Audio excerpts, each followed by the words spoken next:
What if the afterlife isn't a peaceful resting place but a twisted carnival of horrors, each gate designed to trap the soul in a grotesque game?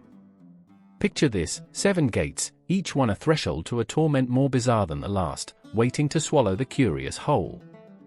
From the underbelly of Mesopotamia to the frozen whispers of Norse legends, these portals lure the brave with the promise of forbidden knowledge, and the fools with the scent of sweet oblivion. The ancient world didn't just fear death, it danced with it. Each gate, a masterpiece of macabre engineering, crafted by gods and demons alike.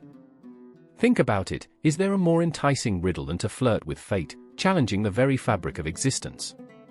Every civilization crafted its own version, each story a thread in the tapestry of terror, where the brave met their doom and the damned found their home. What happens when you cross these thresholds? Do you emerge enlightened or forever ensnared? Sisyphus and Eurydice can't help you now. This isn't a cozy myth where the hero rides into the sunset with a trophy. This is the grim theater where the stakes are life, death, and everything in between. It's a circus of the absurd, where demons juggle souls and the laughter echoes like a death knell.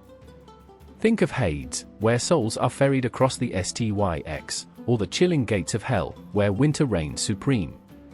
Each gate is a punchline to a cosmic joke, darkly hilarious yet terrifyingly real. The Greeks threw parties in honor of their deities, but what if they were merely to placate the very forces waiting to drag them through the gates? The Romans, masters of conquest, took a detour through the shadows, constructing a hellish reality that makes today's horror films look like Sunday brunch. And here's the kicker: these tales aren't just stories, they're warnings, etched on ancient tablets with ink made from shadows and fear. They beckon to the curious and the reckless, whispering promises of truth and power. But what truth comes without a price? What power doesn't demand a sacrifice? Each step toward the gates pulls you closer to the heart of madness, where laughter mixes with screams in a symphony of despair. So, what's lurking beyond these gates? Eternal suffering? Enlightenment? Or perhaps a punchline hidden in the depths of despair? Each myth is a breadcrumb in a dark forest, leading you deeper into the unknown. The odds of your return? Slim to none. Every tale begs the question: are you willing to risk it all for a glimpse beyond the veil? The gates are waiting, gaping wide, hungry for the next soul to wander in, too curious to turn back. Will you become a footnote in their twisted history, lost among the echoes of the damned? The choice is yours, but know this: once you glance into the abyss leers back, and it never forgets. Thunder rumbled above the crumbling city, the sky an ominous canvas painted in shades of bruised purple and swirling black. My heart thundered in time with the storm, a wild beast thrashing against the bars of its cage. I stood at the edge of the ancient cemetery, a place where shadows whispered secrets to the wind, where the earth breathed stories of the damned. The air was thick, pregnant with the sense of decay and forgotten memories, and I felt the weight of countless eyes watching, knowing all too well that the underworld was not merely a distant myth, it lingered, tangibly close, in the crevices of our lives. I remember the day they took him, I whispered, my voice barely rising above the crackle of lightning. It felt like a wound, raw and festering, stitched together with regret and memories that clawed at my throat. There was no comfort in remembrance, only the sharp sting of loss. I was not alone. Cleo stood beside me, her fingers trembling against the cool stone of a tomb. Her face was pale, a ghostly reflection of herself, haunted by the specter of her brother, a boy lost to the darkness. "Do you think he's in Hades?" she murmured, a question laced with desperation. Her eyes shimmered, glassy reflections of the past. "Do you think he's safe?" A silence stretched, echoing through the graveyard like a warning bell. I could feel the chill of the underworld's breath, an icy caress that sent shivers down my spine. I wanted to lie to her. I wanted to tell her that the afterlife was filled with light, that the dead danced under a warm sun. But I knew better. The underworld was a grotesque carnival, a place where the living were left to wander, forever searching for the ones they had lost. I remember, the words clawed their way out, like a confession. I remember standing at the river Styx, waiting with Karen, the ferryman. His eyes were like bottomless pits, dark and empty. He grinned as he took the coins, the price of passage to the realm where shadows reign. The memory flickered across my mind, bright and vibrant, contrasting sharply with the oppressive gloom that surrounded us now. I could hear the wails of the souls adrift, their cries piercing the thick fog. They were trapped, tethered to the world of the living, unable to escape. Cleo shivered beside me, enchanted and terrified in equal measure. But is it true? Are they really punished for their sins? Her voice trembled, a fragile thread woven through the storm. The answer bubbled in my throat, a mixture of dread and truth. It was a cruel game, I knew. The gods relished in torment, their laughter echoing through the caverns of despair. Tantalus, eternally reaching for the fruit he could never grasp, Sisyphus, forever pushing his boulder, doomed to watch it roll back down, mocking him. A cycle of anguish, a reflection of our own lives. I remember the darkness of it all, I confessed. How it wraps around you like a shroud, squeezing the breath from your lungs. It's suffocating, gnawing at your soul. My heartbeat quickened, racing alongside the storm, a frantic din that drowned out the whispers of the dead. Behind us, the city loomed, with its flickering lights and restless spirits, the living oblivious to the horrors lurking beneath the surface. Do you think we'll have to face them? Cleo's voice wavered, like a candle flickering in the wind, and I could see the shadows of her fears dancing across her face. The ones we lost. I felt the weight of her question, a heavy stone lodged in my chest. The truth was a bitter pill, yet it sat there, unyielding. Perhaps, I murmured, the word barely escaping my lips. But isn't that the price of love? To bear the weight of our choices, to carry the shadows of those who have departed. The storm intensified, a violent crescendo that mirrored our turmoil. Thunder cracked like a whip, and I could feel the earth trembling beneath us, a reminder that even the ground we stood upon was a battleground of spirits. I grabbed Cleo's arm, grounding her, anchoring us against the tempest. We must confront them, I urged, my voice fierce, a desperate plea forged in the fires of grief and love. We owe them that much. The rain began to fall, heavy and relentless, as if the heavens themselves were weeping for the lost. Each drop was a reminder of our own mortality, of the inevitable march toward oblivion. We were all but ghosts in waiting, each heartbeat a countdown to the moment we would join the ranks of the forgotten. I remember the tales, Cleo said suddenly, her voice steeped in a bittersweet nostalgia. The stories of Persephone and her descent into the underworld, how love pulled her back to life, how it bridged the divides of life and death. Her eyes locked onto mine, a flicker of hope igniting in the depths of despair. Maybe there is a way back. But was there? I thought of Orpheus, his music captivating death itself, yet even he could not escape the limitations set by fate. The irony twisted in my gut, a painful reminder that love, while powerful, was not always enough to conquer the shadows. Still, a spark of rebellion ignited within me. We will find a way, I said, the words spilling from me, fueled by a fervent desperation. The sky split open, a furious bolt of lightning illuminating the cemetery for a heartbeat, a glimpse into the void that lay beyond.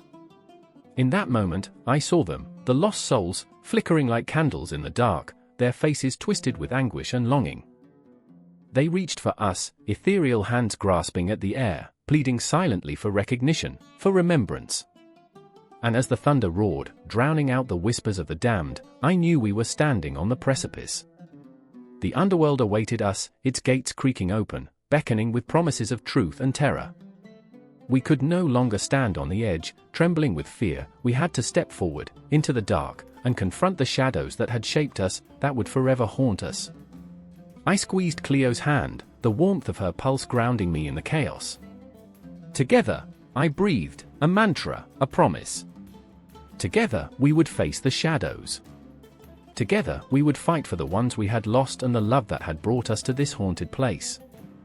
And as the rain continued to fall, we plunged into the darkness, where myths intertwined with reality, where the underworld awaited, an eternal dance of love and loss, a cycle that would never truly end. The storm raged on, but amid the chaos, we walked forward, unflinching, toward the heart of the abyss. The air hung heavy with an eerie stillness, punctuated only by the distant clang of iron meeting iron. Shadows flickered along the cobbled streets of Alaric, a city brimming with whispered legends and dark secrets. I stood at the threshold of an ancient archway, the first of the 7 gates, where the past clawed at the present with icy fingers.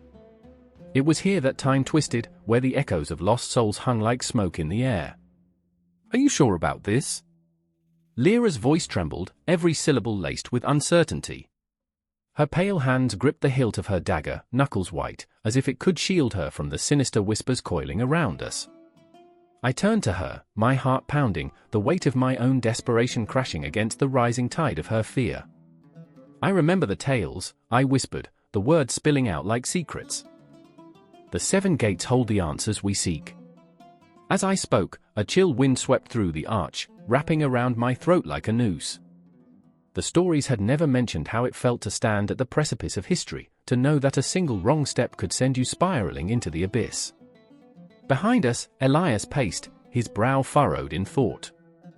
He was the stone to Lyra's fire, the calm amidst our storm. Yet, beneath his composed exterior, I sensed a storm brewing, a tempest of guilt and shame. I could see it in his eyes, the flicker of memories he couldn't shake. The price of betrayal weighed heavily on him, a burden he carried like a shroud. I did what I had to do, he murmured, barely loud enough to hear. To protect you.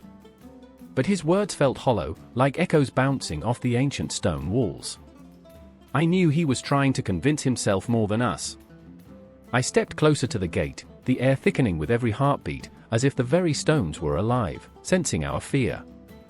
The legend spoke of each gate holding a fragment of a truth, a sliver of the past that had shattered into 7 pieces, each one a gateway to something greater, yet darker. I could feel the pull, the magnetic attraction to uncover the truth, despite the dread that knotted my stomach. Do you hear that? Lyra asked, her voice suddenly sharp. The silence was suffocating, but there was something else, a faint mournful wail, like the cry of a long-forgotten ghost. It seeped into my bones, a chilling reminder that the past never truly fades, it lingers, festering like an untreated wound. Let me go first, I said, a sudden resolve igniting within me. The weight of our collective fears pressed down, but I wanted to be the shield, the one to bear the brunt of whatever lay beyond. I took a breath, grounding myself, and stepped through the archway. Cold air enveloped me, a shiver running down my spine as the world shifted. The vibrant colors of Alaric faded, replaced by the monochrome of a time long lost. I staggered, nearly falling to my knees. Ghostly figures flickered in and out of existence, their faces twisted in pain, and I realized, with a jolt, that I had crossed a threshold into something I could never fully comprehend. Elias! Lyra! I gasped, my voice echoing back at me like a taunt. This was a memory, a haunting moment from the city's past, captured in the fabric of time itself. The air crackled with energy, a raw power that made my skin crawl. I turned, searching for my friends, but they existed only in the periphery.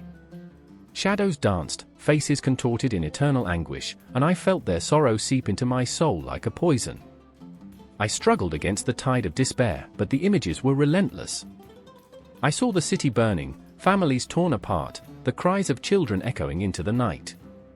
This is what you wanted to see, a voice boomed, deep and resonant. This is the price of knowledge. With a jolt, I was pulled back, gasping for air as I stumbled back through the gate, collapsing against the stone wall. Lyra and Elias rushed to my side, their eyes wide with fear. What happened? Lyra's voice was urgent, panicked. I saw everything, I choked out, the weight of the vision crashing down on me like a tidal wave. The betrayal, the pain. It was all there. Elias looked stricken, his face pale. The past is not something we can change, he said, his voice trembling. We can't let it consume us. But how could we escape it? How could we not be haunted by the ghosts of those who had come before? The dead didn't fade easily, and I felt their shadows creeping back into my mind, pulling me under. I wanted to scream, to tear at my hair and rage against the fates that had brought us here, but I felt Lyra's hand on my shoulder, grounding me. Together, she said fiercely, determination igniting in her eyes. We'll uncover the truth. We'll face whatever waits beyond the next gates. Her words formed a fragile lifeline, a flicker of hope in a world steeped in darkness. I nodded, though fear still gnawed at my insides. What if the truth was worse than the pain? "We have to keep moving," Elias urged, glancing at the arch time stretched, waiting for us to take that next courageous step. Whatever lay beyond the next gate was the unknown, a promise of revelation or a descent into madness. We stood together, hearts pounding like war drums, our resolve mixing with trepidation. The 7 gates loomed ahead, each one a harbinger of the past, tethered to the present by threads of human frailty and strength.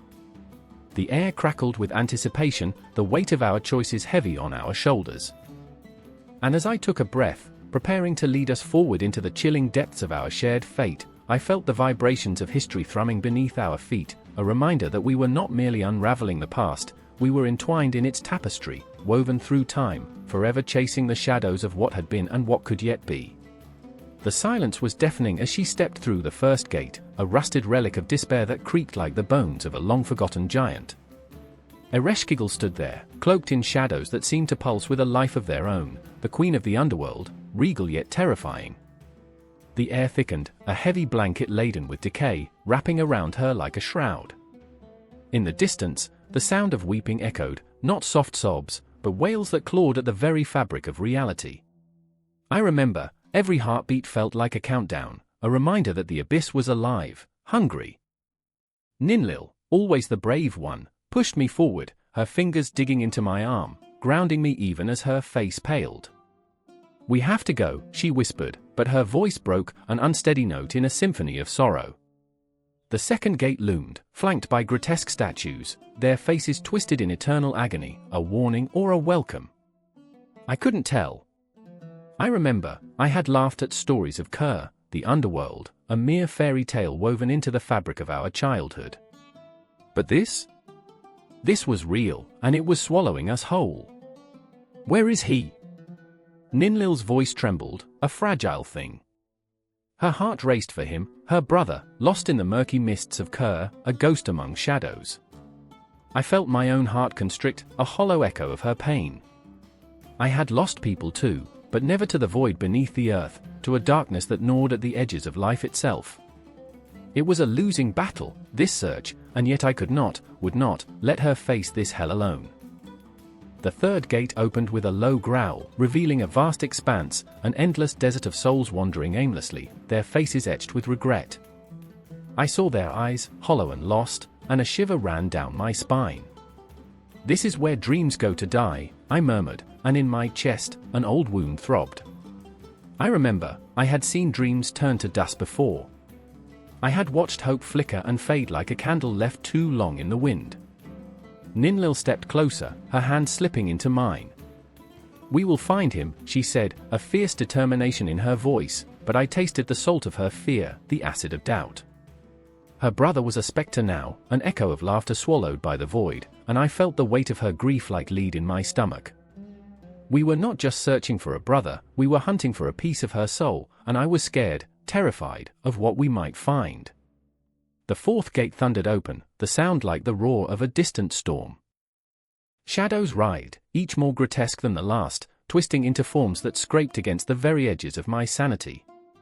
I wanted to scream, to run, but there was no escape from the truth of Ker, a truth far darker than I had ever imagined. I remember, the stories had painted it as a mere shadow, a place of rest, of reflection. But this was a prison, every step a reminder of what lay beyond the gates, the light, the laughter, the warmth of living. "Over there!" Ninlil cried, her voice piercing through the haze. I turned, my heart pounding in my ears as I followed her gaze. A flicker, was it hope or a cruel mirage? "He's alive," she gasped, her eyes wide, shimmering with unshed tears. But as we approached, the figure dissolved into the mist, laughter turning to ash around us. I felt her grip tighten on my hand, a plea for strength, and my chest constricted, a vice of despair. What if we were too late? What if he had already slipped through the cracks of eternity? The fifth gate loomed closer, a threshold marked by the scent of earth and decay. I remember the taste of fear, bitter and metallic on my tongue, as we entered. A river of souls flowed past us, their faces blurring in the currents of grief, each one a story untold, a life lost. I caught glimpses of their pain, memories of mothers weeping, lovers longing, dreams extinguished like forgotten candles. I wanted to look away, to shield myself from the weight of their sorrow, but I couldn't. The sixth gate beckoned, its darkness a gaping maw, swallowing every trace of light. "We can't turn back now," Ninlil whispered, but her voice trembled. I felt her fear like a living thing, clawing at my heart. "He's here. I know it." But the shadows were our only companions now, and they whispered secrets, taunting us. I saw my own reflections in their empty sockets, the fear, the doubt, the anguish of having to tread through the realm of the forgotten. I remember, I had once brushed against the edges of despair, tasted the bitterness of loss, but here, it was a flood. And then, the seventh gate loomed before us, shimmering with an ethereal light, an illusion of hope wrapped in shadows. I could feel it pulling at me, drawing me closer, but I hesitated. "What if it's a trap?" I asked, my voice barely above a whisper. Ninlil's eyes were aflame, fierce and desperate. "He's my brother. I won't lose him to shadows." I nodded, my heart aching for her resolve, yet trembling with the weight of what lay ahead. The gate began to open, the light spilling over us like a waterfall, and the echoes of the lost began to rise, a tide of sorrow crashing against the shores of our hearts. I stepped forward, my breath shallow and quick, feeling the pulse of eternity thrumming beneath my feet. There was no turning back now. I remember, the weight of hope can crush a spirit, but in that moment, I realized that even in the depths of despair, the search for love, for connection, was the only light that could cut through the darkness. As we crossed into the abyss, the world faded, leaving behind only the haunting echoes of our own souls, intertwining with the shadows, and I knew, this was not an ending but a beginning. In the heart of Kerr, the gates would keep opening, and we would keep searching through the darkness, through the despair, for what was lost, for what could still be found. The air hangs thick with a silence so deep it feels like a wound, the kind that draws blood but leaves no mark. I stand before the gates of Kerr, a yawning chasm of darkness, and my heart pounds like a war drum. Shadows coil and whisper behind me, the echoes of lost souls reminding me of what waits beyond, an abyss where hope goes to die, or maybe to be reborn. I remember the last light of day, the sun a dying ember on the horizon, and I wonder if I will ever see it again. Ninsen, my sister, trembles beside me. Her eyes shimmer with unshed tears, reflecting the raw fear that grips her heart. She's always been the stronger one, buoyant and fierce, a flame that refuses to be snuffed out. But now, her light flickers.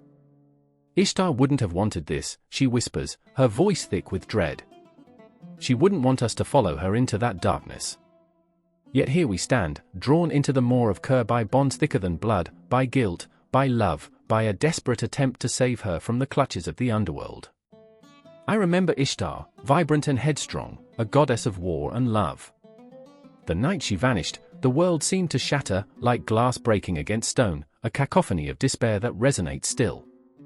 I can almost hear her laughter ringing in my ears, a haunting melody that pulls me toward the gate. "What if she's waiting for us?" I say, a desperate hope clawing at my throat. "What if she's calling for us?"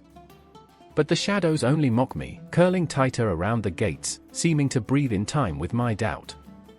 The gates are carved with ancient symbols, stories of the past etched in stone, each one a ghost begging to be remembered. I reach out, fingers brushing against the cold surface, and I feel a jolt, an electric shock that surges through me, igniting something primal. "We shouldn't," Ninsen cautions, her voice a haunting echo. "It's a trap. The stories say so."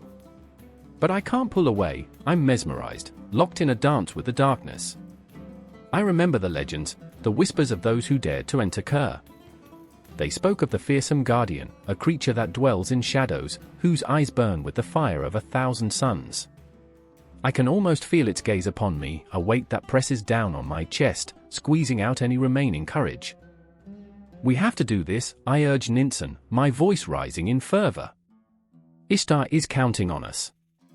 We can't abandon her." As if answering my plea, the gates creak open, a sound that echoes through the stillness, a promise of the horrors that lie beyond.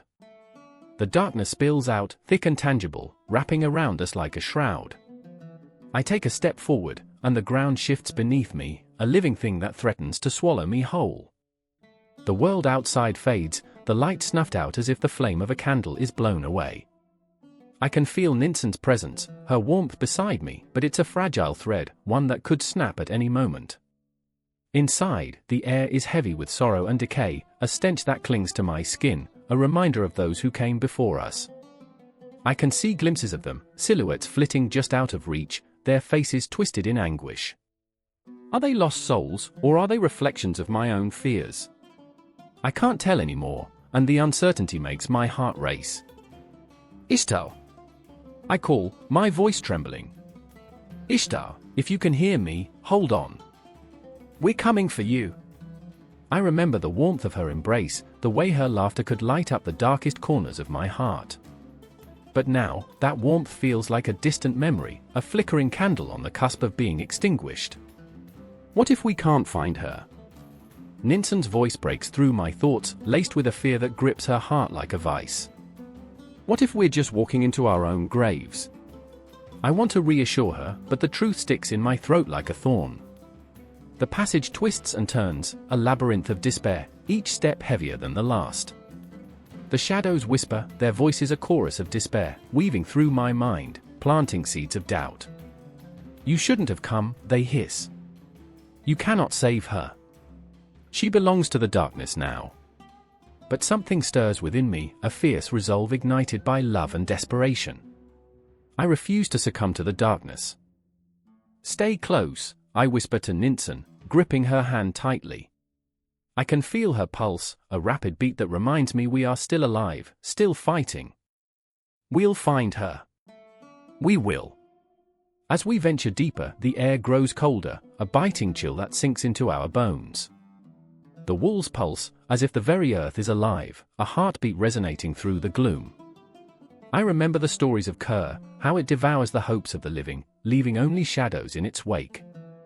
Do you think she's scared? I ask, my voice breaking. I can't bear the thought of her being afraid.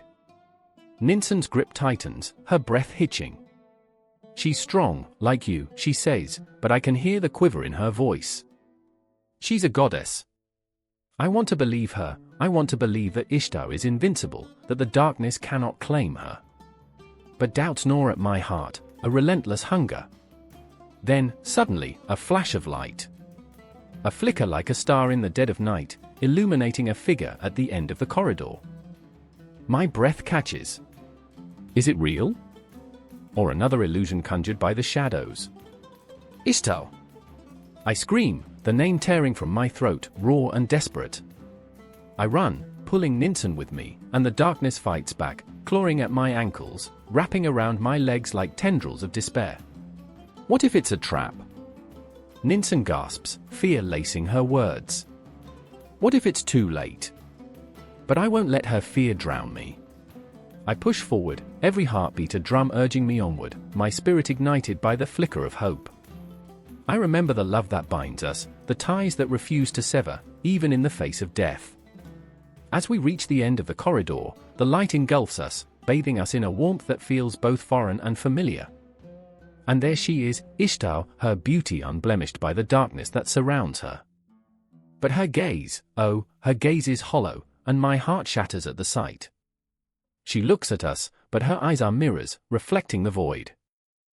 You shouldn't have come, she whispers, and the shadows surge, a tide of despair, threatening to engulf us.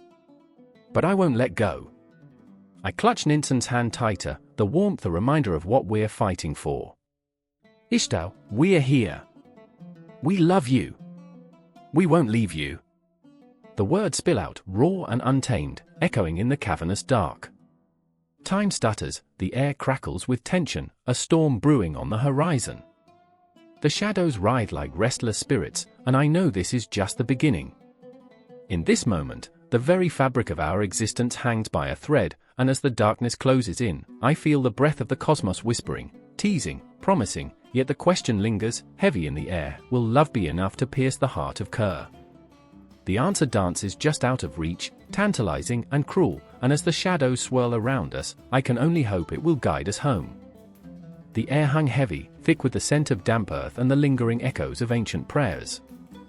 I stood there, heart pounding, as the massive gates loomed before me, their stone faces weathered by centuries of unyielding time.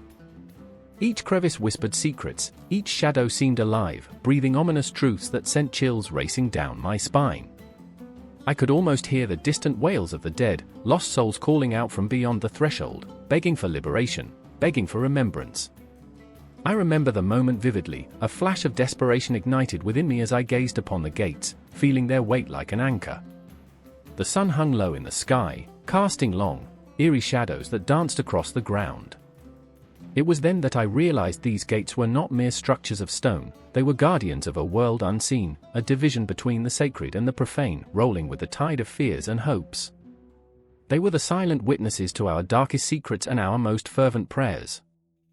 Amidst the towering pillars, I spotted Lila, her face pale, eyes wide with fear, reflecting the very essence of the storm brewing within her. She clutched a small, clay statue of Inanna, the goddess of love and war, as if it alone could shield her from the chaos surrounding us. I could feel her turmoil, the weight of her past clung to her like a shroud. Lila had always been drawn to the ideas of the divine, yet now, faced with the living embodiment of her beliefs, dread carved deep lines into her youthful face. "Why now?" she whispered, her voice trembling. "Why do we have to face them?" The question hung in the air like an uninvited ghost. I wished I could take her hand, to draw her away from the brink of despair, but I was paralyzed, caught between the haunting beauty of the gates and the darkness they promised. What if we crossed, only to find ourselves entwined with shadows that would never let us go? Beside her stood Tarek, a figure stoic yet crumbling inside, his heart a battlefield between loyalty and fear. He studied the gates, his brows furrowed, wrestling with emotions that wrestled like wild animals in his chest. I could sense his thoughts spiraling, he felt the weight of tradition pressing down on him, the ancestral call to honor his ancestors, to plead for their favor. But at what cost? The gates were a portal to the unknown, an invitation to confront the gods who had claimed so many lives, his father's life, captured in a moment of sacrifice, forever haunting him. "I remember my father," he said, voice steady yet laced with a tremor, his whispers, his warnings. "He said the gates are the threshold between our world and theirs. If we cross, we may not return." I could see the conflict raging within him, a tempest of grief and duty. It was a choice that tugged at his very soul, but Tarek was no coward. He was fierce, proud, yet vulnerable, standing on the edge of a chasm between legacy and self-preservation. I longed to tell him that the gods were fickle, that they played with humanity like puppets, but the words stuck in my throat. With each passing moment, the air grew heavier, saturated with memories, dreams that felt too far away to grasp. I thought of my own father, a man who had taught me the stories of these gates, who had woven tales of their significance into the very fabric of my being. He spoke of how the gates held the power to connect us with our ancestors, to bridge the realms of the living and the dead. But they also had the power to consume the unwary, to swallow them whole. "Maybe it's time to confront our fears," Lila said, her voice barely a whisper, yet laced with a strength I hadn't seen before. "What if the gods are waiting for us to challenge them?" There was a spark in her eyes, an ember of defiance that ignited a flicker of hope deep in my chest. The gates were a crucible, a test of our worthiness. But could we truly emerge unscathed? I felt the weight of history pressing upon us, the lives of those who had stood before these very gates centuries ago, those who had prayed, cried, and sacrificed, only to be met with silence or wrath. As if fueled by our collective resolve, I stepped closer, the ground crunching beneath my sandals, the very earth alive with the pulse of our ancestors. The gate seemed to breathe, shifting in the dim light, as if aware of our approach. I could hear the whispers of the past curling around us like smoke, tantalizing, terrifying. "Lila," I said, my voice breaking the heavy silence, "if we confront them, we must be prepared for anything. The gods do not forgive easily." Tarek's gaze sharpened, a gleam of recognition flashing in his eyes.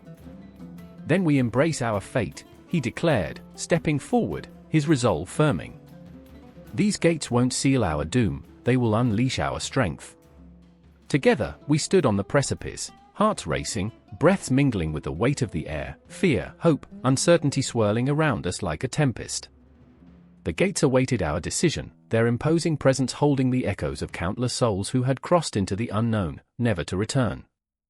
And in that moment, time stretched, each heartbeat resonating like a drum in the air, a prelude to something monumental. I could feel the pull of the cosmos, the very threads of fate weaving a tapestry of destiny that bound us to this moment. The shadows clung to our souls, taunting us with the specters of our fears, our losses. As I turned to face Lila and Tarek, I saw the flicker of resolve light their eyes. This was no longer a choice, it was a calling. A reckoning. The gates were not just a passage but a mirror, reflecting our deepest fears, our greatest desires. With trembling hands, we reached for the iron latch that awaited us, each of us taking a breath filled with unspoken promises. Together, we would break through, or we would shatter. But whatever lay beyond those gates would change us forever. And as the echo of our footsteps faded into the distance, the gates creaked open, revealing darkness that shimmered with the echoes of eternity, a threshold not just between worlds, but within ourselves. There's a silence that feels like the breath before a storm. The air thickens, heavy with dread, as if the very fabric of reality holds its breath.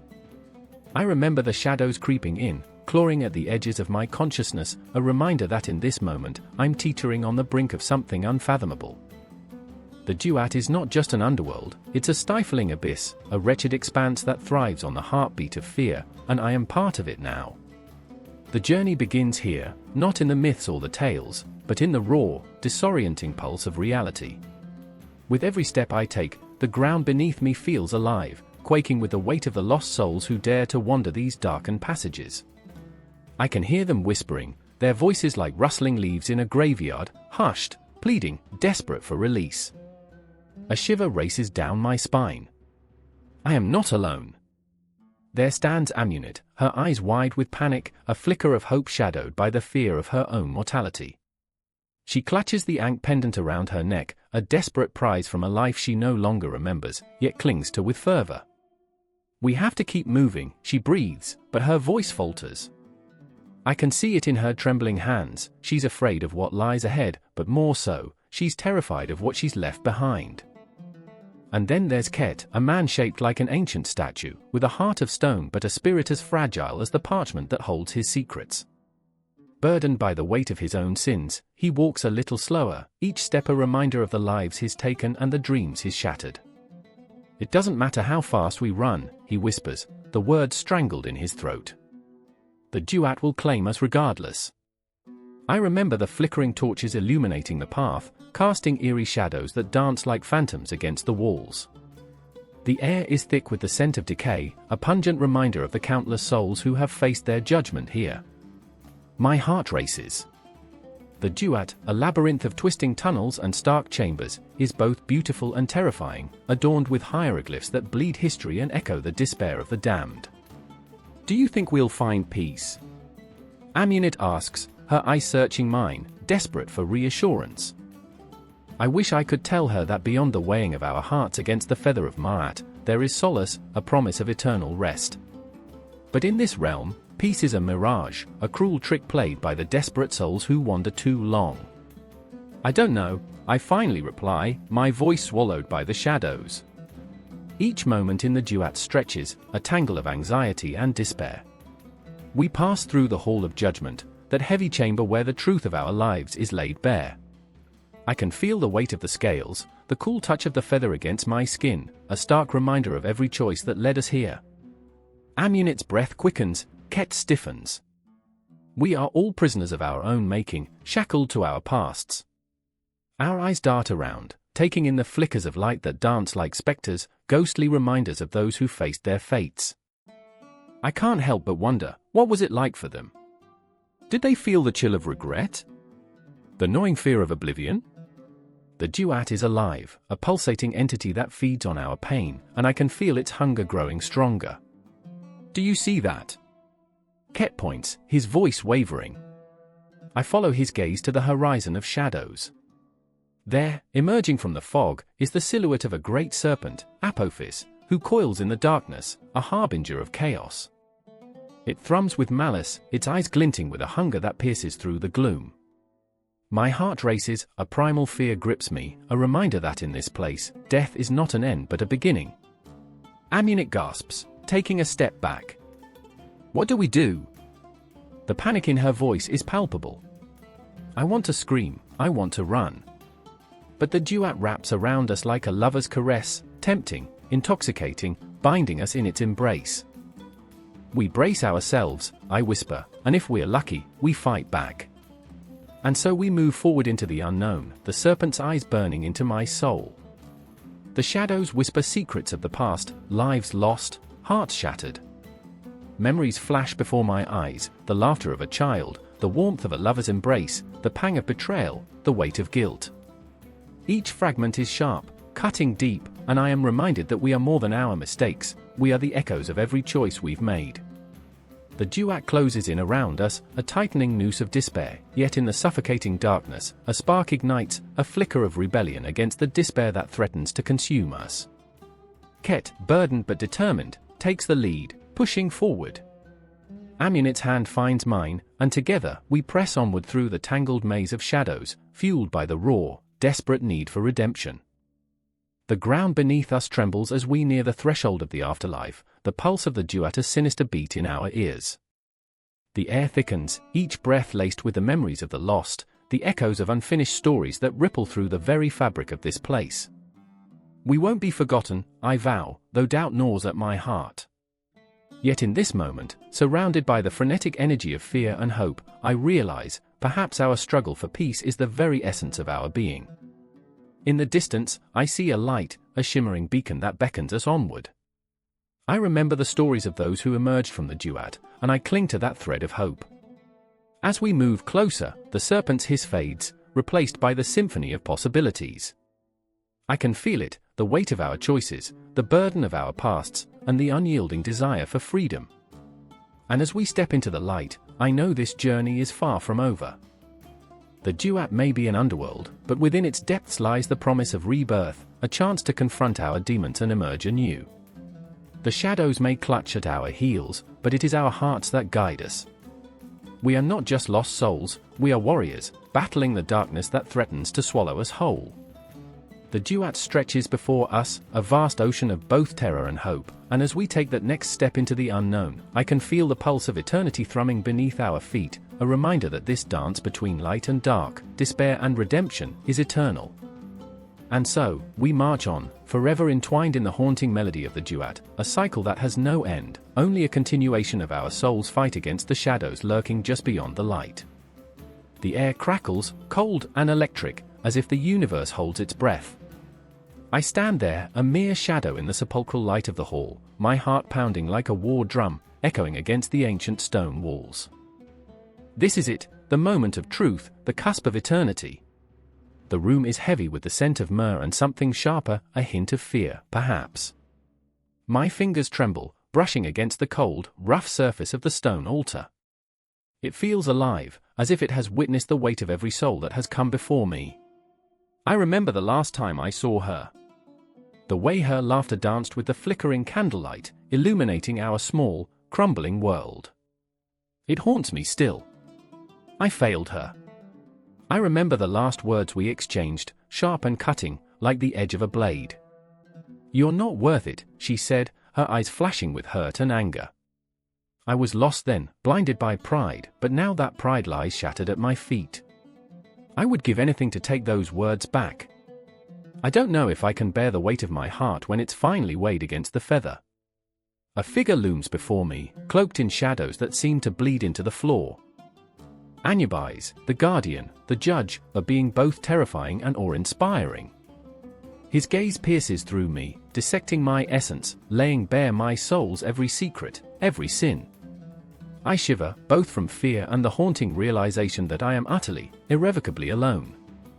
There's no one left to protect me from this moment, no one to shield me from the truth of my own heart.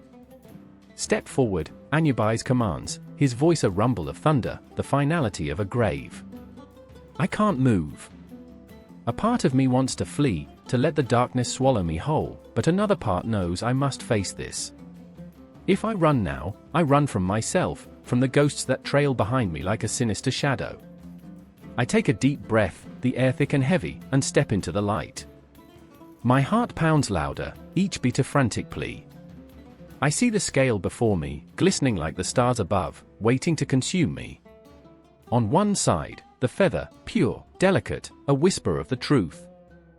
On the other, my heart, my shattered, burdened heart, heavy with regret and remorse. I can feel its weight already, a leaden anchor pulling me down into the depths of despair. Beside me, I sense another presence. Celia stands there, her eyes shimmering with unshed tears, her own heart like an open wound. We were once friends, bound by laughter and dreams, but the shadows have twisted our paths. She holds a sacred rage, her memory spliced with hope and betrayal. The tension between us crackles like static in the air. She, too, has come to face the inevitable, to confront the ghosts that haunt her. I shouldn't have trusted you, she whispers, her voice breaking like glass. You took everything from me. Her accusation stings like 1,000 knives. I remember that fateful night, the flickering torchlight, the shadows that danced between us.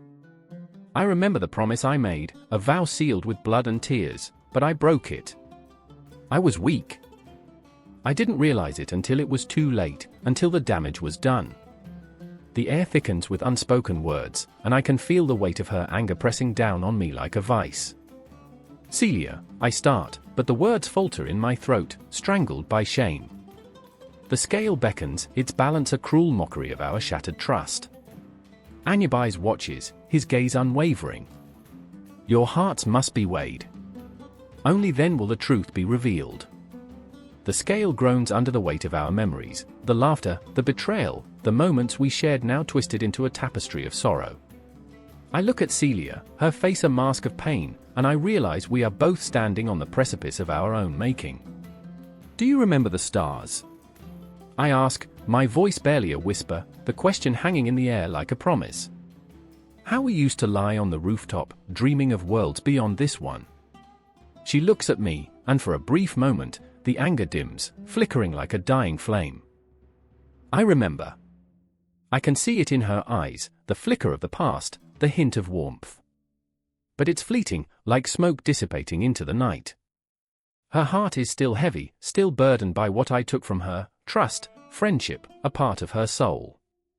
Anyabais steps closer, his presence swallowing us whole. Time is a construct. Memories are ghosts.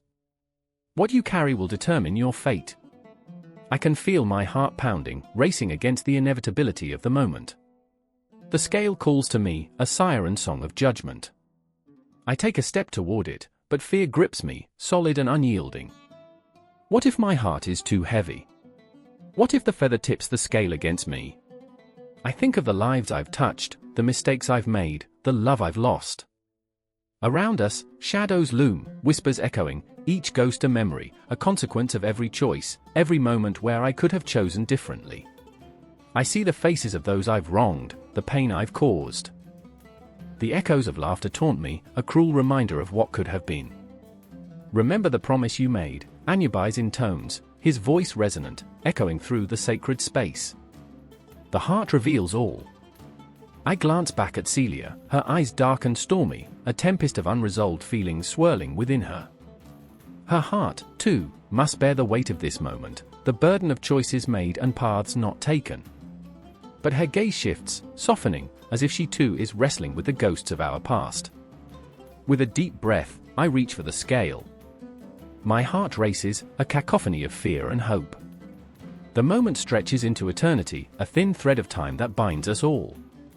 The feather, so light, so pure, waits patiently. I hear the heartbeat of the universe, a rhythm that calls us home. Let us be free, I say, feeling the weight of the words hang heavy in the air.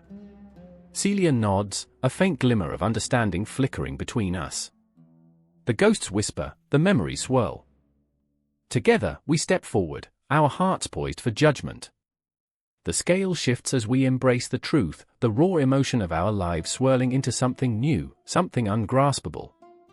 The afterlife beckons, but first, the reckoning must begin. And as the darkness looms closer, I realize that this moment, this wait, is not an ending. It is a passage, a haunting dance between life and eternity, where every heartbeat matters, and the truth will always find its way to the surface. The air screamed with the weight of silence, a stillness so profound it pressed against the skin like an impending storm. Lydia stood at the threshold of the first gate, her heart pounding like a war drum, each beat echoing the memories she had buried. Shadows danced in the flickering torchlight, twisting into grotesque figures that taunted her, whispering secrets only she could hear. She could smell the dampness of stone, the scent of ancient dust mingled with the coppery tang of fear. "I remember the night the world fell apart," she murmured, her voice trembling. It was a simple truth, yet it felt monumental. As she took a step forward, the ground beneath her trembled, as if the very earth recoiled at her presence, unwilling to let her pass. The first gate loomed ahead, adorned with hieroglyphs, symbols of protection and doom intertwined, a promise and a threat. Each carving was a reminder of what had been and what was yet to come. Behind her, Samuel's breath hitched. She could feel his presence, a heaviness that pulled at her heart. He was there, torn between the past he couldn't escape and the future they both feared. "Lydia, wait," he croaked, his voice cracking like dry wood. "We shouldn't," but she wouldn't stop. Not now. Not when every moment felt like a countdown to oblivion. "You don't understand," she snapped, her irritation flaring like a flame in the dark. "This is the only way to find him." The words hung in the air, sharp and brittle, a promise that felt like a lie. She could almost see the ghost of her brother, Marcus, flickering in the shadows, a trick of light or a haunting memory, she couldn't tell anymore. Then there was Amira, lurking in the periphery of Lydia's mind, an echo of laughter now tainted with despair.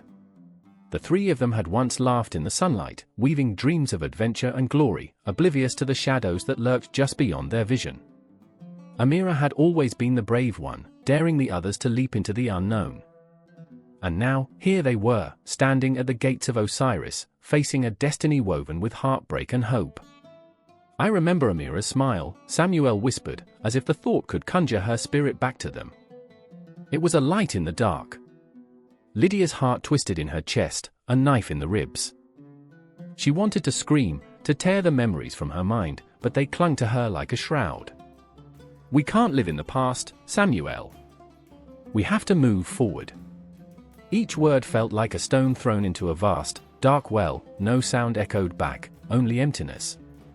The first gate creaked open, a sound like the groan of a dying beast, and the darkness beyond beckoned. Lydia stepped through, and the air shifted, charged with a frenetic energy that sent her skin prickling.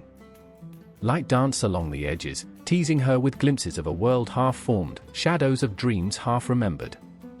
With every step, the symbols carved into the gate became clearer, and she felt them pull at the edges of her mind, a language of the cosmos, ancient and wise, yet terrifying. "The gates are trials," Samuel's voice broke through her thoughts, heavy with the weight of uncertainty. "Each one will expose our fears, our regrets."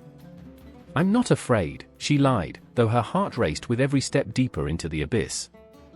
But it was Samuel who trembled, his hands shaking at his sides, as if he were grasping at phantoms that slipped through his fingers. "I remember." He started, and she could see it, the flash of something dark, something irrevocable. "I remember when we lost her." The words hung between them, a chasm too wide to bridge. The second gate loomed ahead, etched with the sorrow of separation, the anguish of betrayal. "We're not here to lose anyone else," she said fiercely, though her voice wavered. She could feel the pulse of time around them, each tick a reminder of the fragile nature of their existence. A flicker of movement caught her eye, and she spun around. Was it Amira? No, just shadows, twisting in the corners of her vision, taunting her with loss. She could almost hear Amira's laughter, bright and pure, a melody that pierced through the darkness, but it was gone as quickly as it had come, leaving only a lingering ache behind. The gates stood sentinel, guardians of the journey that would either reclaim them or consume them entirely. Each gate represented a part of their souls, fear, grief, guilt, love, and the weight of those emotions pressed down on them, suffocating. "I can't do this." Samuel's voice cracked, raw and exposed, each word a wound laid bare. "What if we can't find her? What if we're too late?" Lydia turned to him, feeling the weight of her own uncertainty. She was a lighthouse in the storm, flickering and fragile. "We have to try," she said, though doubt clawed at her insides. "And if trying leads us to darkness?" "I remember darkness," she replied, the words bitter on her tongue. "But I also remember light. I remember laughter."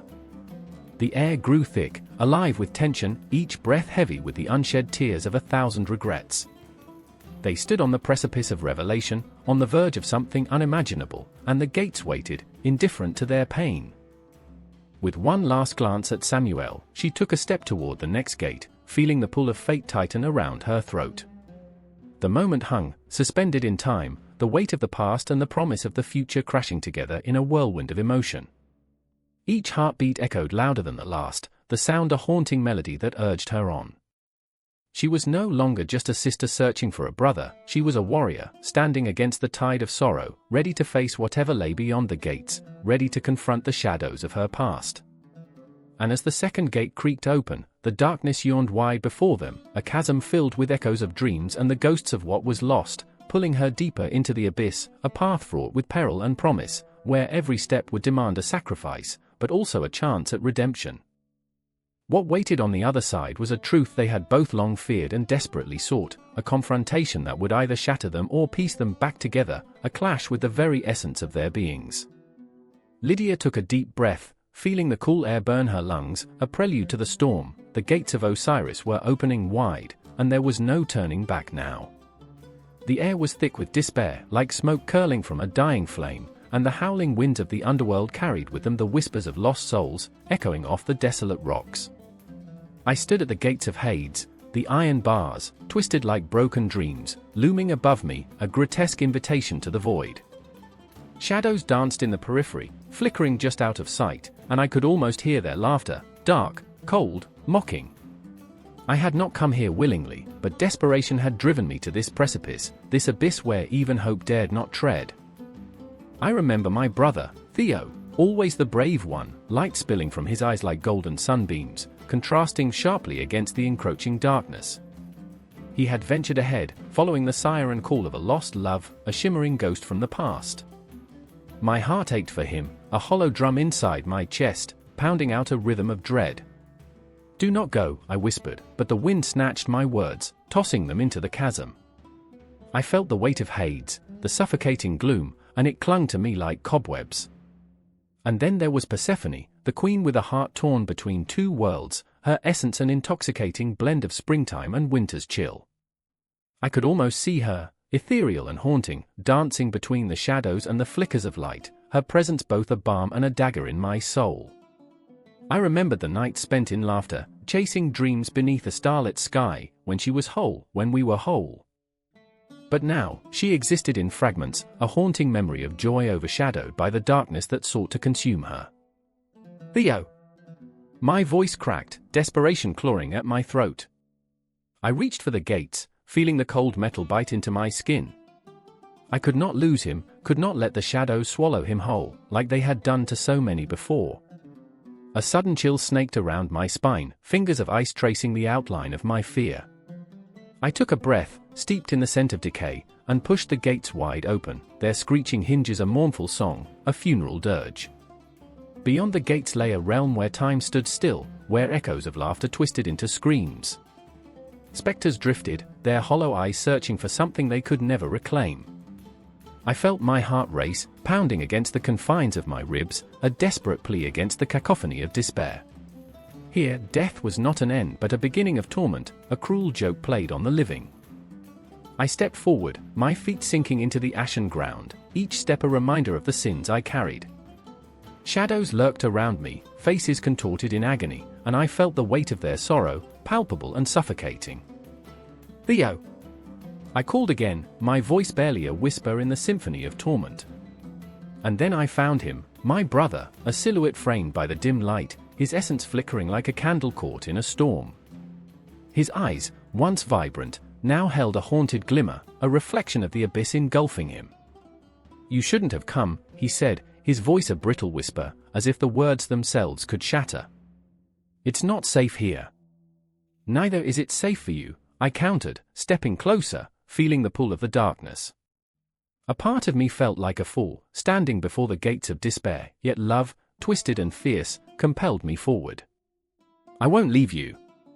"Nobody leaves," Theo replied, a flicker of something, fear, anger, regret, crossing his face. "Not once you enter this place." Persephone appeared then, a wraith-like figure draped in the shadows, her aura a clash of light and darkness.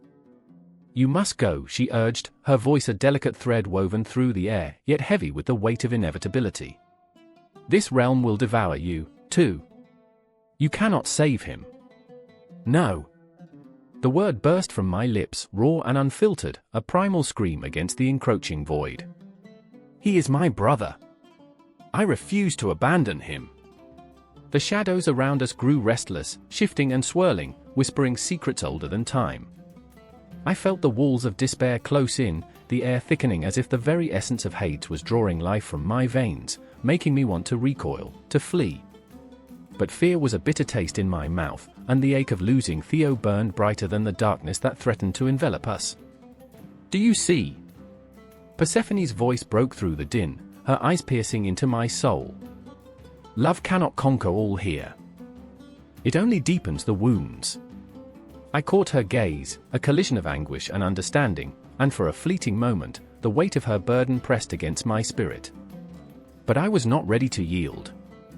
Not yet. "Give me strength," I whispered, feeling my heart beat in the rhythm of defiance.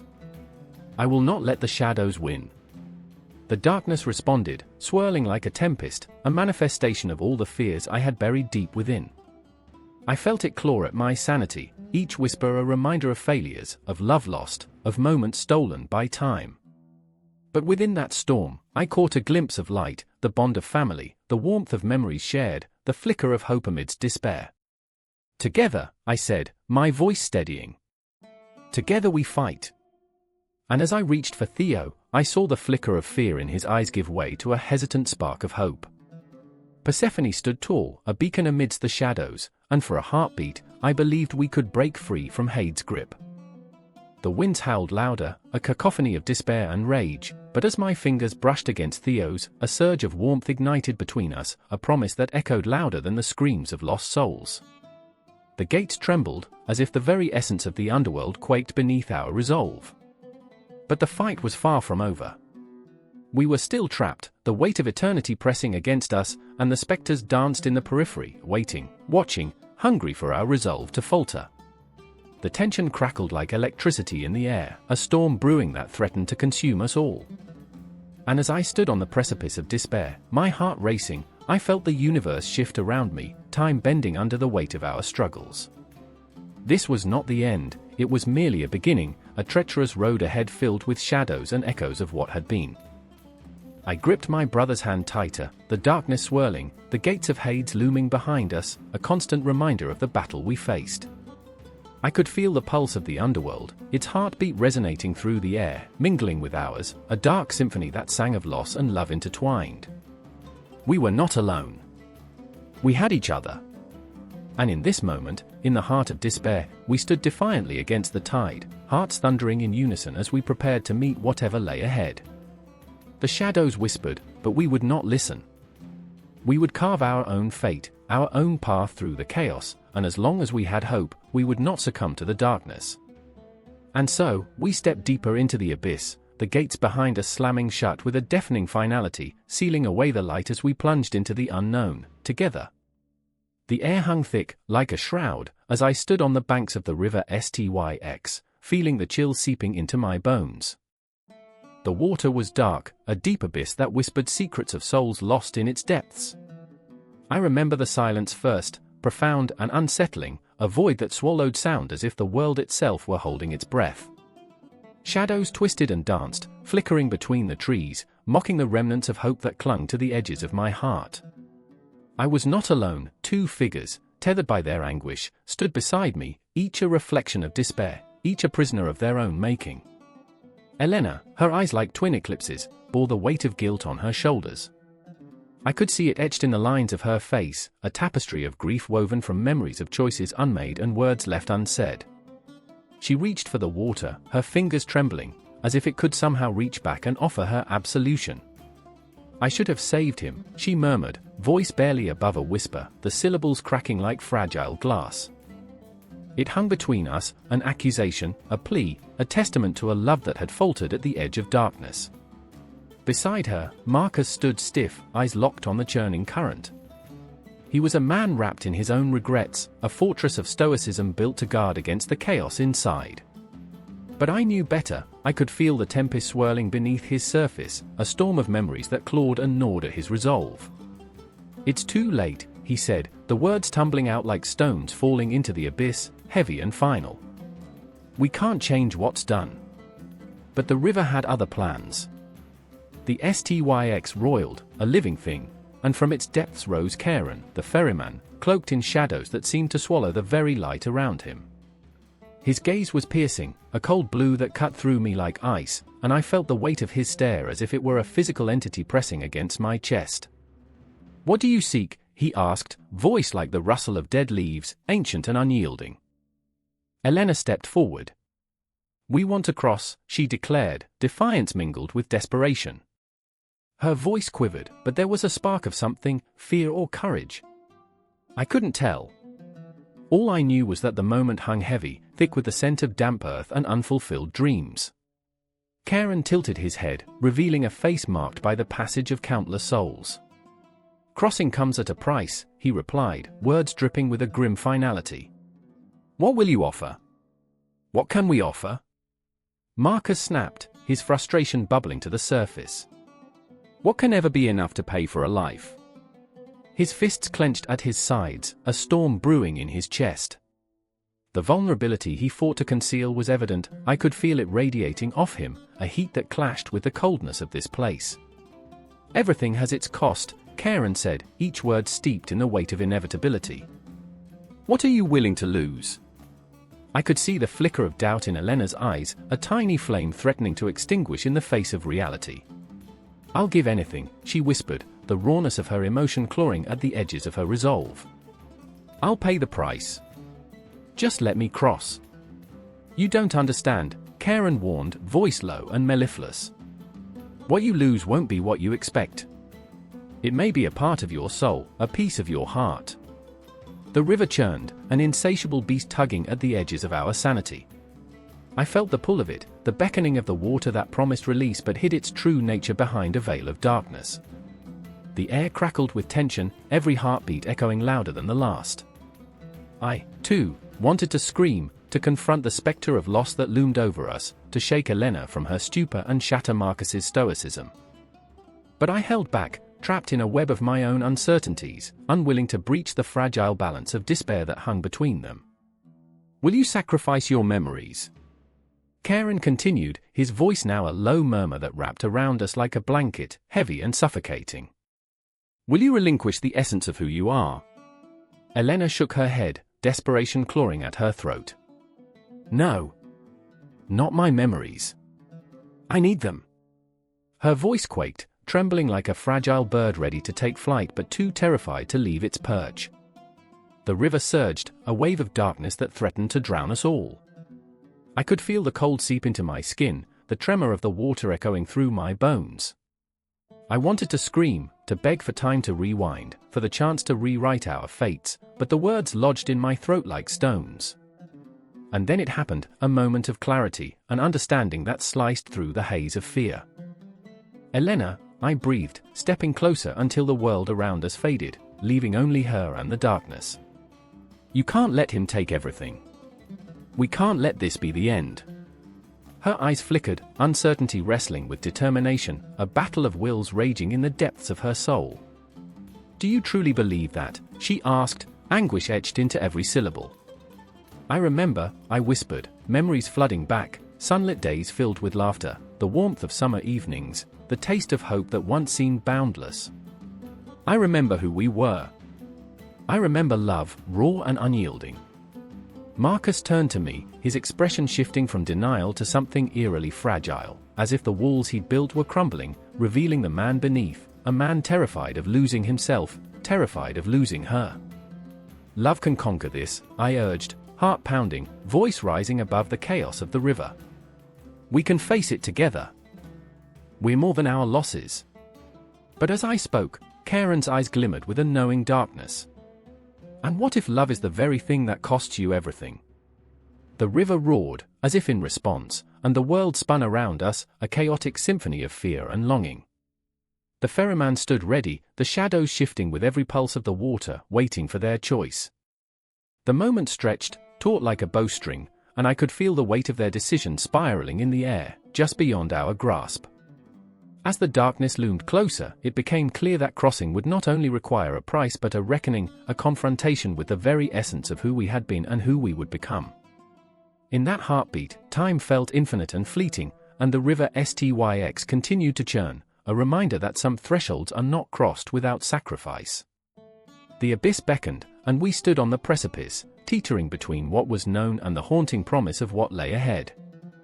Shadows danced, memories twined with fears, and the future whispered secrets that shimmered just out of reach. The air is thick, suffocating, like a shroud draped over a forgotten grave. I stand at the edge of a gaping maw, shadows swirling like lost souls around me. The dim light flickers, playing tricks on my eyes, and I hear the distant echoes of anguished cries, a symphony of despair that reverberates in my chest. It is here, at the gates of hell, that I see him, Cerberus, the three-headed guardian, his eyes blazing with an infernal fire that pierces through the gloom. I remember the first time I encountered him. I was trembling, drenched in sweat, heart hammering as if it wanted to flee my ribcage. Those heads, each one a mirror reflecting my own fear and regret, loomed over me. They are not just beasts, they are embodiments of everything I have tried to forget, guardrails on the perilous path of my own existence. I had come here to confront the darkest corners of my soul, but the reality is more harrowing than any nightmare I could conjure.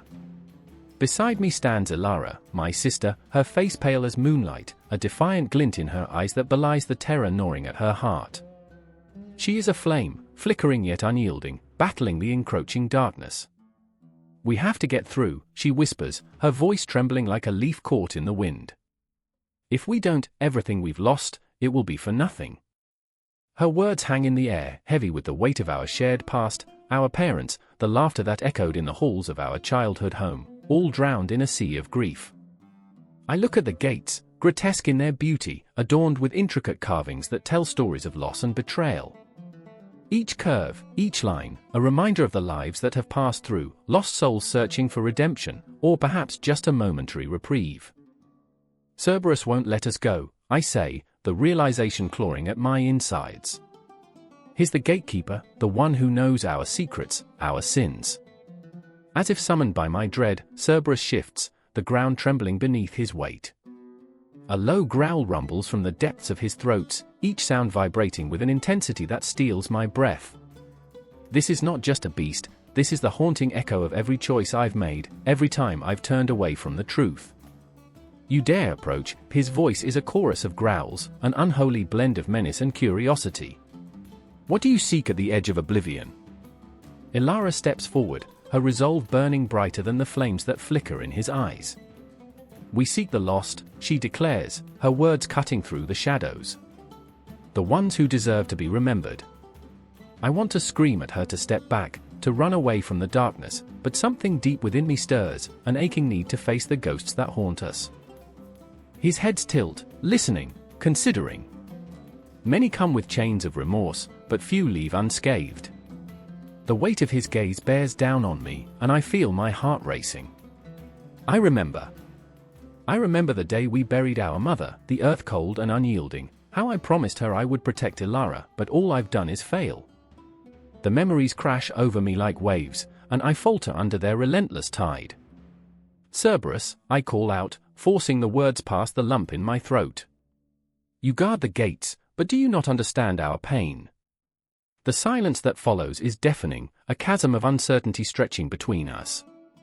We have lost everything, I whisper, feeling the weight of my own failures pulling me down. Let us pass. Let us find them. The beast's eyes narrow, his expressions a grotesque mix of pity and disdain. What makes you believe you deserve to reclaim what is gone? Your hearts are heavy with the burdens of the living. Can you carry the weight of the dead? A wave of sorrow crashes over me. I think of our father, a shell of the man he used to be, lost in an abyss of grief. I think of the laughter now replaced by silence, of the family torn apart. We will carry it, Elara says, her voice unwavering. We'll carry it for them.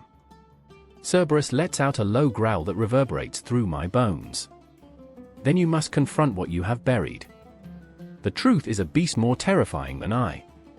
He leans closer, the heat of his breath washing over me, reeking of brimstone and despair. Only the brave dare enter. I look into his eyes, fiery, merciless, yet holding a flicker of something I couldn't quite grasp, maybe understanding, or perhaps a challenge. There's a flicker of recognition, a shared acknowledgement of pain. We're ready, I tell him, more to myself than to the beast. We're ready to face the truth. With a roar that shakes the very foundations of the earth, Cerberus steps aside, revealing a dark pathway swirling with fog and whispers. My heart thunders in my chest as I take a step forward, pulling Ilara along with me. There's no turning back now. The gates are ajar, and an abyss of memories beckons us into its haunting embrace. Each step we take echoes with the weight of our past, the regrets and heartaches trailing behind like shadows. The air grows colder, the light dimmer, and I can feel the presence of the lost tightening around us, a spectral hand on my shoulder, pulling me deeper into the unknown. I remember laughter, warmth, and love. I remember the faces we left behind, the dreams we once shared. I remember the darkness that waits just beyond the veil, ready to consume us whole. As we tread forth, the path twisting and turning like a winding memory, I can't shake the feeling that Cerberus watches, his three heads alert with a knowing gaze. He is a guardian, yes, but also a witness to our journey, a reminder that some truths cut deeper than any blade. In this moment, we are more than mere mortals, we are echoes of the past, shadows of the future, standing at the precipice of the abyss, hearts racing with fear and hope intertwined. There is no end, only the relentless march toward understanding, toward redemption, toward the very heart of hell itself. Darkness looms heavy in the air, thick like fog, curling its fingers around the skeletal trees. I stand before the ominous gates of Dis, those iron barriers that separate the living from the damned, the known from the unknown. Just beyond, I hear the whispers, soft and sinister, like the breath of forgotten souls. They call to me, a siren song of sorrow, begging to be heard. I remember the first time I saw the gates. The rusted metal glistened under an eerie moonlight, casting shadows that danced like ghosts. I was a fool then, giddy with the thrill of exploration, my heart racing with a mix of excitement and dread. But now, my pulse thrums with dread, an echo of the past rearing its head. The air thickens, and I feel a presence behind me. It's Lucius, his face pale as marble, haunted by guilt and regret. His hands shake as he reaches for the latch, fingers brushing against the cold iron. "Are you sure we should do this?" he whispers, his voice trembling, barely above a breath. I can see it in his eyes, the flickering flame of fear battling against the resolve that brought us here. The chains of his past cling to him, a weight that drags him down, choking the light from his spirit. In this moment, I want to reach out, to pull him back from the brink, but I know he must face it, must confront the ghosts that haunt him. I remember, I start, but the memories crash over me like waves, relentless and consuming. I remember the way the sun felt on my face before I knew about this place, the laughter, the warmth. I pause, staring into the abyss of his despair. But sometimes, the shadows are all that remain. We're on the edge, teetering between two worlds. My heart pounds in my chest, a war drum, an omen. The gates creak open, revealing a realm where time holds no meaning. The air is stale and heavy, saturated with the scent of decay and despair. A dark river flows nearby, its water as black as ink, reflecting the sorrow of those who've crossed it. I shudder, feeling the chill seep into my bones. "Let's just go," Lucius urges, his voice a mix of desperation and defiance, yet I can hear the uncertainty. The walls of his courage are crumbling, and I feel the weight of his struggle suffocating him. This isn't just about walking through the gates, it's about facing the specters of regret, the choices that led us here. As we step inside, shadows swirl around us, whispering tales of loss, betrayal, and death. I can't breathe. The air is thick with their mourning, and I realize we are not alone. Figures emerge from the fog, lost souls trapped in a cycle of their own making. I see her, a woman with eyes like molten gold, her face twisted in anguish. She reaches for me, her hand trembling as though she is trying to grasp a memory long forgotten.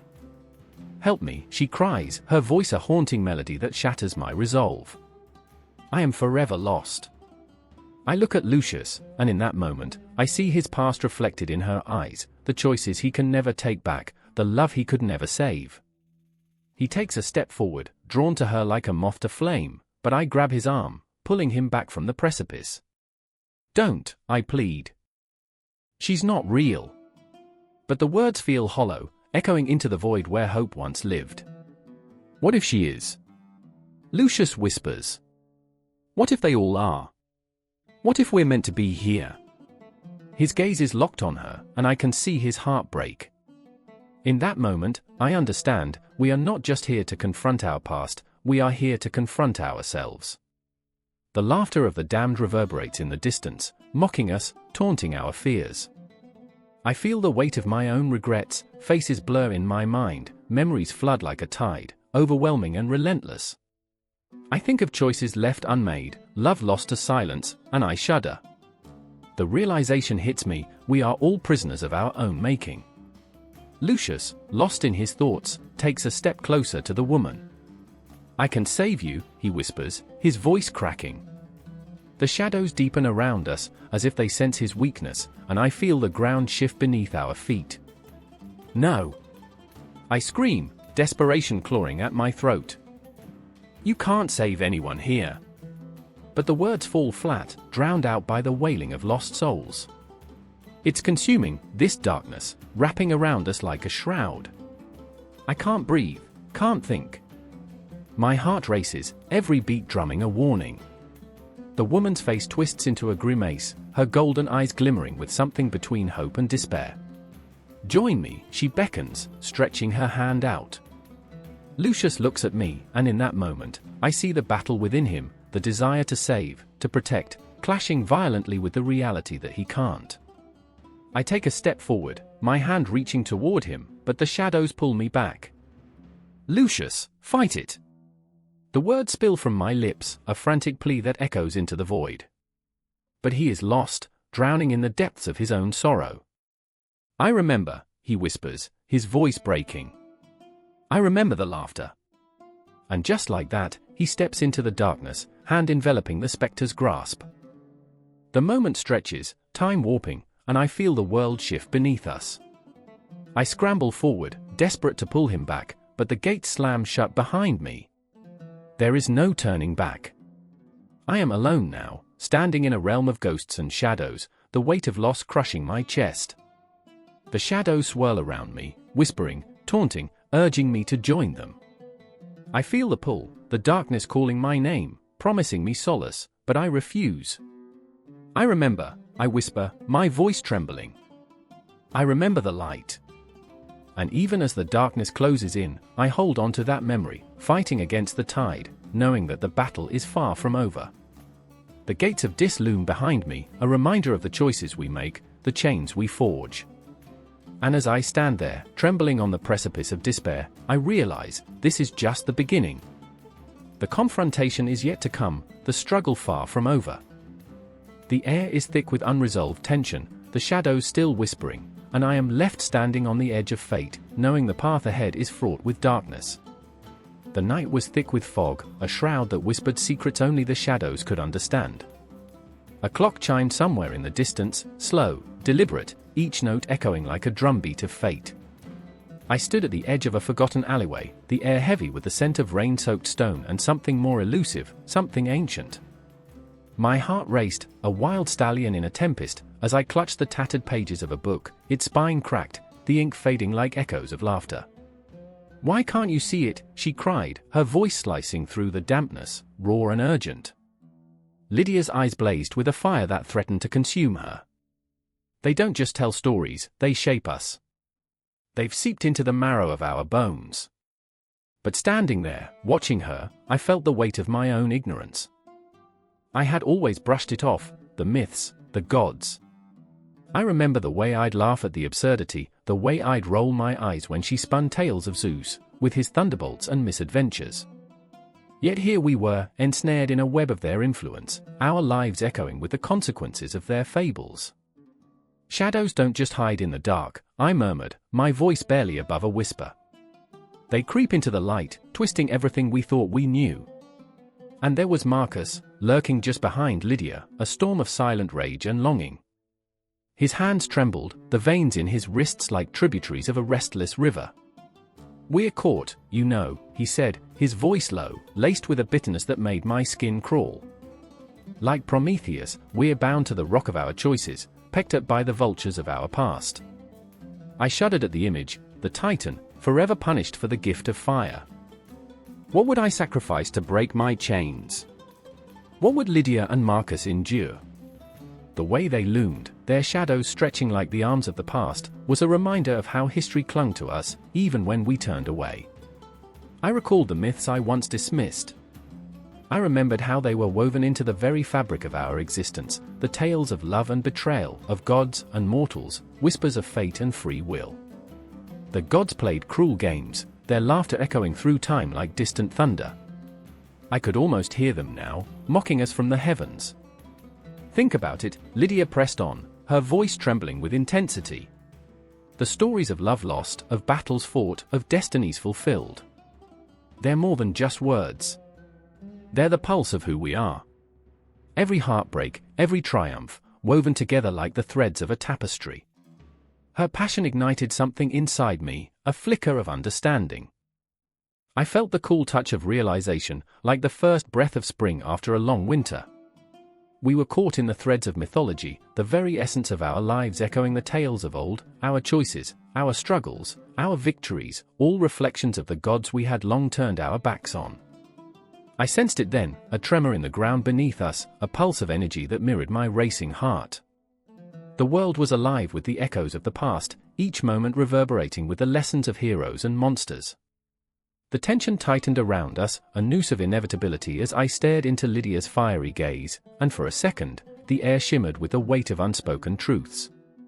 "Tell me," I urged, my voice steady despite the storm inside.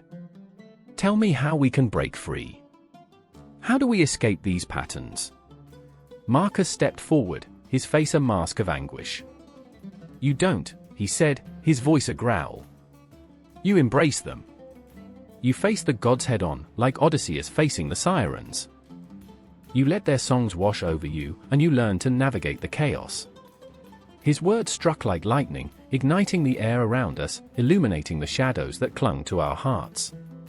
I felt the weight of history pressing down, the burden of expectations, of destinies unfulfilled. The ghosts of ancient heroes and heroines loomed in the corners of my mind, their stories etched into the very fabric of our reality. "Remember," Lydia's voice trembled like a whispering wind, drawing me back to the moment. "These myths, they are our inheritance. They shape our dreams and our nightmares. They teach us, warn us, remind us of the fragility of existence." My heart thundered in my chest, each beat a reminder of the stories that define us, binding us to a lineage that stretches back to the dawn of civilization. I felt the weight of my own destiny, the pull of the cosmos, stars scattered like hopes across an infinite sky, each one a story waiting to be told. But as the tension coiled tighter, I realized the confrontation lay ahead. The line between the myth and the mundane blurred, and I could almost hear the distant howling of the Furies, chasing us from the shadows. Could we confront our demons, the mythic echoes of our lives? Or would we succumb to the weight of our legacy, crushed beneath the very stories we sought to understand? Time slipped past us like sand through fingers, the clock chiming with urgency, reminding us of the moments lost in the chasm of our own making. A cacophony of emotion swirled within me, fear, anger, longing, a tempest that threatened to break free. And as I looked into Lydia's eyes, I saw the flicker of hope, the ember of possibility. "Maybe," I whispered, the words barely escaping my lips. "Maybe we don't have to bear the weight alone. Maybe together, we can rewrite our stories." The air crackled with anticipation, each heartbeat a promise, each breath a step toward the unknown. And as the fog began to lift, revealing the path ahead, I felt the whispers of the past echoing in my soul, guiding us toward our destinies, drawing us closer to the confrontation we so desperately needed. In that moment, as the shadows danced around us, I knew the influence of myth was not a shackle. It was a force that could propel us forward, a reminder that our stories, our lives, were not merely echoes of the past, but pathways to a future yet unwritten. And as we stood together, the air alive with possibility, I felt the pulse of the universe align with our own, a cosmic reminder that we were not alone, that our fight was intertwined with the very fabric of existence. Rain fell in sheets, a curtain of cold, relentless water that drummed against the cobblestones like a funeral march. I stood there, drenched to the bone, the chill creeping into my very marrow as if the storm itself sought to pull me down into the depths. I could feel the pulse of the city, muted under the weight of the downpour, but deeper still lay the pulse of hell, the underworld that whispered to the living and the dead alike. Every heartbeat echoed the names of those lost, names I dared not speak aloud, for fear that the very air would carry them away. I remembered their faces, each a haunting spectre in the corners of my mind, each a reminder of the fragility of life against the tide of time. But there, at the edge of this city, where shadows stretched long and thick, was something more tangible, more visceral. Ellie, trembling under the awning of a crumbling stone building, her eyes wide with a mixture of fear and something else, maybe hope. She clutched a small bundle against her chest, a child wrapped in a dirty scarf, both too innocent for this world, too vulnerable for a night like this. I could see the weight of her choices etched on her face, the frantic dance of desperation.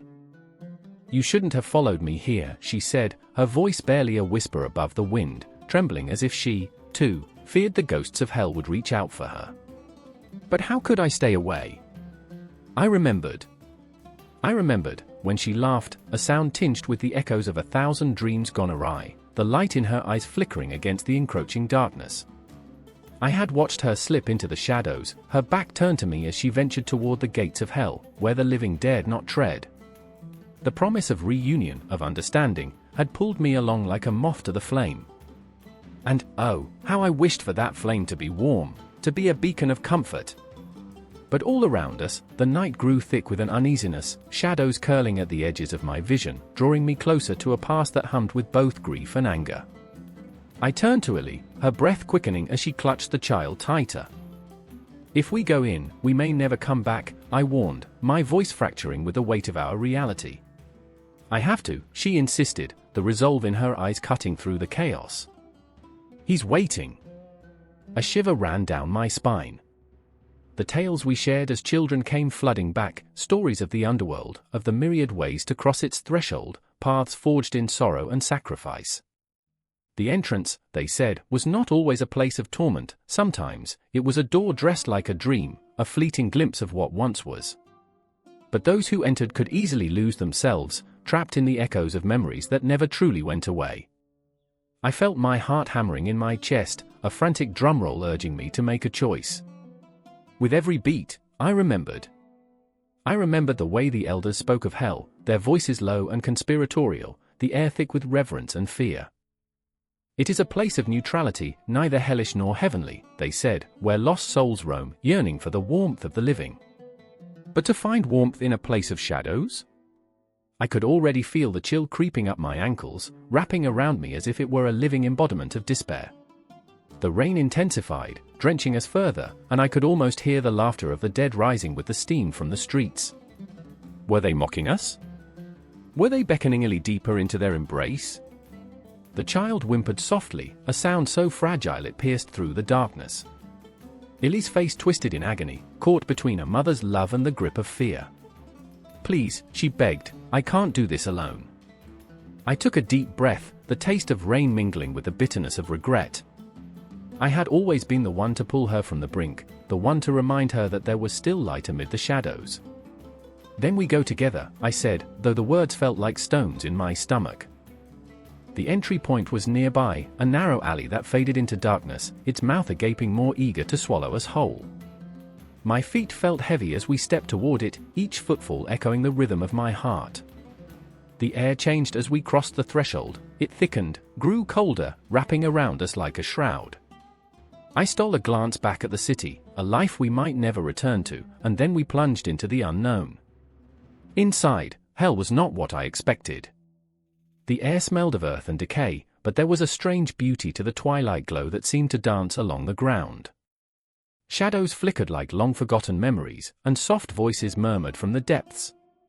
I could see figures moving, lost souls, perhaps, caught somewhere between longing and despair. They turned, their vacant eyes meeting mine, stirring an unbearable ache deep within. Illy's grip tightened around my arm, and I felt the weight of her fear meld with my own. "What if we can't find him?" she whispered, the tremor in her voice echoing through the silence. "We will," I promised, though the words felt brittle, ready to shatter. "We will find him." But every step forward seemed to lead us deeper into a labyrinth of memories, each corner turned revealing more specters of our pasts. The laughter of children echoed, twisted and warped, mixing with cries of the lost. I caught glimpses of faces I recognized, trapped in the web of their own regrets, and I feared, oh how I feared, that we would join them, forever wandering in the twilight. The child whimpered again. Illy faltered, her resolve faltering in the face of such overwhelming despair.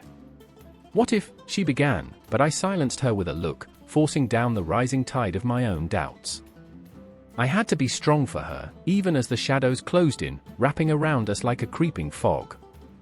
And as I breathed in the air thick with melancholy, I realized the truth. Hell wasn't merely an underworld, it was a reflection of our deepest fears and desires, a mirror held up to the very essence of our souls. We were not just searching for someone, we were navigating our own hearts, searching for the light that had become so obscured. With every footfall, I felt the weight of choice pressing down, suffocating, each step a reminder of the lives we had left behind, the paths we had chosen. The echoes of the dead mingled with our resolve, urging us forward even as the darkness threatened to swallow us whole. "I remember," I whispered to myself, "I remember," and then, through the shadows, a flicker of flame caught my eye, a beacon in the darkness, hope illuminated, piercing through the despair. Illy pulled me toward it, her heart racing, and together we plunged deeper into the heart of hell, determined to find the one thing that could bind us together, even amidst the chaos. As the darkness wrapped around us, I couldn't shake the feeling that we were not just walking into the underworld, but rather, we were stepping into the very essence of ourselves. And in that moment, the boundaries blurred, between the living and the dead, between the choices we made and the regrets that lingered, each heartbeat echoing through the shadows, reminding us that both love and loss are the true entry points to hell. The air crackled with tension, an electric pulse beneath the howling winds of hell. I stood there, breathless, on the edge of despair. The ground was damp with the remnants of past battles and lost souls, each droplet a testament to the weight of our choices. I could see the 7 rings, ethereal and twisted, glinting ominously in the moonlight, each one a promise of power and a curse entwined. They shimmered with the allure of ambition and whispered secrets I was desperate to unearth, but at what cost? Friday was there beside me, her eyes wide, haunted. Once fierce and unyielding, now she stood on the precipice of fear, uncertainty skimming the surface of her heart like a pebble across still water. "We can't be here," she said, her voice trembling. "We shouldn't have come." The shadows seemed to stretch towards her, eager to swallow her whole. I remembered the way she used to laugh, a bright, piercing sound that could shatter the dark. But that laughter felt like a distant memory now, drowned by the weight of the rings, each one a promise that came with a price. Hell, the very essence of death's cold embrace, loomed above us, her icy breath tugging at our souls. And I, caught in the throes of my own obsession, could feel the pull of the rings, each one a siren call that throbbed in my veins. I was drawn to them, like a moth to an unforgiving flame, and yet I could not escape the gnawing doubt. "What if they don't want us to take them?" Friday whispered, her voice sliced by the wind. "Then we'll take them anyway," I replied, the bravado shocking even myself. My heart raced as I reached out toward the first ring, its surface cold and unyielding. The moment my fingers brushed against its surface, a vision washed over me, a sea of shadows, drowning in despair, the faces of the damned flickering like candle flames in a storm. I gasped, pulling my hand back, and Friday looked at me, her eyes wide, searching for answers in the chaos. "Did you see it?" she asked, but I could only shake my head, the images swirling, refusing to settle. My mind raced, guilt slashed at my heart like a dagger. I remember the day we chose this path. The choice was so simple then, so clear. Now, it's a storm of regret. But regret was useless in hell, a place where even the memories seemed to bleed into one another. I could feel the pull of the rings growing stronger, like a tide dragging me deeper into the abyss. And then there was Bjorn, standing a few steps back, his arms crossed tightly, fists clenched. He was our anchor, a stubborn boulder in the tumultuous ocean of chaos that surrounded us. "You're both insane," he murmured, voice low yet ringing with authority. "This isn't a game, and it's not glory. It's death." His words hung in the air, a heavy fog settling on my heart. I felt the truth in them, and yet the allure was too potent. I was on the edge of madness, yearning for something to fill the void. "I remember," I said, more to myself than to them. "I remember the stories, the power the rings contain." My voice felt hollow, echoing off the cold stone walls. They could change everything for us. But a part of me trembled at the thought, for power was a double-edged sword, and I could feel it cutting deeper every moment I lingered. A flicker of hesitation crossed Freida's face. "Power isn't everything," she whispered, but I could see the flicker in her eyes, the temptation dancing with the shadows. And then, as if summoned by our unspoken desires, the rings pulsed, sending ripples through the air, a manifestation of our collective greed. It was intoxicating, a drug that seeped into our souls, blurring the line between ambition and desperation. "Do you feel that?" I asked, voice barely above a whisper. The world around us began to twist and shift, the ground heaving as if the very fabric of reality was unraveling. The rings sang, a haunting melody of despair and longing that echoed in my bones, pulling at the very essence of who I was. I was no longer just a spectator, I was entangled in their call, each note weaving into my heart, anchoring me to this moment of reckoning. Bjorn's gaze darkened, and in that moment, he became a mirror reflecting my own fears. "We're lost," he said, voice laden with a dread I couldn't shake. "There's no turning back." His words sliced through the air, sharper than any blade. I wanted to scream, to argue, but the truth was there, lurking in the shadows we had created. We were on the brink of something terrible, something that could shatter us. The rings began to spin, a whirlwind of light and darkness, intoxicating and terrifying. Freida stepped forward, drawn into their dance, and I felt my heart lurch. "Don't! We can't!" I cried, but it was too late. The moment she reached for one, the world around us exploded with light, as if the very sky was falling. I could feel the energy surging, a chaotic storm that threatened to engulf us whole, and in that split second, I realized, this was no longer about power. It was about survival, about clinging to each other amidst the shadows. "Freydis! Bjorn!" I shouted, my voice lost in the cacophony of chaos, and I reached out, grasping for them, desperate to pull them back from the edge. I remember the panic, the sheer terror coursing through my veins as the rings began to tear at the fabric of our reality. I remember the weight of their choices bearing down on me, the dread coiling in my stomach like a serpent. We had sought power, and power had come for us, ravenous and unyielding. In the heart of hell, beneath the weight of the 7 rings, we stood perilously on the edge of destiny. And as the shadows coalesced around us, I knew, this was just the beginning. The air was thick, heavy with the scent of smoke and despair. I could feel it clawing at my throat, a bitter reminder of the choices I had made. My breath quickened as I turned the corner, the flickering shadows of undulating flames flickering ominously against the stone walls. Each step echoed like a heartbeat in the cavernous void, reverberating with the weight of my past. Was it wrong to feel curiosity in a place like this? Each heartbeat thudded with urgency, an unrelenting drumbeat of impending doom. I remembered the face of my sister, her laughter shattering the silence of our home. I remembered what we lost when the fire consumed everything, our family, our happiness. The warmth of her hand slipping from mine feels like yesterday, even as the shadows of the Naraka loom larger.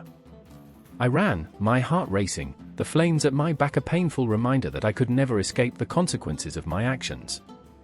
Then there was Ravi, his eyes like distant stars, flickering with hope in a world that had turned to ash. He was a dreamer, a believer in the good that still existed. But standing here, in a hell forged from our mistakes, I wondered if he would still see the light. I could feel the tension crackling in the air, an electric pulse that spoke of his desperation. "This isn't how it ends," he whispered to himself, the words barely escaping his cracked lips. I wanted to believe him, wanted to believe that the Naraka, this twisted mirror of our lives, could somehow transform. The gates of hell were not what I had imagined. They were a carnival of horrors, an ever-shifting tapestry of despair. I could hear the wails of souls trapped within, twisting around me like the tendrils of smoke. Each cry felt like a knife, piercing through the facade I tried to maintain. I remembered what my mother had said: you must face the consequences of your choices. There's no escaping the cycle. Her words echoed, haunting and true, as I stepped further into the abyss. The shadows danced around me, whispering secrets that only the damned could understand. Faces flickered in the flames, those who had succumbed to their own darkness, trapped in their regrets. I saw their stories play out in the fiery reflections: betrayal, greed, heartache. Just a moment ago, I was a spectator, unencumbered by the weight of guilt. Now, I was knee-deep in memories, and the gates loomed ahead, ominous and unforgiving. "Ravi!" I shouted, panic gripping my chest as I turned to find him. Somewhere, he had lost himself in this chaotic swirl of emotion. Fear pooled in my stomach as I navigated the flames, the heat wrapping around me like an old familiar blanket. "Ravi!" His name echoed, swallowed by the wails of the lost. I felt the tightening in my throat, the burden of his absence pressing against my heart. And then, there he was, framed against the backdrop of writhing shadows. His face was a mask of desperation, eyes wild as he reached for something just out of reach. "I can't let go," he cried, his voice breaking like fragile glass, sharp and painful. "I need to set things right."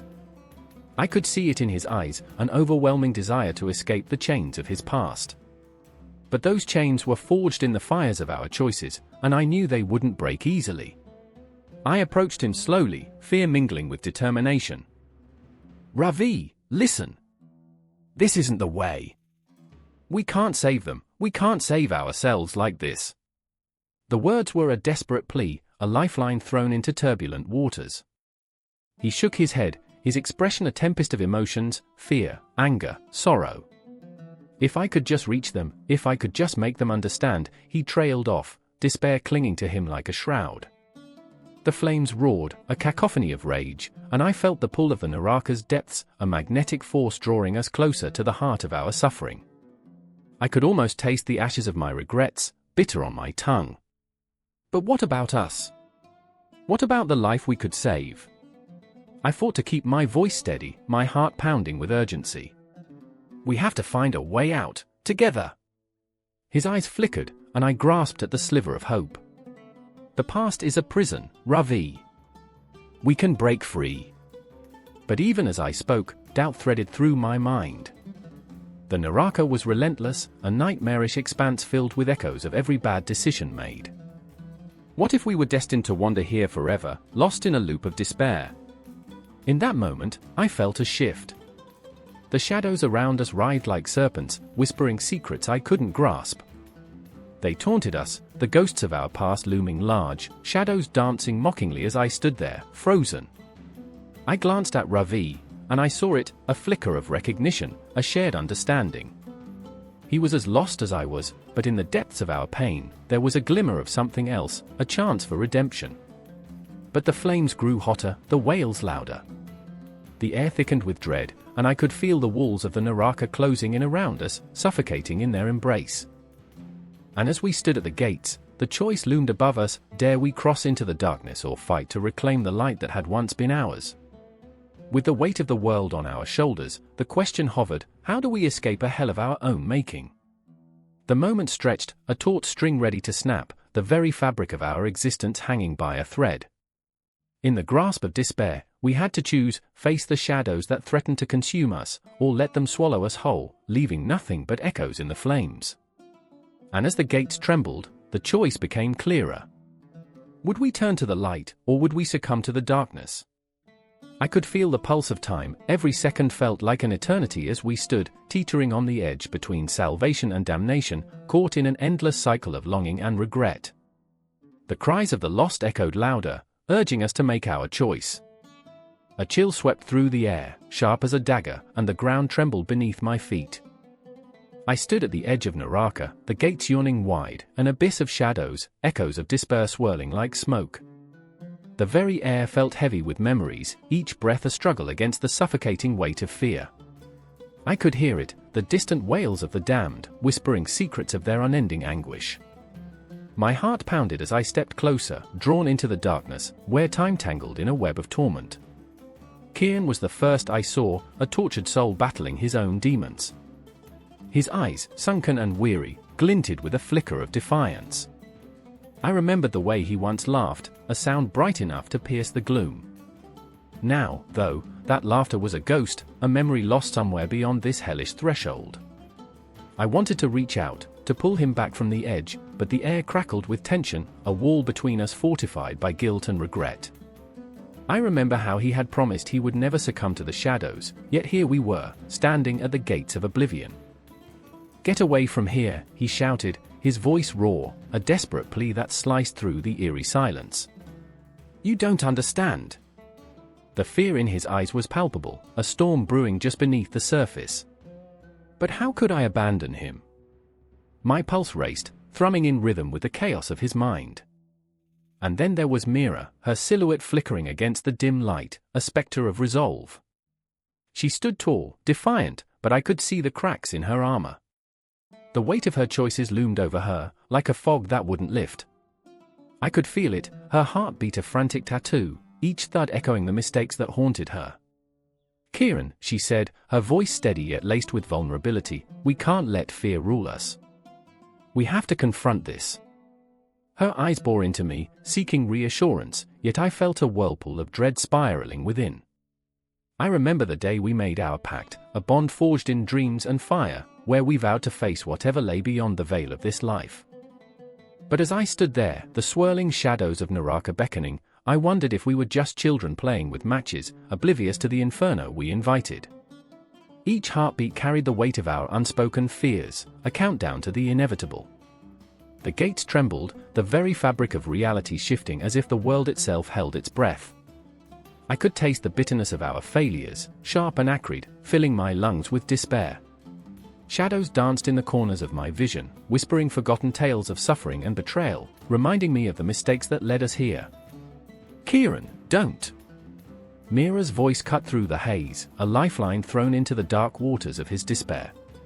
But he was already stepping forward, the allure of whatever lay beyond the gate too potent to resist. "I have to know," he murmured, almost to himself. "What happens when we cross?" And just like that, the world shifted. The air thickened, wrapping around us like a noose. A chill crept into my bones, and I found myself paralyzed by possibility. Memories flickered before me, flashes of laughter, of love, of life, each one a reminder of what we stood to lose. I remember the warmth of the sun on my face, the taste of freedom, the fleeting happiness that felt tangible, but slipped through our fingers like sand. As Kieran's foot struck the threshold, a thunderous roar erupted from the depths of Naraka, the sound reverberating through my very soul. "You dare?" The voice boomed, a cacophony of rage and sorrow, echoing with every unfulfilled promise. The gates shuddered, and for a moment, I thought we might all be swallowed whole, the darkness eager to reclaim us. "Stop!" I screamed, my voice a desperate cry against the encroaching night. But the shadows were already hungry, swirling like a tempest, pulling at Kieran's very essence. I could see the struggle etched across his face, the flicker of hope waning as despair tightened its grip. "This is not your fight," I whispered, but my words felt hollow, lost in the cacophony of the damned. Mira stepped forward, her resolve unyielding as she reached for Kieran, grasping his hand tightly. Together, she insisted, her voice fierce, igniting a spark within me. "We face this together." I wanted to scream, wanted to pull them both back from the edge, but I was frozen in fear, the futility of our existence bearing down on me. I remember the old stories of Yama, the guardian who presided over the gates of Naraka, a figure of judgment, weighing the souls of the departed. Would he find us worthy of redemption or condemn us to this everlasting torment? Tension hung thick in the air as we stood on the precipice, the shadows swirling like a living entity, whispering promises of power and despair. It was a choice, looming heavy over us, and I felt the weight of countless souls pressing down, a cacophony of lost dreams and shattered hopes. The shadows danced around us, tantalizing and terrifying, and I wondered if we were already damned. Time unraveled, seconds stretching into eternities, as Kieran's eyes met mine, fear and desperation intertwining. What if we don't come back? The question hung in the air, a thick fog of uncertainty that wrapped around us. I could only nod, a ghost of a promise hanging between us. It was both everything and nothing, a bridge over an abyss. And then it happened, the whisper, soft yet insistent, sang through the darkness. You are stronger than you think. Embrace your shadows. The words echoed, wrapping around us like a shroud, binding us in our collective fear yet igniting a flicker of courage.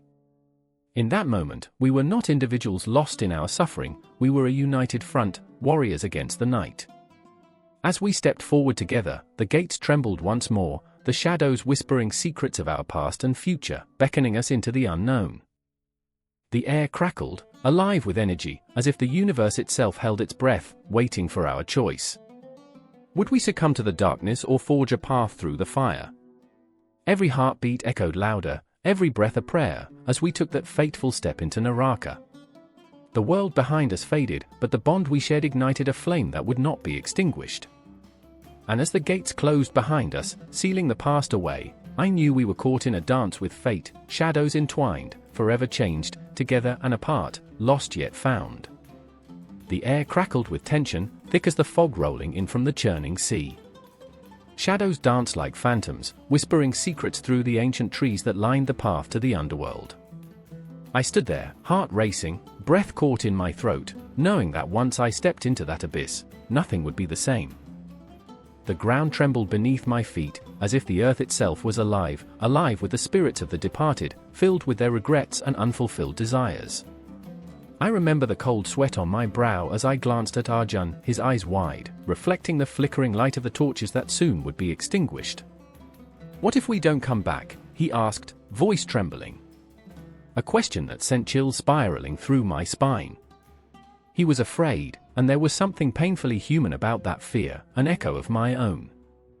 The weight of his uncertainty pulled us deeper into the shadows, into the unseen realms of Yama, the god of death, and the secrets that lay within. Beside him, Maya shifted nervously, her fingers trembling as she clutched a small, tattered cloth, a family heirloom, a talisman against the darkness. We must do this, she said, though her voice was barely a whisper, a plea that hung in the air. For him. For her brother, lost to the void that stretched unfeeling before us. The promise of reunion lay tantalizing just out of reach, but the cost felt overwhelming. A chill wound its way around my heart as we descended. The first realm, abyss of shadows. It was nothing like I had imagined. It was a grotesque carnival of lost souls, drifting specters that laughed hollowly, their voices echoing through the chasms. Faces swirled in the darkness, wisps of memories slipping through my fingers like sand. I wanted to scream, to run, yet I was ensnared, unable to tear my gaze from the sorrowful wails of the damned. Look, Arjun's voice broke through, pointing. Shadows writhed and twisted like smoke, forming figures that danced in a macabre ballet. I saw him, Maya's brother, his form flickering like a dying flame. Was it real? Or merely a cruel trick of the mind? Hope clawed at my chest, but it was a ghost of a feeling, one that would soon be suffocated by despair. The sight of him evoked a primal ache, a reminder of warmth now lost. What have you become? Maya cried out, her voice cracking. It was a question that pierced the air, a plea mingled with anger, guilt, and longing. The shadow fluttered, caught between two worlds, two realities, a soul tethered by love yet bound by chains of sorrow. Come back to us! The words exploded from her, vibrant and raw, echoing like thunder in the cold expanse. But the shadows merely laughed, cruel and mocking. They wrapped around us, suffocating, whispering regrets and fears. I felt the weight of my own choices pressing down, 1,000 missteps clawing at my heart. I remembered every moment of weakness, every tear shed in silence. The ghosts of my own failures loomed, and I was left gasping, drowning in the depths of my own despair. Maya's gaze fell to the ground, tears streaming down her cheeks, glistening like stars lost in a black sky. I failed him, she murmured, but I saw the fire ignite in her eyes. She wouldn't let him fade into nothingness. Her resolve filled the air, heavy yet electrifying, a pulse of determination that crackled against the walls of this forsaken realm. "Then we fight!" Arjun shouted, his voice a beacon in the void. "We call to him." He grabbed Maya's hand, squeezing, grounding her in reality. "We are here. You are not lost. We are not lost." The words hung in the air, a lifeline tossed into the roaring tempest. Together, we stood against the shadows, united in our grief. I felt it then, the force of our love, raw and unyielding. It surged through the darkness, burning bright like a sun breaking through the murky fog. But then the shadows twisted, contorting our hope, morphing it into something grotesque. They beckoned, enticing, promising peace, tempting us into surrender. "No!" I shouted, the word bursting forth like a dam breaking. I could feel the weight of centuries of spirits pressing down, but their cries were drowned out by the thunder of my heart. "We will not yield!" The shadows recoiled, their laughter turning to shrieks as the light of our love pierced the darkness. In that moment, I understood. The underworld was not merely a place of torment, it was a reflection of our own fears, our own regrets. It was a battleground of the soul, a twisted reflection of our lives and the lives we had lost. The second realm loomed before us, the pit of regret. I hesitated, fear clawing at my throat. Here, memories flooded back, each one sharper than the last. Every moment of joy had a counterpart, a heartbreak, a betrayal. The weight of it stung, a relentless tide that threatened to consume us. Arjun stepped forward, his face a mask of determination. "We can't stop now," he said, voice steady despite the tremor in his hands. "We owe it to them." I nodded, the gravity of our mission grounding me. Together, we plunged deeper into the underbelly of existence, into the realms that would test our very souls. Each step echoed with the heartbeat of the universe, resonating with the stories of the lost, the forgotten.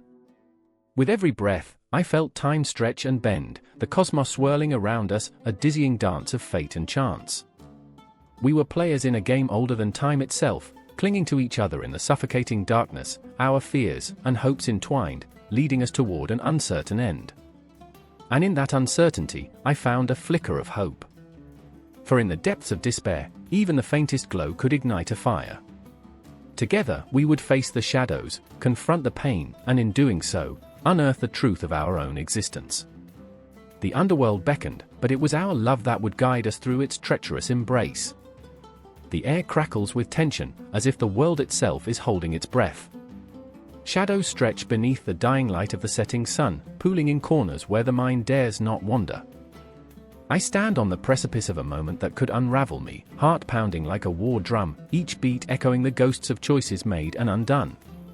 The street is eerily empty, save for the flickering shadows that dance like lost souls, and a chill skitters down my spine. "Yama," I whisper, the name curling on my tongue like smoke. It hangs in the air, thick and heavy, a reminder of what's to come. The Lord of Death. The dark shepherd guiding souls from the realm of the living to the unknown. A figure cloaked in mystery and dread, yet behind that veil lies a deeper truth, a truth that consumes everything in its path. I grip my sister's hand, her fingers trembling like leaves caught in a tempest. Maya is the embodiment of light, and yet here she stands, caught in the grip of shadows. "I can't lose you to him," she cries, her voice breaking. "Not now, not ever." Her fear washes over me, a tidal wave that threatens to drown us both. I see it in her eyes, the flicker of defiance battling the inevitability of fate. For months, we've danced this dance, taunting the very essence of existence, unaware that Yama's gaze has been upon us, calculating, patient. "Focus, Maya," I command, my voice steely yet trembling. "We don't have a choice. We have to confront him."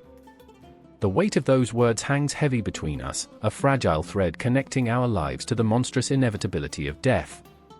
I remember the stories our grandmother told, her voice a ghostly whisper in the dark, weaving tales of Yama, the keeper of secrets, the unyielding force that no one escapes. As night envelops us, the air thickens with an otherworldly presence. I can almost hear the clock ticking, the heartbeat of the universe, counting down the moments until the inevitable. Time slips through my fingers like sand, each grain a memory. I remember our childhood laughter, the way the world felt indestructible, and now it feels like a cosmic joke, a cruel twist of fate that leaves us exposed and vulnerable. Maya squeezes my hand, grounding me, yet every second feels like an eternity. What if he takes me, she whispers, and her vulnerability pierces me like a dagger.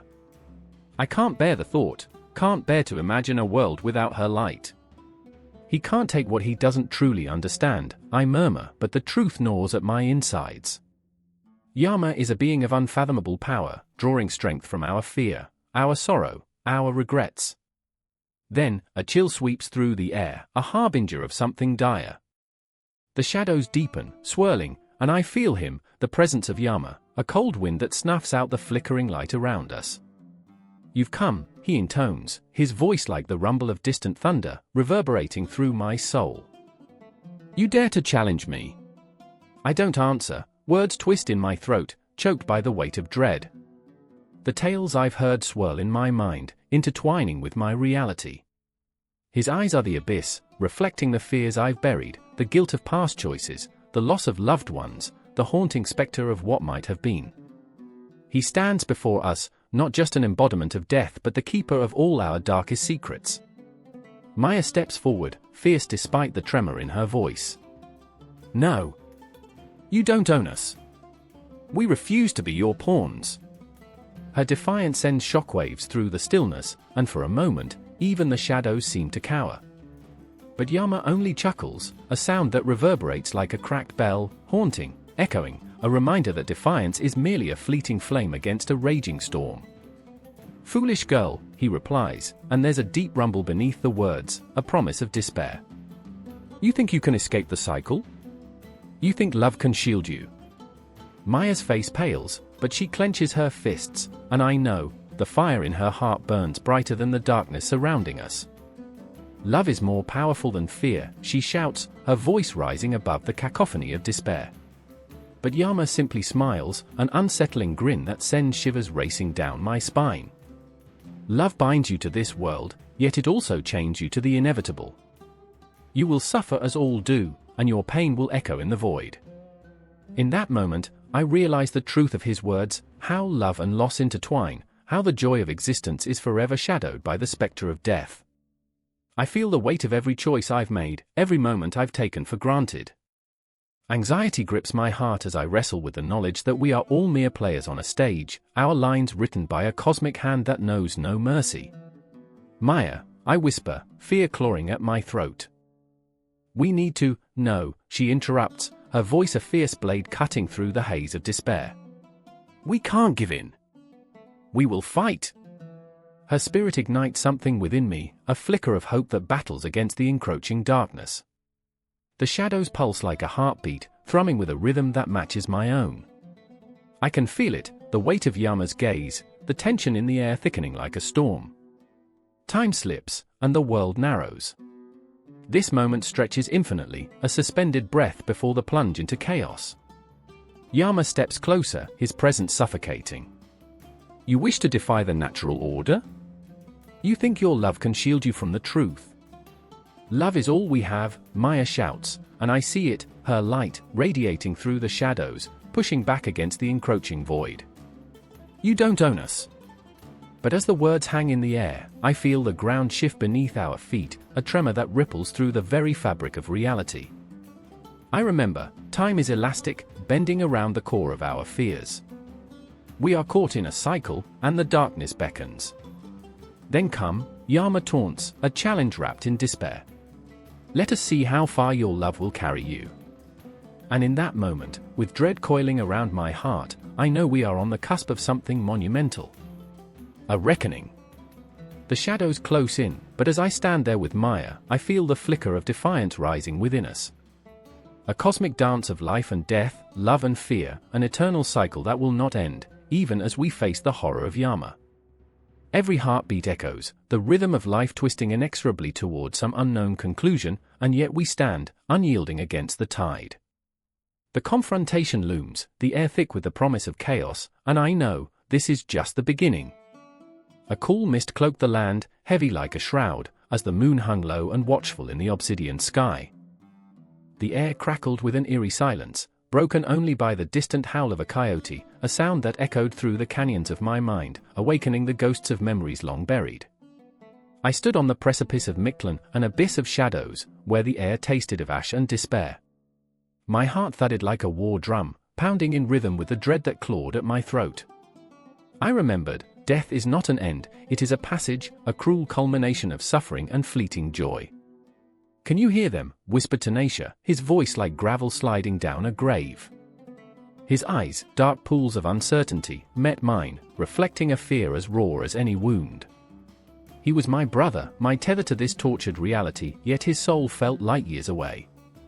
Behind him, the spectral form of Xochitl shimmered, a girl of wildflowers trapped between the worlds, her laughter a lament that twisted the edges of sanity. She was a spirit caught in the liminal, a reminder that beauty and horror are but two sides of the same cursed coin. I took a breath, heavy with the scent of damp earth and the lingering sweetness of decay. "Do you think they're waiting for us?" I asked, the words tasting bitter on my tongue. The souls of the departed lingered in Mictlan, forever yearning, their whispers curling like smoke, tugging at heartstrings with a relentless grip. Tenacia turned, his face shadowed, a flicker of anguish etched across his brow. "Who?" he asked, voice quaking. "The brave? Or the damned?" I wanted to tell him that it didn't matter, that death was a specter that swallowed us all in the end, but my throat tightened around the truth. Each layer of Mictlan held secrets, each darker than the last, a descent that would peel away our humanity like the skin of an onion, revealing the festering core beneath. We whispered the names of the dead, shivering as the echoes transformed into a cacophony of sorrow, a symphony of loss that throbbed in the pit of my stomach. I remembered the tales, 9 layers, each more harrowing than the last. I could taste the bitterness of regret, the iron tang of blood. In life, we believed ourselves invincible, yet here, in the underbelly of existence, we were mere shadows, flickering and ephemeral. "Come," Xochitl beckoned, her finger tracing the contours of the nothingness ahead. "We must face our fears." But the thought of that descent chilled my bones. What awaited us in the depths? Would we find redemption, or would we drown in the darkness of our own making? With every slow step, the world around us shifted, the air thickened, and the ground trembled beneath our feet. The first layer was a wasteland, a barren expanse where the cries of the lost echoed endlessly. Shadows danced, twisting into grotesque shapes, mocking us as we moved further into the maw of despair. I felt Tenacia's hand grip mine, his pulse racing in tandem with my own, a frantic heartbeat against the encroaching void. I remember the stories we heard as children of the brave warriors who fell in battle and were welcomed into the warm embrace of the sun. But here, in the bowels of Mictlan, even their valor felt like a mere flicker against the oppressive weight of the abyss. "What if we don't belong here?" I murmured, my voice barely escaping my lips. "Everyone belongs here," he replied, a tremor of anger beneath his resolve. "This is where we're meant to confront our demons." His eyes glinted with something fierce, a determination that clashed against the despair clawing at my sanity. But as we moved deeper, the landscape morphed into a grotesque painting of suffering. I felt the air grow thick with the weight of memories, my mother's laughter, my father's embrace, all dulled by the specter of death, each recollection a knife twisting deeper. In the second layer, I faced the river of blood, a crimson current that wound through the chaos, carrying the weight of unfulfilled dreams. I saw faces in the water, anguished, pleading. Tenacia's breath hitched beside me, a tremor of recognition ripping through his being. Is that our father?" he gasped. I turned, eyes wide, but the reflection was a haunting mosaic, a blend of every pain weaved into one. Xochitl reached out, her fingers brushing the surface. "Let them go," she urged, and it struck me like lightning. How do we let go of what once defined us? Each pulse of the river was a reminder, a bond woven tighter with each flicker of the past. I couldn't. I remembered the warmth of his hand on my shoulder, his stories laced with hope, now drowned in the depths of despair. "What if we're meant to drown?" I said, the words clawing at my throat. "What if we're too heavy with grief?" Tenacia turned, anguish carved into his features. "We must fight, sister. We must fight for the light." As we plummeted deeper, the air grew colder, the shadows thicker. With each layer we crossed, I felt our spirits fraying, unraveling like ancient thread. "Remember," Xochitl said, her voice a whisper of wind, "we are not alone." But the terror seeped into my bones, whispering sweet lies of abandonment, echoing fears that tightened like a noose. In the third layer, we encountered the jagged cliffs of despair, where lost souls clung to the edges, teetering between existence and oblivion. Their cries rang out, raw, unyielding, a cacophony of agony that clutched at my heart. I barely recognized the face of my mother amongst them, her eyes empty, the warmth long extinguished. "Help us," she wailed, a scream that pierced through the numbness. I felt Tanasha's grip loosen, his strength slipping away like sand through fingers. "Don't!" I shouted, my voice breaking, desperate to pull him back from the edge. "Don't let them take you." But even as I cried out, I felt the abyss call to me, a seductive whisper promising peace. Let go, it would be so easy, to surrender to the shadows, to allow the void to swallow us whole and erase the pain etched into our very beings. I remember the heartbeat of time slipping through the cracks, the relentless pull of darkness, the chilling certainty that Mictlan was not just a destination, but an echo that reverberated through every memory, every wound. Here, in the depths of despair, I stood with my brother and Xochitl, on the brink of annihilation, suspended in this haunting moment of reckoning. And as the layers of Mictlan loomed around us, I understood that the true battle was not against the darkness that surrounded us, but the darkness within. We could not escape this place unless we confronted the shadows that lay in our hearts. We took a step forward, together, hearts pounding against the tide of despair, ready to face whatever lay ahead, the weight of our fears heavy like a curse, yet somehow lighter in the unity we found. As the layers whispered their secrets, our breaths intermingled, a fragile tether against the vast, consuming darkness, urging us deeper into the unknown. The air hung thick with the smell of smoke and sweat, a dissonance of despair and determination swirling together as the shadows flickered against the crumbling walls of the underground chamber. Each heartbeat thundered in my ears, a relentless drum urging me forward, into the darkness, toward the inevitable. I could see her, just ahead, hair wild and eyes aflame with defiance. Elara, my sister, my anchor, stood at the edge of a gaping chasm, where the echoes of lost souls whispered secrets too chilling to comprehend. "Don't you dare!" I shouted, voice trembling yet fierce, grasping for her arm, my fingers grazing the coolness of her skin. "We can't go down there." "Not yet." But she was transfixed, caught in the haunting lullaby of the underworld, its haunting melody wrapping around her like a lover's embrace.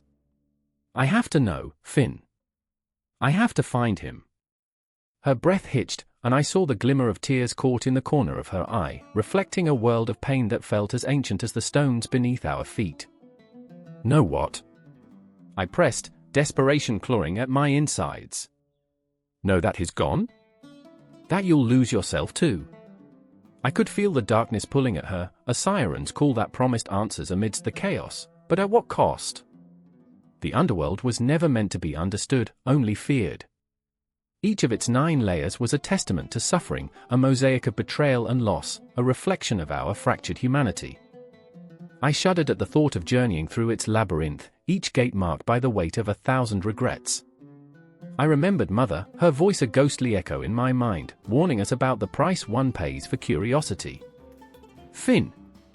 Elara's voice sliced through my thoughts, sharp and pleading. "If you won't come with me, then let me go. I can't bear this void any longer. I'd rather face the depths than live in this unending twilight." I swallowed hard, the reality of her words crashing over me like icy waves, threatening to drown me.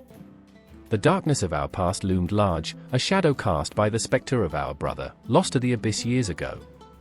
His absence was a chasm that had devoured our laughter, our joy, leaving behind only hollow echoes. But Elara, she had always been the brighter flame, the one who chased the shadows from our lives. "You'll never forgive yourself," I warned, the weight of my own guilt squeezing my chest. "If you lose yourself down there, this isn't about you," she snapped, the fire in her eyes igniting into a blazing inferno. "You don't understand. He's still here, I can feel him. I can hear him calling. And I couldn't breathe. The promise of the underworld was intoxicating, seductive in its embrace, but it was a trap woven with lies and nightmares. I saw it in the flickering lights, phantasms of those who had ventured too far, their faces twisted in eternal questions, a macabre gallery of despair and longing. "Ilara," I whispered, the word a plea, an invocation, a lifeline. "You're stronger than this. You're not defined by what he did." But she was slipping, her feet already dancing to the rhythm of the void, and I was powerless to stop her. The chasm widened, beckoning with dark promises, a gateway to the unknown that whispered sweetly of lost loves and forgotten dreams. The ground shook beneath us, tremors of the universe shifting as if in response to our turmoil.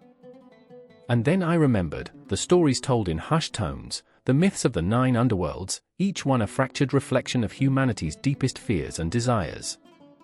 The one ruled by shadows and echoes, where time twisted and turned like a serpent consuming its tail. I thought of the clock that hung in the old town square, ticking away moments that felt both endless and painfully fleeting, marking the passage of time like a countdown to oblivion. "Ilara, please!" I cried, my voice barely a whisper against the cacophony of her resolve. "What if you find him, and he's not what you remember? What if he's lost too?" She hesitated, just for a moment, the flicker of doubt crossing her face like lightning illuminating the night. But the darkness wrapped around her again, tender yet unyielding, and I knew, I could see it in her eyes.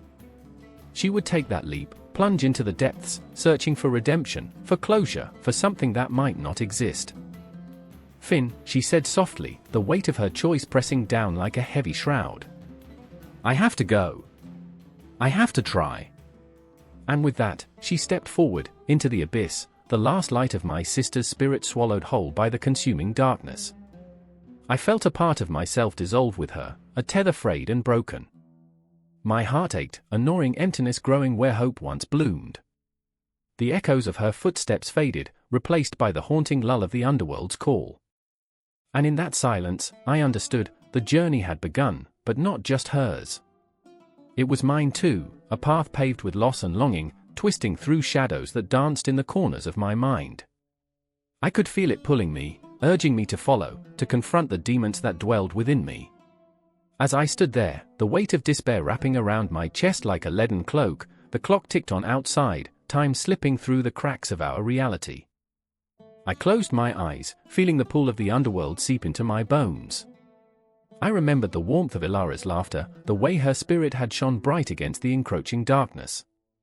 I remembered my promise, to always protect her, even when I couldn't save myself. The night stretched on, and the shadows deepened, an echoing void that beckoned me closer to my own reckoning. One step forward, and I would find myself entwined in the fabric of our past, each layer of the underworld a reflection of our pain, our love, our desperate quest for redemption. As I inhaled the damp, heavy air, I felt the world shift around me, a moment suspended in time, waiting, watching, ready to reveal its secrets. And in that impending silence, the 9 underworlds stretched before me, a map of sorrow and strength, a labyrinth of dreams and nightmares, pulsing with the weight of untold stories waiting to be unearthed. Something slithered in the shadows, a whisper of dread wrapping around me like a cold, clammy hand. The air was thick with the scent of burnt offerings, the acrid smoke swirling up toward the heavens like the souls caught in a tug-of-war between this world and the next. I stood before the first gate, its stone archway gaping like a mouth ready to swallow me whole. Inside, it promised nothing but darkness and despair, and yet, there I was, heart pounding, standing on the precipice of the unknown. I remembered the tales. I remembered my mother's trembling voice, recounting the legend of Mictlan, the underworld, where souls journeyed through 7 gates, each a trial, each a torment. But I never believed, never thought I'd be here, on the verge of crossing the threshold. I could almost hear her voice still, echoing in my mind, "You must be fearless, M.I. Hijo. The dead are not to be trifled with." Fearless? What a joke! My hand shook, sweat prickling my brow, and I thought of my brother, Diego. Diego had always been the brave one, the one who stood in front of me like a shield, laughter spilling from his lips like sunlight. "It's just a story," he'd said, rolling his eyes at our mother's warnings. But now, his absence loomed like a shadow, a painful reminder of the choices we made and the consequences that followed. I was here because of him, to reclaim what was lost, to find him, though I knew the odds were as slim as the daylight creeping through the cracks of the ancient stone. The second gate awaited, a heavy door etched with the cries of the forsaken. I could almost hear them, their voices mingling with the wind, a cacophony of lament. I stepped forward, the ground beneath me rumbling, as if the earth itself was alive with anticipation. My heart raced. I was not alone, I could sense her presence, the wraith-like figure of Isolde, a friend turned enemy turned savior. She had her own demons, a past that twisted inside her like barbed wire, and yet we were bound together in this hellish odyssey. I can't believe you followed me, she hissed, her face pale and drawn, eyes wide with a mix of fear and defiance. You should have stayed away. But I had to be close to her, even if it meant walking into the mouth of the abyss. I had to know the truth. Diego's in there, I said, the words tumbling out, desperate, raw. I can't leave him. Isolde hesitated, a flicker of something, compassion or regret, crossing her features. And what if you find him? What if he's not the same? Her words cut deeper than any knife. What if he wasn't? The thought festered in my mind, a nightmarish vision of a hollow shell of the brother I once knew. Bravery wavered, and I felt myself slipping, my resolve cracking like the dry earth beneath the weight of ancient sins. The third gate stood before us, its surface adorned with obsidian shards that reflected the flickering light from the torches like the eyes of the damned, watching, waiting. I could feel their gaze, 1,000 lost souls pressing in on me, urging me to turn back. You don't belong here, they whispered in unison, a chilling symphony that wrapped around my throat. We have to go, Isolde murmured, but her voice trembled, betraying her own uncertainty. We were caught in a web of our emotions, fear, hope, despair. I could almost taste it, bitter and metallic on my tongue, the very essence of our existence hanging by a thread. I remember, I said, the words escaping like a sigh. I remember the stories, the ones that promised freedom after the trials. But no one ever returned. I clenched my fists, feeling the weight of the world upon my shoulders. What if this is all for nothing? Her eyes softened, and for a moment, we were not lost souls navigating the underworld but two friends bound by memories and shared pain. Then we make it count, she said, determination hardening her voice. For Diego. For us. The fourth gate loomed before us, and I felt the earth tremble with the weight of the dead. Each step brought us closer to the darkness, a suffocating embrace that whispered promises of despair. I could sense the cold chill of inevitability creeping into my bones, threading itself through every fragile hope I clung to. I remembered the stories, but the stories had never touched the raw, jagged edges of my heart, never carved their way into my soul. Here, in Mictlan, the tales became flesh and bone, every echo a haunting reminder of the lives lost, the choices that led us to this very moment. Do you think we can ever leave? Isolde asked, her voice barely a whisper, barely loud enough to drown out the wailing spirits surrounding us. I felt her vulnerability, a flicker of fear igniting the air between us, and I longed to comfort her, to tell her that everything would be okay, but the weight of the underworld pressed against my chest, suffocating me. No, I said, the word tasting like ashes on my tongue. But we can face it together. And so we did, step by step, as the gates loomed larger, the darkness thicker. Each gate was a heartbeat, a pulse of dread, dragging us deeper into a world where nothing was certain, where every moment teetered on the edge of oblivion. I could feel Diego's presence, a flicker of warmth in the cold void, a sliver of light in the encroaching darkness. He was waiting on the other side, and I would not fail him. As we approached the fifth gate, I grasped Isolde's hand tightly, a fragile lifeline binding us in this relentless storm of despair. We were two souls adrift in a sea of shadows, clinging to each other as we plunged into the abyss, knowing that whatever awaited us beyond those gates, we would face it together. And so, we stepped forward, hearts racing, breathless, into the insatiable maw of Mictlan, ready to confront the unknown, ready to unravel the truth. The wind howled like a banshee, shrieking through the skeletal trees, their branches twisting in agonized contortions. I stood at the edge of the forest, heart pounding, eyes wide. Shadows danced, flickering in the twilight as if weaving tales of sorrow and despair. I was not alone. My breath caught in my throat as a familiar figure emerged from the gloom, Ronan, his face pale and haunted, like a ghost who had lost its way. The intense fear in his eyes mirrored my own, a reflection of our shared nightmare. "Do you feel it?" he whispered, voice trembling as he glanced back over his shoulder, as if expecting the very night itself to swallow him whole. "It calls to us, Kira. It promises everything we want, and everything we fear." I nodded, though a chill slithered down my spine. The otherworld, an echo of life, a realm where beauty and horror intertwined like lovers in a deadly dance. It lingered just beyond the veil of the living, tantalizing in its promise of reunion and revenge. Today marked the anniversary of our brother's death, the day our lives shattered like glass, scattering shards of grief across our hearts. The forest closed in around us, suffocating yet strangely comforting, as if the darkness itself was cradling our pain. I remembered the stories we heard as children, wild tales spun by crackling fires, how the otherworld brimmed with ethereal beauty, where the dead danced under a silver moon, and laughter could drown out even the most profound sorrow. But now, those tales felt like siren songs designed to lure us into oblivion. Ronan took a step forward, drawn by an unseen force, and I reached for him, nails digging into my palms as if to anchor myself in this world. "Don't," I urged, the words slipping from my lips like a prayer. "We can't go in there. It's not safe." He turned, desperation etched into his features. "Safe? Kira, what's safe anymore? We lost everything. I can't live like this, haunted by his ghost in every shadow, every whisper of the wind." His voice cracked, raw with emotion, and I saw the boy he once was, bubbling with laughter and mischief, trapped inside this twisted shell of despair. Tears threatened to spill over, a dam of memories ready to break. I remembered the warmth of our brother's smile, how he could light up a room with nothing but a glance. And now, all that remained was silence, an echoing void that chased us into the night, a specter lurking in our hearts. "Ronan, please," I pleaded, feeling the weight of the night pressing down upon me, suffocating. "We can't. What if we lose ourselves? What if we become like them?" "Like who?" he shot back, fury and heartbreak mingling in his eyes. "The lost ones? The wraiths? They live in the shadows of our memories.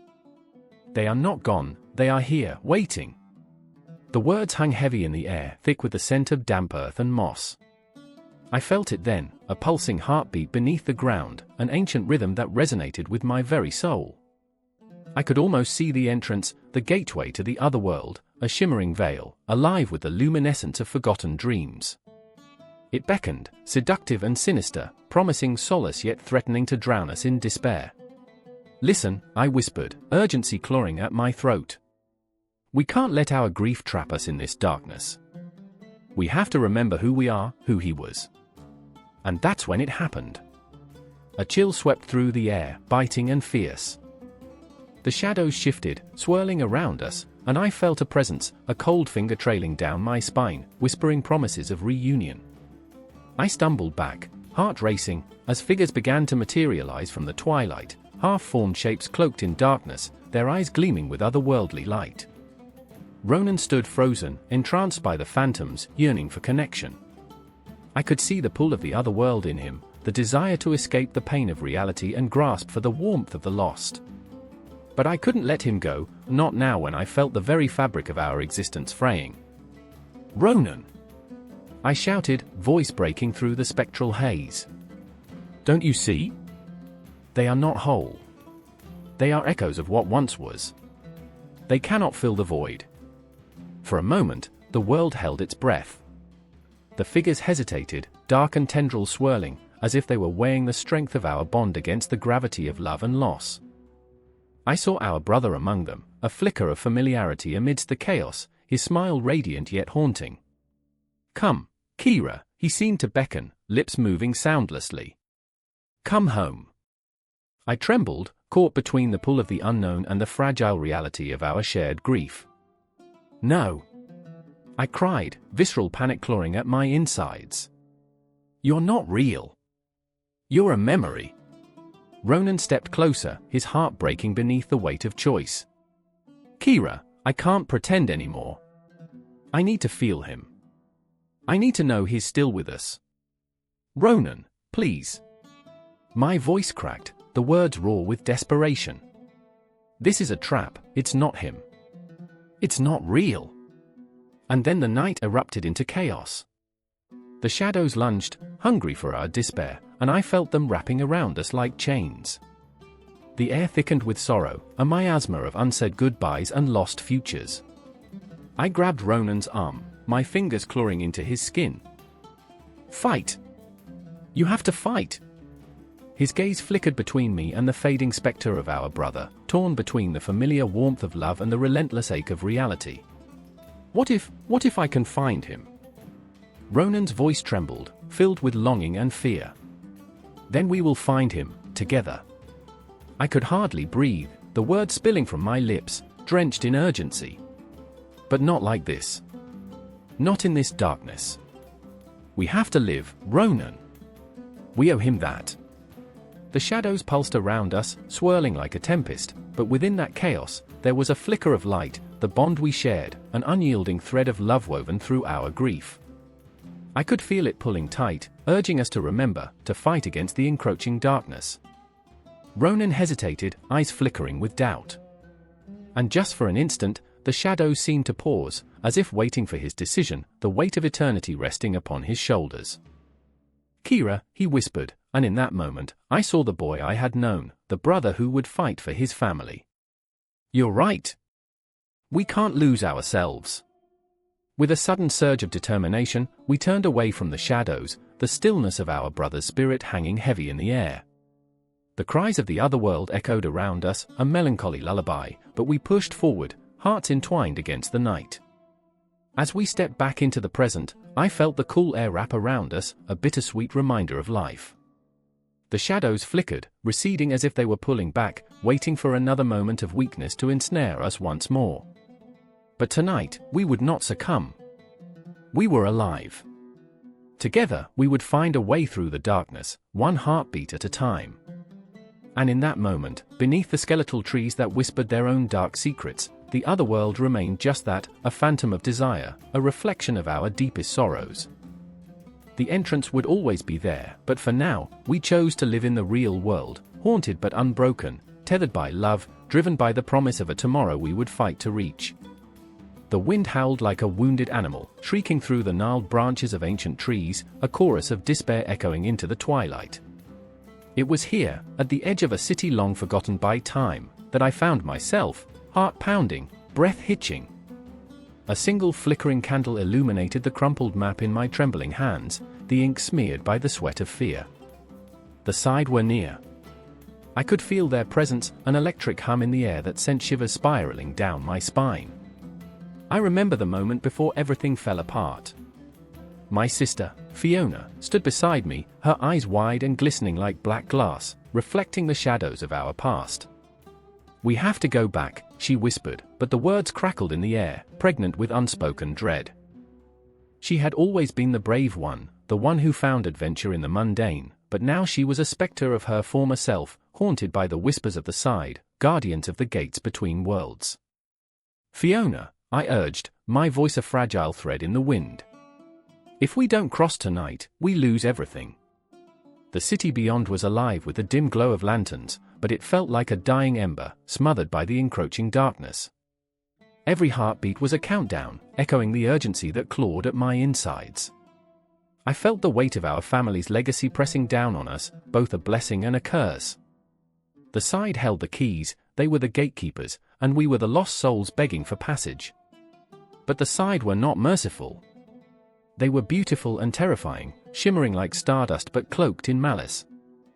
I remember my mother's warnings echoing in my mind, the side would only let you pass when they were satiated, and what they craved was not just offerings but the very essence of fear and longing. I could sense their hunger, a pulsing need that intertwined with the fabric of my being. Fiona turned to me, her brow furrowed, a reflection of my own trepidation. What if they don't let us through? Her voice cracked, the bravado crumbling like a sandcastle before the tide. What if they take us?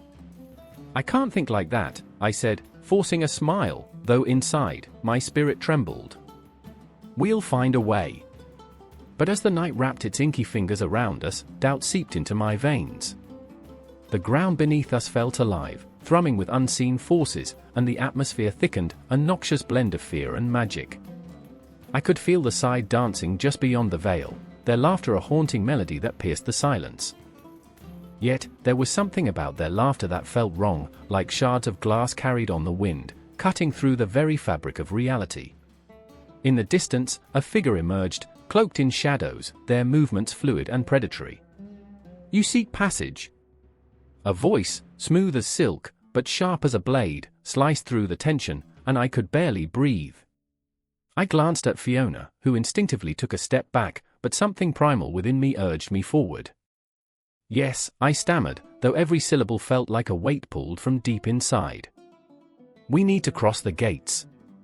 The figure tilted their head, a twisted smile spreading across their lips, revealing teeth like polished ivory. "And what will you offer?" I felt Fiona's grip tighten on my arm, her nails digging into my skin, grounding me in this reality that felt increasingly tenuous. "We don't have anything," she whispered, her voice shaking, fear merging with the desperation in her eyes. "We're just," the side interrupted, their tone dripping with disdain. "You are nothing but echoes of the past, shadows of lost potential. What do you offer in return for life?" In that moment, I saw the ghosts of our ancestors dancing around us, their faces twisted in sorrow and regret. They had bargained with the side before, trading their hopes and dreams for mere survival, always at the mercy of these ancient beings. I remembered my mother's stories of the sacrifices made at the gates, the price that could never be fully paid. "Fear and longing can be a currency," I said, my voice steadying, drawing strength from the suffocating darkness. "We'll give you our memories. Our regrets." It was madness, and yet, deep down, I knew this was our only chance. Fiona gasped, "No. We can't," but the side raised a hand, silencing her instantly, and I felt the air shift, charged with electricity. "Memories, you say? Tell me of your deepest yearning. Whisper your desires into the void, and I will consider your offering." I hesitated, the weight of my own desires crashing down around me like a tidal wave. "I remember," I started, my voice trembling with the weight of it all, "the nights I spent dreaming of a life beyond these walls, the warmth of home that felt so far away. I remember laughter, the taste of freedom, and the aching need to belong somewhere." Fiona clutched her chest, tears spilling over, reflecting the flickering light of the candle. "I remember the moment we lost everything," she choked out, her voice raw as she added her own pain to the offering. "I remember the laughter that turned to ashes, the dreams that slipped through my fingers like sand. I remember, as our voices intertwined, a cacophony of sorrow and longing, I felt the earth tremble beneath us. The shadows deepened, swirling around us like a tempest." The side listened, their eyes glimmering with a hunger that sent chills through my very soul. Desperation clawed at me, twisting and turning like a coiled serpent, and I realized, as the echoes of our memories filled the air, that this was a gamble, a dangerous dance with the guardians of the gates. But sometimes, in that darkness, hope flickered like a candle against the night. And it was a flame we were willing to fight for. Our fate hung suspended, teetering on the edge of oblivion, and the side, those enigmatic spirits who guarded the thresholds between worlds, were waiting for our next move. As the tension thickened, I could almost hear the clock ticking, a reminder that time was slipping away, and with it our chances. The air crackled with anticipation, and as we stood trembling, the gates loomed ahead, ready to reveal what lay beyond. The air crackled with tension, sharp as a knife's edge, as the moon hung low, cloaked in a shroud of mist. It was a night pregnant with dread, each heartbeat a drum echoing in the silence of the ancient forest. I stood there, trembling, hands clenched. The 7 gates loomed before me, their twisted arches woven with legends older than the stars. They whispered secrets, each stone imbued with sorrow, betrayal, and the promise of something beyond, something forbidden. I glanced back over my shoulder. Sophia was close, her face pale, eyes wide with fear. There was a spark of recklessness in me, a cruel curiosity that dared me to push forward. "Are you ready?" I asked, even though I could see the tremor in her lip, the way her hands quaked as they brushed the rough bark of the trees, seeking solace. A laugh bubbled up, bitter as ashes. As ready as one can be for madness, I said, but the truth was far more alarming. I remembered the stories. I remembered the silence that followed the opening of the first gate. Behind us, shadows danced, flickering like uninvited phantoms. The weight of dread pressed down, and I could sense it in my bones. Anton, my brother, stood beside us, his resolve a fragile facade. He had always been the protector, the shield against the world's cruelty. But tonight, even he wore a mask of uncertainty. "We don't have to do this," he murmured, but the words fell like stones into the abyss. "No turning back," I replied, feeling the pull of the unknown, an irresistible force luring me into the depths of darkness. I had heard the tales of those who had ventured through the gates, lost souls, forever entrapped, their laughter echoing eerily in the night. "It's just folklore," I added, but the words felt hollow, like the laughter of ghosts. As we stepped closer to the first gate, a chill wrapped around us, stinging with a promise of misfortune. The gate was a gnarled mess of wood and iron, twisted like the fate of those who had passed through. "What if it's true?" Sophia's voice trembled, and for a moment, I felt the weight of her fear. "Then we'll find out together," I whispered, hoping my bravado would shield her from the truth that gnawed at my insides. I touched the gate, and in that moment, the air thickened, as if the world held its breath. The whispers grew louder, swirling around us like a tempest. Each word was a thread, weaving tales of despair, of wishes granted and lives shattered. It was a storm of emotions, a maelstrom that tugged at my heart, threatening to pull me under. We crossed the threshold, and the world shifted. The forest faded, replaced by a sprawling city, cloaked in shadows and decay. The streets twisted, a labyrinth of sorrow. It was beautiful in its grotesqueness, each corner holding a story that begged to be told. Ghostly figures drifted past, their faces twisted in agony or bliss, who could tell? They passed through us, whispers of lives once lived, and I felt the chill of their memories brushing my skin. "What have we done?" Sophia's voice was barely a breath, trembling with the weight of realization. I glanced at Anton, searching for reassurance, but his eyes were clouded with doubt. The gates didn't just open a path, they stripped away our shields, laid our vulnerabilities bare. Each gate we approached was more daunting than the last, a crescendo of fear and intrigue. With every threshold crossed, we encountered fragments of our past, distorted but familiar. They tugged at our conscience like old friends turned enemies. I found myself standing in the ruins of childhood dreams, where laughter once rang out like a melody, now replaced by echoes of regret. "I remember," I started, the words spilling out before I could think. "I remember when we believed in things, magic, hope. When everything felt possible, the weight of nostalgia squeezed my heart, and the shadows around us shifted, showing glimpses of what once was. But around the edges of that memory, darkness lurked. It seeped into our souls, reminding us of failures and lost chances. I remember," Sophia said, her voice breaking like the fragile glass of bygone innocence. "I remember when I thought love could conquer all. When I thought you were invincible, Anton." The hurt hung in the air, thick and choking. Anton recoiled as if struck, and I saw the conflict tear through him, raw and visceral. "I never meant to let you down," he whispered, pain etching itself deep into the lines of his face. But there it was, the truth that hung unspoken, the despair that clouded the air. The seventh gate loomed before us, a monstrous maw, its darkness palpable. I felt the pull of destiny, the weight of 1,000 fates pressing upon my shoulders. The moment felt infinite, stretched by fear and longing. "Are we ready to face what lies beyond?" I asked, though my voice trembled with uncertainty. Sophia stepped forward, a flicker of defiance igniting in her eyes. "We have to. We owe it to ourselves," she declared, but the truth echoed louder in my mind. What if we weren't meant to confront the darkness? What if it consumed us whole? With a deep breath, we crossed into the unknown. A howl echoed, rising like a specter from the depths. The air thickened with dread, and I clutched my chest, feeling my heart pound against the weight of the impending doom. And then, in that moment, I knew. I knew that the gates were not just a passage through worlds but a reflection of our souls, our fears, our scars, our unquenchable thirst for redemption. Each step was a reminder that the past shapes our present, that every decision sends ripples through time, that we are forever bound to the choices we make. I felt the warmth of Sophia beside me, the strength of Anton as he steadied himself. Together, we faced the swirling abyss of the seventh gate, bracing ourselves against the storm of memories, emotions, and the haunting echoes of our own hearts. We were not just stepping through a gate, we were stepping into the very essence of who we were, fraught with hope and despair, ready to confront the shadows that waited on the other side. The air was thick with an unsettling silence, as if the world had drawn a breath and paused, teetering on the edge of something dreadful.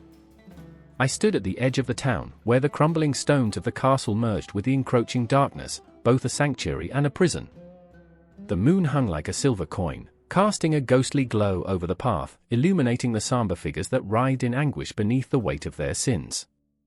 I could hear it, the echoes of despair whispering through the night, an unholy chorus that beckoned me closer. As I stepped forward, a chill gripped my heart. There they were, Agnes, her hands trembling as she clutched a tattered prayer book, praying against the onslaught of terror that lurked just beyond the horizon of her imagination, and Edgar, whose haunted eyes told stories of lost loves and dreams crushed beneath the iron heel of fate. They both stood at the precipice of despair, caught between the pull of hope and the futility of their struggles, each moment stretching like a taut string ready to snap. I remember the day the darkness came, Agnes whispered, her voice barely rising above the rustle of the leaves, as if the trees themselves held their breath. It was just like this, the stillness that promised doom. She glanced at Edgar, whose brow was furrowed with an anguish that seemed to claw at his insides. There was something primal in the way he guarded his secrets, a wild animal still caught in the net of the past. I remember, he replied, his voice low and gravelly, as if he were raking the ashes of some long-buried fire. It was like a shadow creeping across the sun, darkening everything. I thought it was just a dream. His eyes flitted to the castle, where the stone walls loomed like the teeth of a great beast, ready to devour the weak. But dreams, they don't linger like this. A shiver ran down my spine as if the very ground beneath us shared in their terror. The sensation was maddening, like the whispered promise of a lover who had long since lost interest. I could see the flicker of candlelight from within the castle, tiny flames dancing like desperate souls, yearning for salvation. But salvation had become a cruel joke, a bitter wine that left a foul taste in the mouth. "Do you think they wait for us?" Agnes asked, her gaze piercing the veil of shadows that cloaked the entrance to hell. "The ones who have gone before." I wanted to tell her that the dead wait for nothing, they are free of earthly burdens, freed from the weight of unfulfilled dreams. "I think they do," Edgar murmured, his voice thick with sorrow, "but they are not kind. They will pull us down, down into the abyss." And there it was, the realization that love, that sweet, aching love, could twist into something grotesque amidst the shadows. The very thought of it clawed at my throat. I stood there, watching them unravel, two souls caught in a web of their own making, refusing to let go. Their hearts beat frantically against the suffocating pressure of the night, a drum echoing the inevitability of their fate. Agnes dropped to her knees, the prayer book falling from her hands like a discarded dream. "I can't do this anymore," she gasped, her breath coming in ragged gasps. "I can't bear the weight of their suffering on my soul." Tears traced paths down her cheeks, glistening like pearls in the moonlight. Each drop was a silent scream, a testament to the unbearable burden of existence. "I remember the faces," Edgar whispered, his voice trembling. "The ones I tried to save, the ones I failed." The air crackled with the weight of his memories, ghosts rising from the depths of his heart like specters, chilling and relentless. "They are here, Agnes. They're waiting for us." A feeling of dread wrapped around us, binding us tighter than any chain. The castle, with its darkened windows, seemed to breathe, an entity alive with the echoes of countless souls lost to the quagmire of despair. I felt it tugging at the edges of my mind, pulling me into its depths, a siren's call that promised release but delivered only torment. "Do you hear them?" Agnes cried out suddenly, her voice breaking. "They're crying. They know what we've done." Her fingers dug into the dirt, pulling at the earth as if she could unearth her guilt. "I can't face them. I can't." "We must," Edgar replied, each word heavy with resignation. "We must confront our hells before we can find peace." I could see the internal war raging within him, the fight between the man he wanted to be and the man he had become. Each heartbeat was a reminder of the choices he made, a drumbeat of regret that echoed through the very fabric of his being. Moments stretched, twisted, and morphed like shadows under the moonlight, as if time itself had become an unyielding spectre. I could feel the pulse of the night reverberating through my bones, the unrelenting sense that something unspeakable lurked just out of sight. The gates of hell loomed ever closer, and I wondered, as I stood there, caught in their gaze, if I too would be consumed by the darkness, if the weight of my own failures would drag me down into the abyss. "I remember," Agnes said, her voice low and trembling, "when we believed in hope." The words fell like stones into the chasm of silence, and for a moment, a flicker of light danced in the depths of her despair. But in the next heartbeat, shadows surged forward, swallowing the light whole. "Hope is a cruel mistress," Edgar said, and for the first time, I saw the cracks in his facade. "She promises salvation but demands a price we can't afford." The truth of his words settled like a thick fog, suffocating, yet comforting in its familiarity. We were all prisoners of our own making, held captive by the chains of our fears and regrets, wandering through a nightmare that felt all too real. Suddenly, the wind howled, carrying with it the anguished cries of the damned. I saw the shadows shift, the gates of hell yawning open, a maw of darkness ready to consume us all. As the moon dipped behind a curtain of clouds, plunging the world into darkness, I felt the weight of the night pressing down, pushing me towards the brink of despair. The moment stretched, a fragile thread holding us at the precipice, dangling between the light of hope and the consuming darkness of our fears. And there we stood, three souls trembling before the gates, poised at the edge of the abyss, waiting for the inevitable plunge into the unknown, each heartbeat echoing the truth we dared not utter. The gates of hell, alive with the echoes of our past, beckoned us closer, as if to say that our stories were not finished yet. The darkness waited, and we were far from ready to turn back. I remember the moment the air turned thick, clammy as if the sky itself was weeping for the damned. A fog rolled in, blanketing the ground like a dying breath. I was lost, heart pounding against my ribcage, a frantic drum echoing through the silence. Shadows twisted and coiled like serpents, whispering the names of those who had tread this forsaken path before me. "Virgil!" I called, but my voice was swallowed by the gloom. There he was, a fleeting silhouette, sharp and stern, his eyes glinting like shards of broken glass. But even he seemed uncertain, a flicker of doubt in his posture as he turned to me, the weight of an entire cosmos in his gaze. "Dante," he said, a name that felt both foreign and achingly familiar, my name clawing its way back from the abyss. "We must go." But where? My thoughts raced as I followed him deeper into the unknown. Each step echoed like the tolling of a distant bell, a funeral dirge for the souls trapped in this grotesque parody of existence. The gates loomed ahead, tall and foreboding, intricately wrought in iron, adorned with the anguished faces of the lost. No one ever returned from beyond those doors. "Abandon all hope," they said. I felt it gnaw at my insides, a ravenous beast searching for sustenance. I caught a glimpse of her then, the one person who had anchored me to the world above, Beatrice, her name a sweet poison on my tongue. The thought of her ignited a fire within, but it flickered under the weight of despair.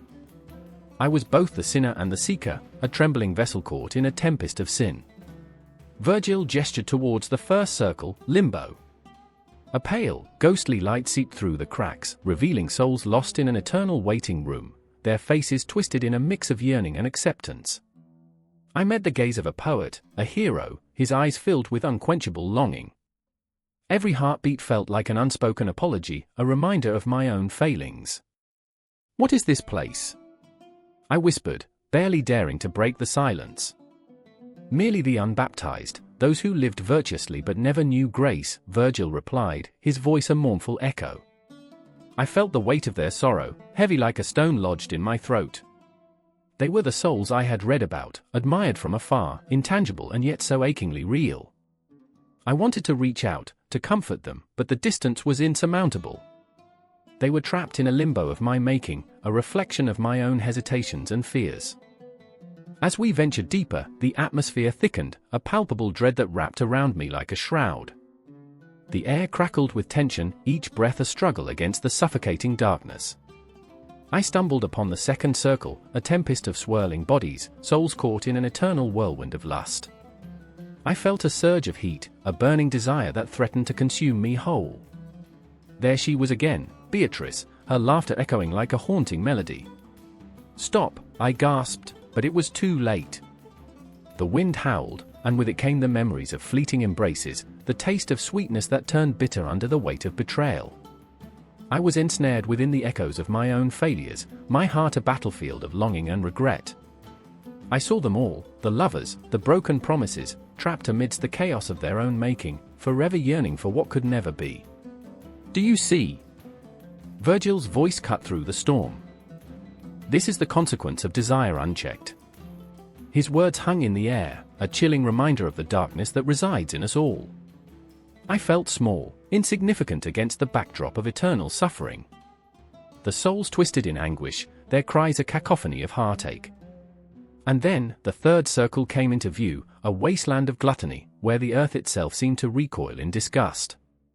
The ground was slick with filth, a loathsome mire of excess and indulgence. I stumbled through the muck, the stench clawing at my throat, and caught a glimpse of a familiar face, one I had once admired, now lost to debauchery. "Why?" I wanted to scream, but the words turned to ash on my tongue. "Is this your future?" Virgil asked, his eyes searching mine for understanding. I felt the weight of his gaze as he held up a shattered mirror reflecting my own fears, gluttony, addiction, the insatiable hunger that gnawed at my soul. I could hear the whispers of the damned, their laughter twisted and cruel, echoing through the twisted landscape. "Let me go," I pleaded, but the words were swallowed by the depths of my own despair. I was a prisoner of my own sins, each circle a deeper descent into madness, a reminder of the failures that followed me like a shadow. The fourth circle beckoned, a grim carnival of avarice, where the souls shoved boulders against one another in a maddening contest of greed. I saw men and women I once respected, their faces contorted with rage as they battled for what could never satisfy their hollow hearts. I felt like an intruder, a voyeur to their unending torment. "This is what you wanted," Virgil's voice cut through my reverie, a reminder of the choices that had led us here. And then a flicker of movement caught my eye, a figure in the distance, cloaked in shadows.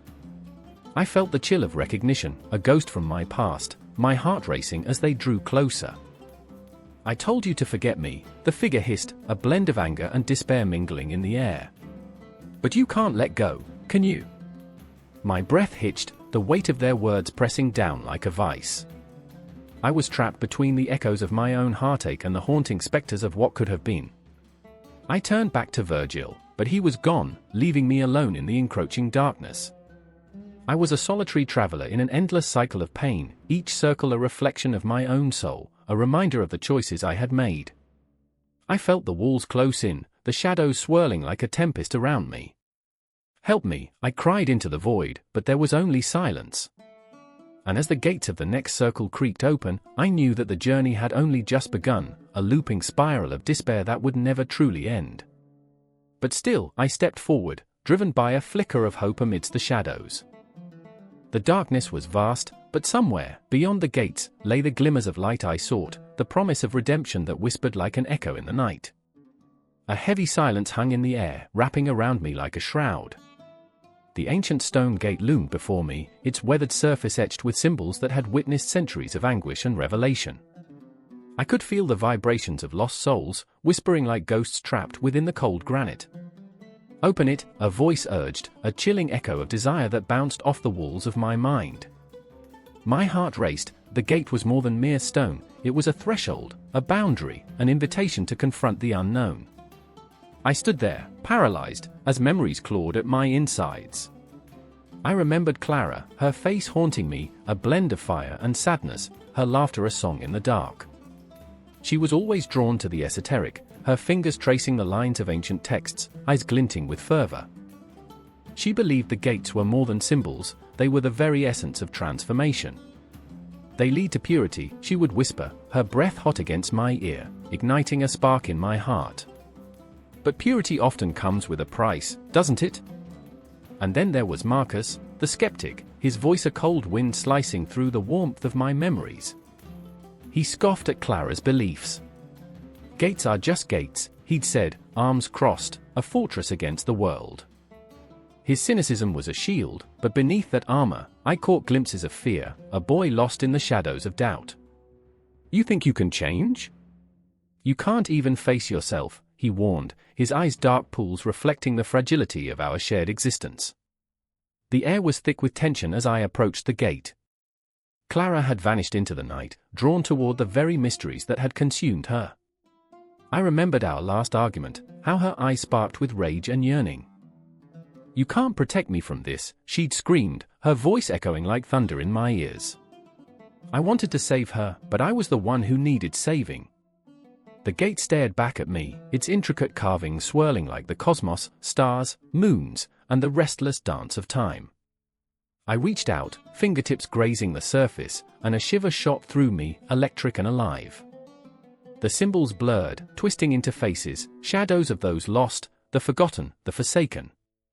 This is your chance, Clara's voice echoed, a haunting reminder of her fervent belief in the power of the unknown. I hesitated, caught in the grip of indecision. A clock ticked somewhere in the distance, each second a reminder of my own mortality. I could feel Marcus's presence looming, the weight of his skepticism pressing against my back. You'll regret it, he'd warned, but his voice felt distant, muffled by the cacophony of my racing heart. Don't let fear stop you, Clara whispered through the fog of my memories, her spirit a beacon that illuminated the darkness. The shadows swirled, whispering promises of transformation, of becoming something more than flesh and bone. But what awaited on the other side? Would the gate lead to salvation or despair? With a deep breath, I pushed against the cold stone, and the gate creaked open. A rush of air emerged, fragrant with the scent of damp earth and long-forgotten dreams. The world was alive beyond that threshold, pulsing with energy, a tapestry woven from the threads of existence itself. But as I stepped forward, the shadows flickered, revealing the faces of those I had lost, friends, lovers, lost opportunities. Their eyes bore into my soul, a haunting reminder of every choice unmade, every word unsaid. I was unprepared for the flood of emotions that surged through me, a torrent of grief and longing. What do you seek? The darkness whispered, a voice both familiar and alien. Clara's laughter mingled with the cries of the past, a cacophony of joy and pain that threatened to consume me whole. I faltered, teetering on the brink of an abyss that felt both terrifying and liberating. Forgiveness, I gasped, the word escaping my lips like a prayer. My voice echoed in the void, swallowed by the hungry darkness. I remembered Clara's eyes, brimming with tears, her heart open yet fragile. I should have fought harder, I choked out, the weight of my regrets hanging heavy. I should have saved you. And then there was Marcus, his voice slicing through the fog of my despair. You're foolish to think you can change things. You're just a man lost in a world of your own making. His skepticism felt like a blade, sharp and unforgiving. But I was no longer that man, no longer a prisoner of doubt. Maybe I am, I whispered, my voice barely a breath. But I'm willing to face it. The gate shuddered, the symbols writhing with life, as if acknowledging my resolve. A path opened beyond the threshold, a kaleidoscope of possibilities, shimmering like starlight in the obsidian expanse. I felt the weight of Clara's spirit beside me, urging me forward. The darkness trembled as I stepped through, heart pounding, a heartbeat against the vastness of the unknown. I was no longer just a witness, I was a participant in this cosmic dance, in the alchemy of transformation. The shadows twirled, morphing into shapes, into faces of those who dared to dream, to believe, to reach for the impossible. And in that moment, I understood, the gate was not merely a passage, it was a reflection, a manifestation of my deepest fears, my most fervent desires. Each step into the unknown was a confrontation with the self, a reckoning with the ghosts of my past. The air crackled with potential, an electric promise that echoed through the very marrow of my bones. I was suspended in time, caught between what was and what could be. The past, the present, the future swirled like a tempest around me, and all I could do was surrender. The gate behind me began to close, a finality that sent a shiver down my spine. I had crossed the threshold, and there was no turning back. "Embrace it," Clara urged, her spirit a flicker of light in the encroaching darkness. "This is where the magic happens." And as I stood there, enveloped by the swirling chaos, I realized that the true transformation was not in the destination, but in the act of stepping through the gate itself. Each heartbeat drummed a rhythm of defiance, a challenge to the shadows that sought to claim me. I was alive, and that was enough. In that moment, the gate became the very essence of possibility, a doorway to the uncharted territories of the heart and soul. The air shimmered, filled with the echoes of dreams waiting to be born. I could feel the pulse of the universe, a heartbeat that resonated within me, pushing me forward into the embrace of the unknown. And I stepped deeper into the abyss, knowing that the journey had only just begun. The air hung thick with a silence so profound it seemed to vibrate, an eerie stillness that wrapped around the dilapidated walls of the old church like a tightening noose. Shadows danced in the flickering candlelight, twisting and contorting, whispering secrets long buried. I stood at the edge of the altar, my heart racing, each beat a thunderous echo in my ears. The scent of burning wax mingled with something metallic, something feral, clawing at the back of my throat. I could feel it, the weight of sins long past, a palpable tension thrumming through the very stones beneath my feet. I remember the way Alyssa's eyes shone with a desperation that pierced through the darkness, a wild glimmer of hope intertwined with despair. She was a reflection of a tortured soul, wrapped in layers of guilt and longing. "We have to confront it," she said, voice trembling yet fierce, like a match flickering against the encroaching night. Her fingers were stained with ash, remnants of the last fires she had lit in attempts to burn her past, yet the shadows clung to her like a lover unwilling to let go. "We can't run anymore." And there, at the threshold of the gates of hell, stood Marcus, fists clenched, his shoulders a fortress of unresolved rage and regret. He was a man forged in the fires of betrayal, a warrior who had fought countless battles but could never quite conquer the war within himself. "Confront what?" he spat, venom lacing each word, each syllable a dagger thrown into the fragile air. "The sins? They don't care about us. They own us." His voice cracked, the torment spilling over, and I could feel the weight of his pain hanging heavy in the air, fear, shame, and an insatiable hunger for redemption. I remember staring down at the cracked tiles, their surfaces marred with the stories of those who had knelt in prayer, seeking solace. But solace had long since departed, it was replaced by the specters of wrath and greed, slithering around the edges of our consciousness like serpents waiting to strike. This was no ordinary confrontation, it was a reckoning. "Pride," I whispered, the word tasting bitter on my tongue. "It's what got us here." As I spoke, I felt the specter of my own ego rise up, a silent scream trapped within the cage of my heart. I was not above it, I was intertwined with it, and the suffocating grasp of self-delusion wrapped tighter around me like a vice. Alyssa's eyes glistened, a storm brewing beneath the surface. "And lust," she added, voice soft yet sharp. "It's insatiable. It consumes everything." The memories of our past flooded in, moments where desire had driven us apart, where the flames of passion burned too brightly, leaving nothing but ashes in their wake. I could see it in Marcus too, the flicker of longing buried beneath his anger. The ghosts of those he lost, their faces etched in his mind, haunted him. "I didn't save her," he choked out, grief spilling over, suffocating him. "I couldn't," he faltered, lost in the labyrinth of his own making, and the vulnerability broke through the hardened armor he wore, raw and exposed. "Gluttony," I breathed, the weight of the word heavy on my tongue. The insatiable hunger to consume more until there was nothing left but emptiness. I thought of the nights we spent chasing thrills, attempting to fill the voids left by our choices. The laughter turned hollow, the joy a fleeting illusion. "We devoured each other," I said, the realization settling like lead in my chest. The candles flickered violently, each gust of wind from unseen forces threatening to extinguish our fragile flame, the shadows slipping closer, eager to swallow us whole. I felt the cold tendrils of envy creep in, wrapping around my heart. I was not just a witness, I was complicit, a silent participant in this twisted dance of sin. "Sloth," Alyssa murmured, a haunted look in her eyes. The weight of inactivity pressed down on her, suffocating her spirit. "I let it consume me. I thought if I waited, the pain would ease. She took a step forward, breaking the spell, fighting against the inertia that threatened to claim her. But it doesn't work that way. We're drowning. Marcus let out a low, guttural sound, the kind of noise that reverberated through the very fabric of existence. I was too scared, he admitted, his voice barely above a whisper, yet it carried the weight of mountains. I wanted to pretend it wasn't real, that none of it mattered. The vulnerability cracked him open, and I could see the flicker of hope beneath the layers of despair, a desperate want for connection, for understanding. The shadows seemed to writhe in anticipation, their whispers growing louder, a cacophony of temptation and regret, a siren song promising salvation beneath the weight of our sins. I felt time itself shift, the seconds stretching into eternity, each heartbeat echoing like a drum signaling our doom. Wrath, I gasped, the bombast of emotion crashing over me like a tidal wave. It clawed at my insides, a beast waiting to be unleashed. The fire of anger burned bright, but it was a fire that consumed everything in its path. It's all-consuming.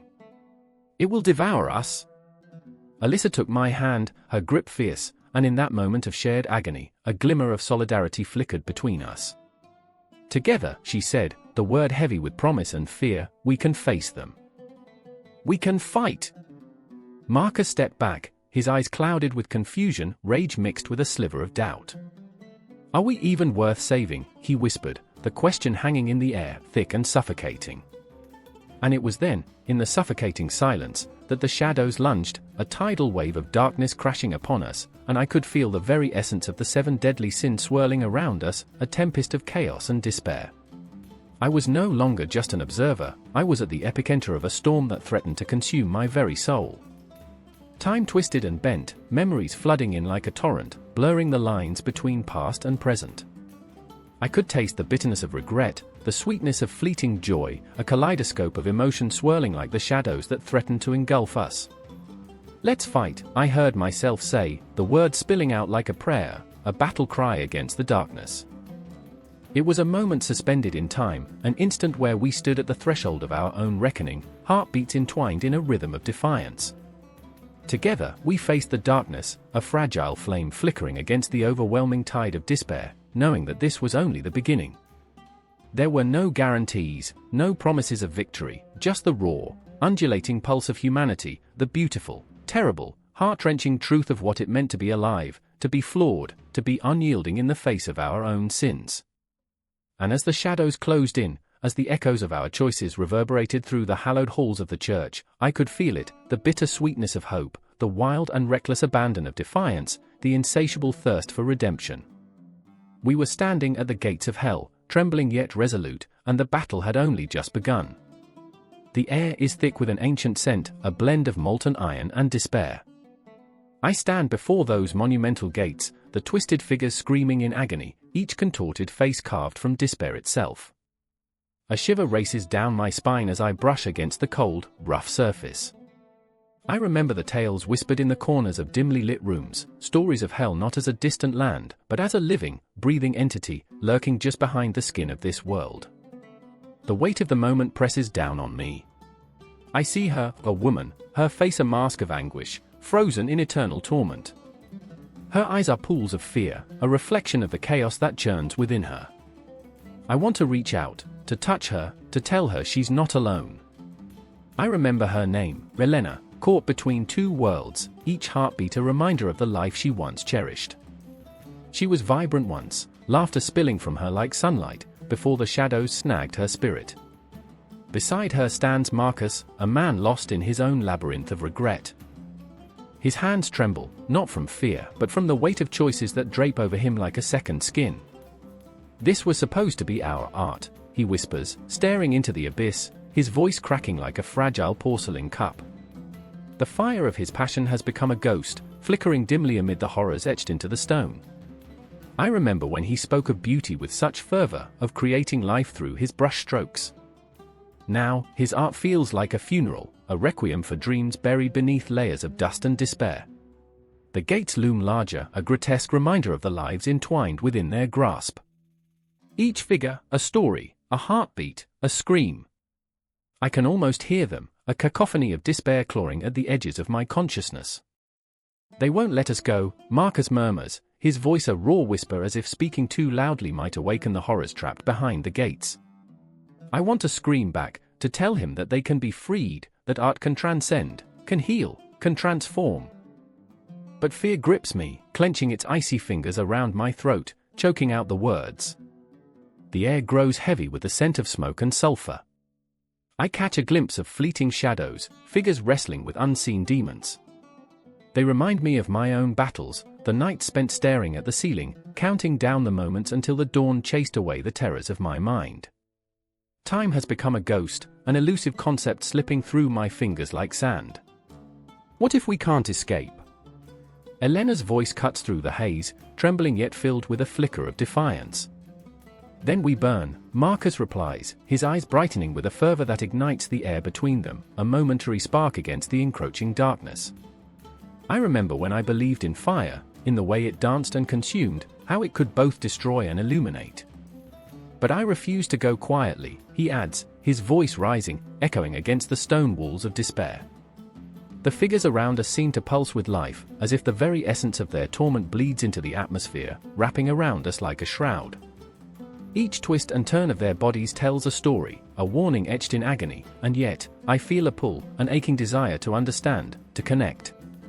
I remember the night I first gazed upon a piece of art that shook me to my core, that made me question existence itself. How the brushstrokes whispered secrets, how colors collided like emotions in turmoil. I wonder if they felt this too, if they connected with their art as I do. Suddenly, the gates tremble, a low rumble echoing from the depths of their ancient frame. The ground shifts beneath us, and I feel my heart race. Fear? Or exhilaration? I remember how it felt to stand on the precipice of something greater, that thrill of the unknown. What if they break free? Elena asks, a glimmer of hope hazarding a breath. What if we can be part of their story? A flash of defiance courses through me, igniting every dormant part of my being.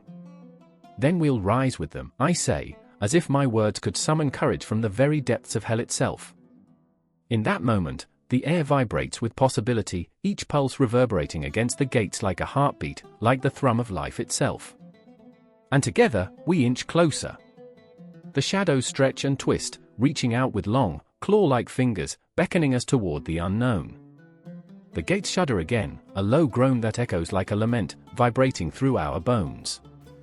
I take a step forward, then another, and suddenly, we are intertwined with the anguish of those figures, each moment a bridge between us and them. I remember the clock ticking, time slipping away, the world outside fading. This is where we are meant to be, where pain and art converge in a storm of emotion, a symphony of suffering. I feel their desperation seep into my skin, wrapping around my heart like a vine, it squeezes until I can hardly breathe. But I hold on. The gates creak open, revealing a chasm, an abyss where light and darkness collide, each flickering flame a memory, a regret, a hope. I glimpse their faces again, the figures writhing in sorrow and joy, and I realize they are more than art, they are the very essence of humanity. And I understand, I remember that every heartbeat, every breath, every shudder is a part of this tapestry of existence. Elena's hand finds mine, warm and trembling. Together, she breathes, and in that word lies an unbreakable bond, a connection that transcends the pain. The gates beckon us forward, a siren call that promises liberation. We step into the void, leaving behind the weight of despair, surrendering ourselves to the tumult of emotions that swirl around us. The gates of hell stand wide open, not as a prison, but as a passage, a transformation. And just as we cross the threshold, the air pulses with a new kind of intensity, wrapping around us like a cloak of shadows and light. The journey has only just begun. The air vibrates with a suffocating silence, thick like fog, wrapping itself around the heart. I stand at the edge of a precipice, toes curling over the edge, staring into the abyss that swallows light and hope. The gates of hell loom before me, grotesque sculptures twisted in agony, frozen screams etched in stone. Every breath feels like a rebellion against the suffocating dread that clings to me. I clutch the crumbling railing, the cold metal biting into my palm, grounding me in this moment, this hellish moment. I remember the day we stumbled upon this cursed place, an uncharted location on our digital maps. A thrill, a dare, a reckless pursuit of the unknown. My friends, Elena and Marco, their laughter still echoing in my ears, luring me deeper into the darkness. Elena, bold yet fragile, her eyes glinting with an unquenchable thirst for adventure. Marco, always the skeptic, his sarcasm spiking the air like electricity. Together, we were a chaotic blend, three souls newly tethered by the promise of the extraordinary. But here, in this moment, the laughter has faded, leaving behind a chilling silence. I glance at them, their faces pale against the grotesque backdrop. They are echoes of their former selves, trapped in the same throbbing dread that constricts my throat. The wind howls, a mournful wail that reverberates through the hollow abyss, as if the very souls of the damned are crying out for release. I remember Elena's voice, trembling yet fierce, breaking through the tension. We can't turn back now. There's something here. Something waiting for us. Her bravado falters, and I see a flicker of fear in her eyes. It mirrors my own. I feel my heart race, blood pounding in my ears, a war drum marking the passage of time. Every second here is a choice to linger in the haunting grip of dread or to push forward, deeper into the heart of darkness. What if it doesn't want us to leave? I whisper, the words tasting like ash on my tongue. And then, there it is, shadows shifting in the corner of my vision, flickering like memories half remembered. Ancient faces twisted in despair, trapped between worlds. Marco reaches for my wrist, his grip tightening, as if he can stave off the encroaching shadows. We're not alone, he breathes, his voice a thread of panic woven through the silence, fraying around the edges. A flicker of a memory pierces the haze, a dream I had long ago, the world crumbling, swallowed by a yawning chasm. I remember standing at the edge, the horizon stained with the blood and bones of the past. But here, the past is palpable, it wraps around us like a shroud, whispering secrets of betrayal and lost love. Maybe it's just a tourist trap, Marco tries to joke, but it falls flat, the darkness suffocating any hint of laughter. I can see the fear pooling in his eyes, shadows reflected back at us in a grotesque dance. You know, like a haunted house but with more soul-sucking. His attempt at humor is a fragile shield against the uncertainty gnawing at us. Elena steps closer to the gates, drawn like a moth to a flame, and I want to scream, to pull her back from the threshold. Don't, I urge, the word a desperate plea. But she's mesmerized, lost in the beauty of horror, the artistry of anguish carved into the stone. It's breathtaking and terrifying, like the moment before a storm shatters the sky. Look, she breathes, her voice barely a whisper. They all have stories. Her fingers trace the contours of the nearest figure, a woman with hollow eyes and cracked lips, forever silent in her agony. I can feel the sorrow radiating from the stone, a palpable weight that sinks into my chest. It strikes me that perhaps they are not just prisoners of hell but keepers of untold stories, each carving a testament to the pain of existence. Yet as I watch her, a chill runs down my spine. The gates creak, a low, ominous sound that echoes into the void. Marco and I exchange a glance, a moment of understanding, a wordless pact that slips between us like smoke. We can't stay here. The air thickens with an energy that feels alive, hungry, waiting. I remember, I whisper to myself, the words tumbling out like a confession. I remember the stories they told, the ones we laughed at, dismissed as folklore. Ghosts and monsters lurking just beyond the edges of our reality. My voice cracks, the weight of those tales flooding back. Each story was a warning, a piece of a puzzle that we had willfully ignored. The gates shift, shadows flickering across their surface, and suddenly I'm not just standing on the edge. I'm stepping forward, pulled by an invisible force, a compulsion to understand. Elena follows, her eyes wide with a mix of fear and wonder. Marco, hesitating, just a heartbeat behind. The stories are here, waiting for us, and I can't shake the feeling that they are eager to be told. Time warps around us, stretching and contracting, the past melding with the present in a chaotic dance. I see the faces of the damned, their eyes pleading, and I feel their despair seep into my bones. This is no mere encounter with myth, it's an invitation to confront our own shadows, to face the darkness that dwells within. And then I hear it, a low, rumbling growl, rising from the depths of the abyss. It reverberates through my chest, a primal sound that speaks of hunger, of loss, and of a longing for freedom. My heart races, I'm teetering on the brink of something unimaginable. As the darkness beckons, I grasp at the warmth of my friends, their presence a fragile thread tying me to sanity. If we go in, we might not come back, I murmur, but the doubt is swallowed by the weight of our shared determination. We are bound together by something stronger than fear, a desperate longing to uncover the truth, no matter the cost. The gates swing wide, the darkness yawning before us, and we step forward, each heartbeat echoing in the vast emptiness. The air thickens, and I can't tell where the stories end and we begin. A cosmic dance of souls, lost, found, forever intertwined as we plunge into the unknown. The air crackled with a heavy silence, broken only by the distant echoes of anguished cries. Each sound twisted into the night like a serpent, slithering its way beneath the skin. There, before the massive iron gates, rusted and ominous, stood three figures, shadows flickering against the cold stone like ghosts trapped between worlds. Marie's heart raced, the weight of her desperation clung to her like a shroud. She squeezed her eyes shut, willing herself to wake from this nightmare. But the chill of the stone against her palm told her this was all too real, and every breath felt like a betrayal of hope. "I can't do this," she whispered, her voice trembling as if it might shatter the silence around them. She opened her eyes, finding David's face, lined with determination, his brow furrowed with the weight of his unrelenting quest. He was a man possessed, chasing shadows that danced in his mind, and she felt the pull of his darkness threatening to engulf her. "You don't understand." But there was no turning back.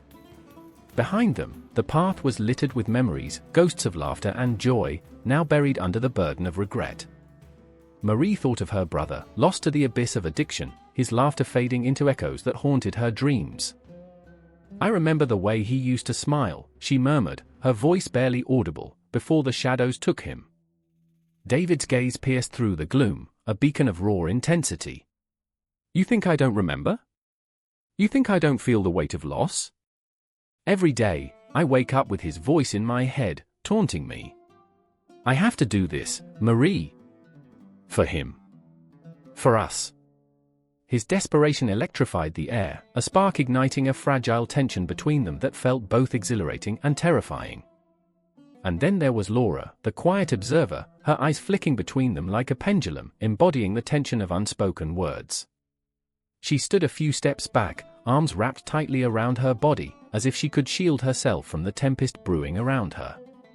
"What if we're not meant to go through?" she whispered, her voice a fragile thread. "What if this is the end?" The gates loomed larger, and insatiable, more ready to swallow them whole. Marie felt the urge to flee, to bury her face in the familiarity of daylight.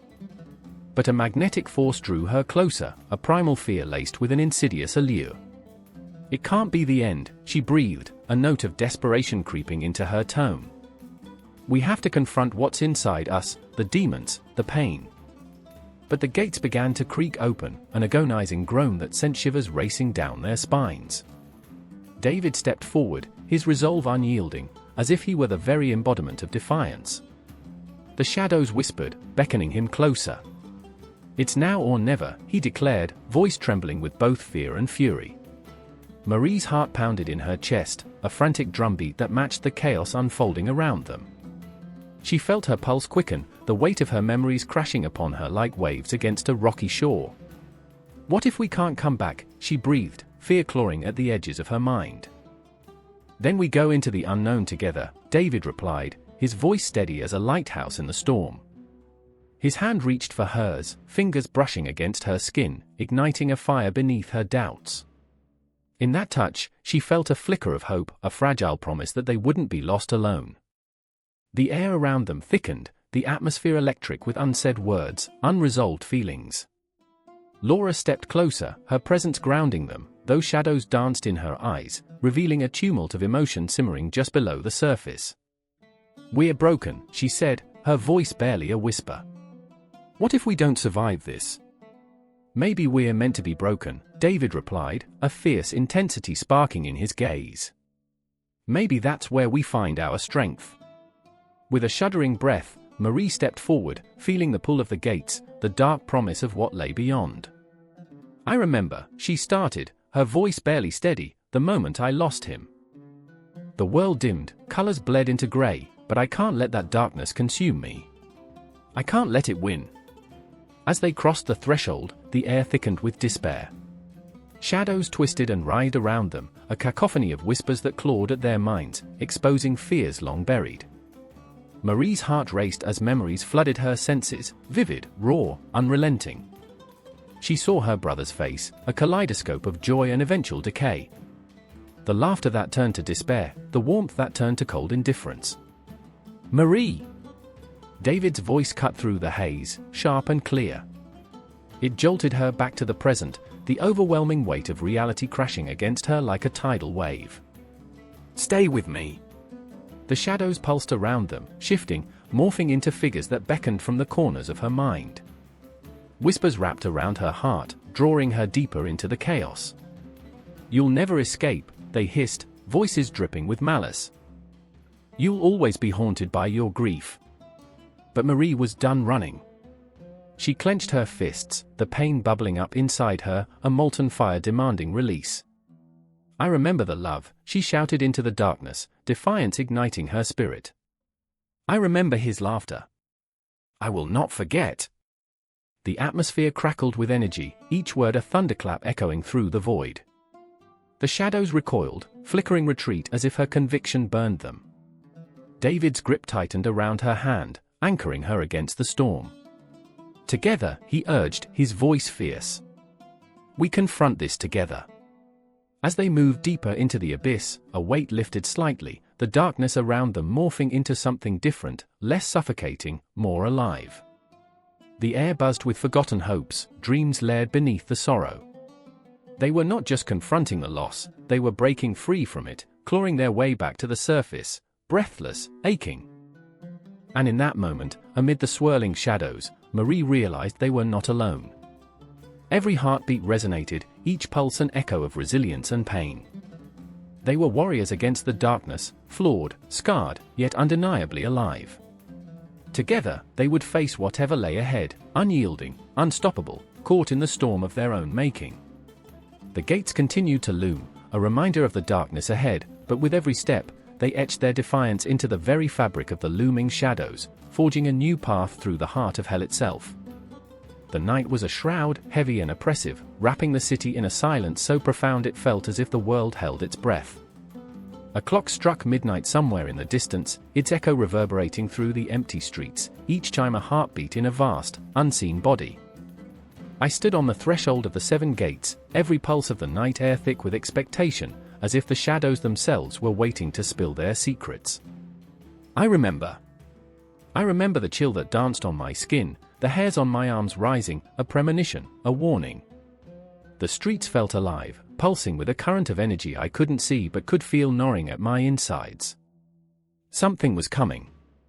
And I was not alone. Across the cracked pavement, I could see Lena, her silhouette stark against the flickering neon signs that hung like ghosts over the cafes. She stood there, trembling, darker thoughts swirling in her mind, battling against the demons of her past that clawed at her from every corner. Her breath was visible, a ghostly wisp in the night that hung, heavy, between us. "Lena," I whispered, though my voice felt swallowed by the night. "You don't have to do this." She turned, eyes wide, haunted. "Do you think I have a choice?" Her voice cracked like glass, each word a shard piercing through the air. "I can't escape them. They'll find me. They always do." I stepped closer, the distance between us an ocean of fear and regret. I could see in her eyes the weight of every loss, every betrayal etched deep into the fabric of her soul. "But what if this time, I confront them?" she finished for me, her laugh a bitter sound that hung in the air like smoke. "You don't know what lies behind these gates." I did know. I could feel it in my bones. The 7 gates were not just a myth, they were portals to every fear, every heartbreak we had ever buried beneath our skin. But the night was calling, the gates no longer just a ghost story told in hushed tones. They were alive, their presence a palpable pulse that beckoned to us. And then there was Daniel, shrouded in his own darkness. I could see him pacing, his shadow flickering like a candle caught in a storm. He was our anchor, or at least he tried to be. "This isn't the answer," he said, his voice steady, even as his hands trembled. "Running back into the shadows, it won't heal you, Lena." But what did he know? I could hear the echoes of my own heart, a relentless drum pounding in my chest, and it was wild, frantic. I was drawn to those gates, the promises they held, the potential for release. The 7 gates whispered to me, calling me home to the chaos I both feared and craved. I remember standing there, the air thick with emotion. The city felt alive, each brick and shadow a witness to our turmoil. A giant clock loomed above, its face a cruel reminder of time slipping away. Every second counted, yet here we were, frozen between the past and whatever lay beyond those gates. "Lena," I called again, my voice trembling, raw with desperation. "You have the power to choose. Don't let them control you." Her eyes flashed, a storm of defiance and agony. "Control? You think I have control over any of this?" She gestured wildly, the darkness swallowing her words. "I'm a prisoner of my own memories. Of my own scars. The gates, they're the only way to silence the screams." Silence. Daniel stepped forward, his brow furrowed, the weight of his concern palpable. "Or amplify them? What if you confront them and they come back stronger? What if you can't return?" The air thickened with tension, the night holding its breath. I wanted to scream, to shake her, to make her see. But deep down, I understood. The gates held a promise of freedom, even if it was a treacherous one. Each heartbeat seemed to echo her struggle, a reminder of the choice before us. The shadows shifted around us, the night alive with whispers that gnawed at our sanity. With each passing moment, I felt the gates pull deepening, their allure almost intoxicating. I could see the flicker of light beyond them, a shimmer of what could be, a chance to rewrite our stories, to escape the weight of our burdens. "What if the gates offer salvation?" I asked, my voice barely a whisper, laced with the fear of what lay on the other side. "What if they can free us from ourselves?" Daniel's gaze was steady, but I could see the flicker of doubt in his eyes. "Or they could swallow you whole. The unknown is dangerous, Lena." Her breath came faster now, a wild panic driving her closer to the gates. "You don't understand. I'm tired of running. Tired of hiding." The night felt electric, charged with the weight of her pain and the uncertainty of our futures. Every moment stretched, a taut wire ready to snap. I stood there, rooted to the spot between fear and hope, watching as she took a step forward, her fingers brushing the cold metal of the gates, a shiver coursing through her. "Lena!" I cried out, but she was already lost in the moment, the shadows wrapping around her like a lover's embrace. The gates creaked open, revealing an abyss that promised either redemption or destruction. I could see it in her eyes, uncertainty mingled with an undeniable yearning. She was ready to confront her ghosts, to bleed them out into the world, and I was left standing, caught between urging her forward and pulling her back from the brink. "Come back," I pleaded, but the words felt like ash on my tongue. "Please, come back to me." Yet the gates beckoned, a siren song that threatened to drown us all. The city trembled underneath the weight of our choices, and I knew, in that moment, we were not just confronting our past, we were standing on the precipice of everything we ever feared. And as she stepped through, the world exploded into shadows, the night wrapping around us like a cloak of uncertainty. I felt Daniel's presence beside me, a flickering flame against the darkness, but I was already lost in the whirlwind of the unknown. Time stretched, the night alive with unsaid words, and I stood there, heart pounding, breath shallow, knowing that whatever lay beyond the gates would change us forever. The boundaries of reality blurred, the air thick with the scent of possibility. I remember the weight of that moment, the taste of fear and freedom on my tongue, the shadows whispering promises, the gates alive with anticipation. This was just the beginning. The air crackled with tension, a silence so thick it hung like a noose, tightening around the three of us. I stood there, sweat trickling down my spine, the weight of the world pressing against my chest. The 7 gates loomed before us, symbols of hope and despair, a paradox of existence that sliced through the mundane like a knife through flesh. Each gate whispered secrets, promises that beckoned and threatened in equal measure. Ashen clouds rolled overhead, shadows dancing along the cobblestones, as if the very sky was in mourning. I could hear my heart pounding in my ears, the echo of uncertainty mingling with the scent of damp earth and fear. Layla, her eyes wide, flickered between courage and terror. Her fingers trembled as she clutched the amulet around her neck, an heirloom passed through generations. "What if we fail?" she whispered, her voice barely a thread above the ominous silence. The weight of her question hung heavy, a boulder poised to crush us. I wanted to reach out, to tell her it would be all right, but the truth was, I felt it too, the suffocating grip of impending doom. And then there was Amir, the stoic sentinel, his jaw clenched tight, the shadows cast by the flickering lanterns contorting his features into a mask of determination. He had always been the rock, the unwavering force in our trio. But tonight, I could see the cracks forming, the fear gnawing at his resolve. "We have to move," he urged, his voice a low growl, stirring something primal within me. But where would we go? Each gate stood as a conduit to different realms, each more treacherous than the last. I remember the stories, tales of men and women who had crossed these thresholds only to return fractured shadows of their former selves. The gate of forgotten dreams, where aspirations withered like autumn leaves, the gate of lost voices, where the echoes of the past whispered sweet nothings that sent shivers down the spine. My breath hitched. Each gate was a siren, calling out through the fog of time. The legends wrapped around my mind like a noose, tightening with every heartbeat. "Can you hear that?" Layla's voice broke through the tumult, a raw edge of panic slicing through the air. The hush was shattered by the distant wail of something unearthly, a sound that crawled beneath our skin and coiled around our throats. I nodded, my pulse quickening. The gates were alive, breathing a chorus of despair and longing. I remembered my grandmother's warning, her voice echoing in my mind, "The gates take what they want. They don't care for the hopes of mortals." Each step we took toward the gates was laden with dread, the cobblestones slick with shadows that seemed to reach out, grasping at our ankles. I fought against the gnawing fear that threatened to pull me under, the memories of our shared laughter now poisoned by the weight of our quest. "We face this together," I managed to say, the words tasting bitter on my tongue. But even in unity, I could feel the fractures forming, the unspoken doubts hanging between us like a chasm.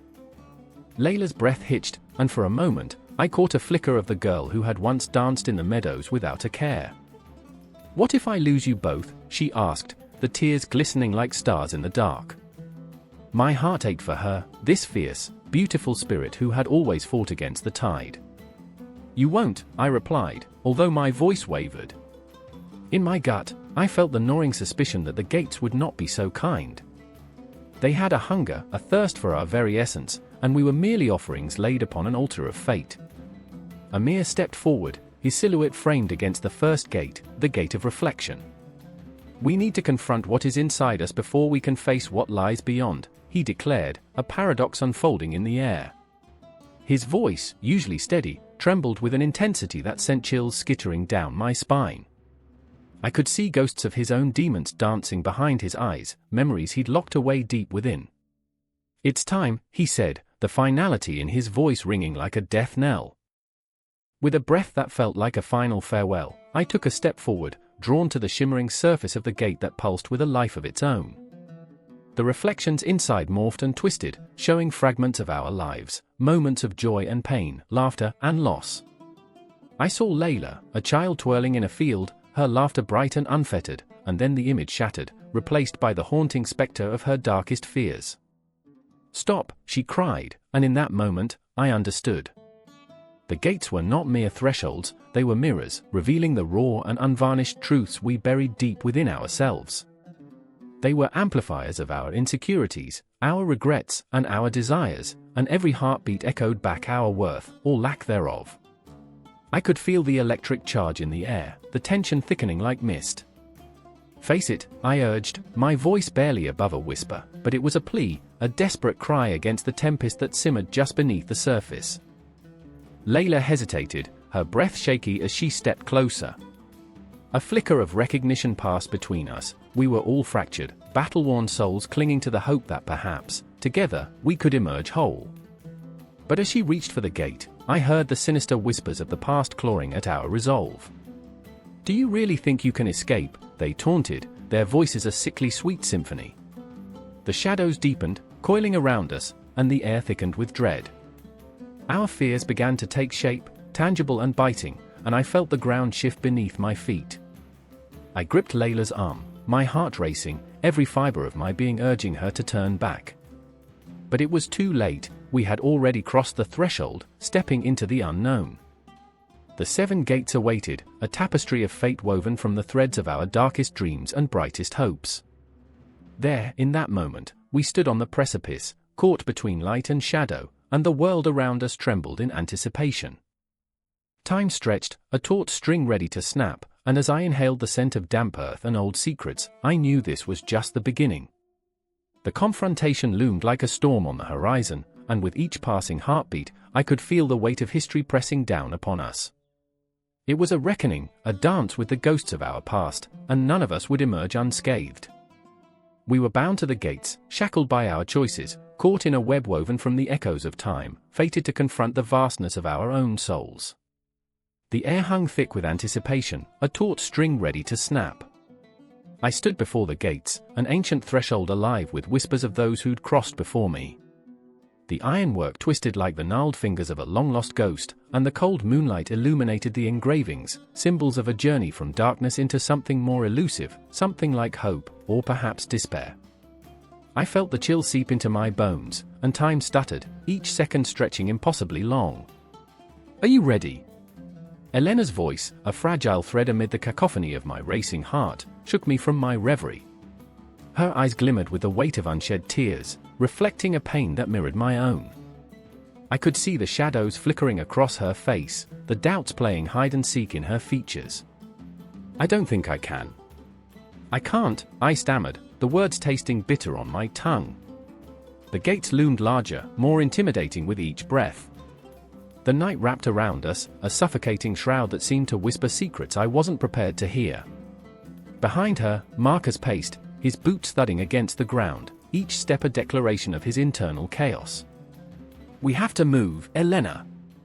We can't stand here forever," he snapped, frustration crackling in his voice like dry leaves underfoot. I caught a glint of something, fear, anger, desperation, swimming in his hazel eyes, and I couldn't help but wonder if he'd lost his mind. Or if I had. The gates, symbols of transformation, stood as an ominous reminder of what lay ahead. I thought of the stories that swirled in the corners of my mind, tales of those who'd stepped through and emerged changed, reborn. But what if rebirth came with scars too deep to fathom? What if, instead of resurrection, we faced a haunting? "I remember," I whispered, the echo reverberating in the hollow space between us. "I remember the day we decided to find the gates. I remember the laughter, the thrill of discovery, the naive belief that we were the masters of our fates. But now, faced with the reality of our choices, every laugh felt like a mockery, a cruel twist in a play I never auditioned for." Elena turned, her face a canvas of raw emotion, and I saw it, the flicker of memories, the weight of our shared past pressing down like a leaden cloak. "What if this is the end, and not the beginning?" she murmured, her voice quivering like a fragile leaf caught in a storm. Marcus scoffed, but his laughter was hollow, devoid of joy. "We've come too far to turn back now. It's either this or a stagnation." His gaze drifted towards the gates, where darkness pooled like ink, waiting to consume us. I caught a shiver running down my spine, the thought of remaining forever in the shadows, caught in time, a ghost in our own lives. But it wasn't just fear that chilled me, it was the idea of change, of facing the unknown. "I don't know if I can face what's inside," I confessed, each word a thread unraveling, exposing the raw, vulnerable core beneath. "What if we come out different?" "Different isn't always bad," Marcus shot back, his voice a mixture of conviction and uncertainty. "It's the price we pay for living." Or dying," I interrupted, the weight of my words heavy with implication. I glanced back at the unyielding gates, my heart pounding like a caged bird desperate for freedom. "This isn't just about us anymore, is it?" Elena stepped closer, her breath warm against the cold air. What if we lose ourselves? What if we become something else entirely? In that moment, the moon dipped behind a cloud, stealing away the light and plunging us into a darkness so thick it felt almost tangible. The three of us stood there, trembling, quivering souls on the brink of an abyss. In that eerie silence, I caught a glimpse of the past. I saw us as children, innocently playing in the sun, unburdened by the weight of our own expectations. I remembered the laughter, the carefree moments, the belief that life was endless and full of possibilities. But as the years wore on, the laughter faded, replaced with echoes of disappointment and fear. "Nothing will change if we don't step through," Marcus said, his voice barely more than a whisper now, thick with emotion. "We're haunting ourselves by staying here." "Haunting," I repeated, tasting the word like ash on my tongue. "We're already ghosts of our former selves."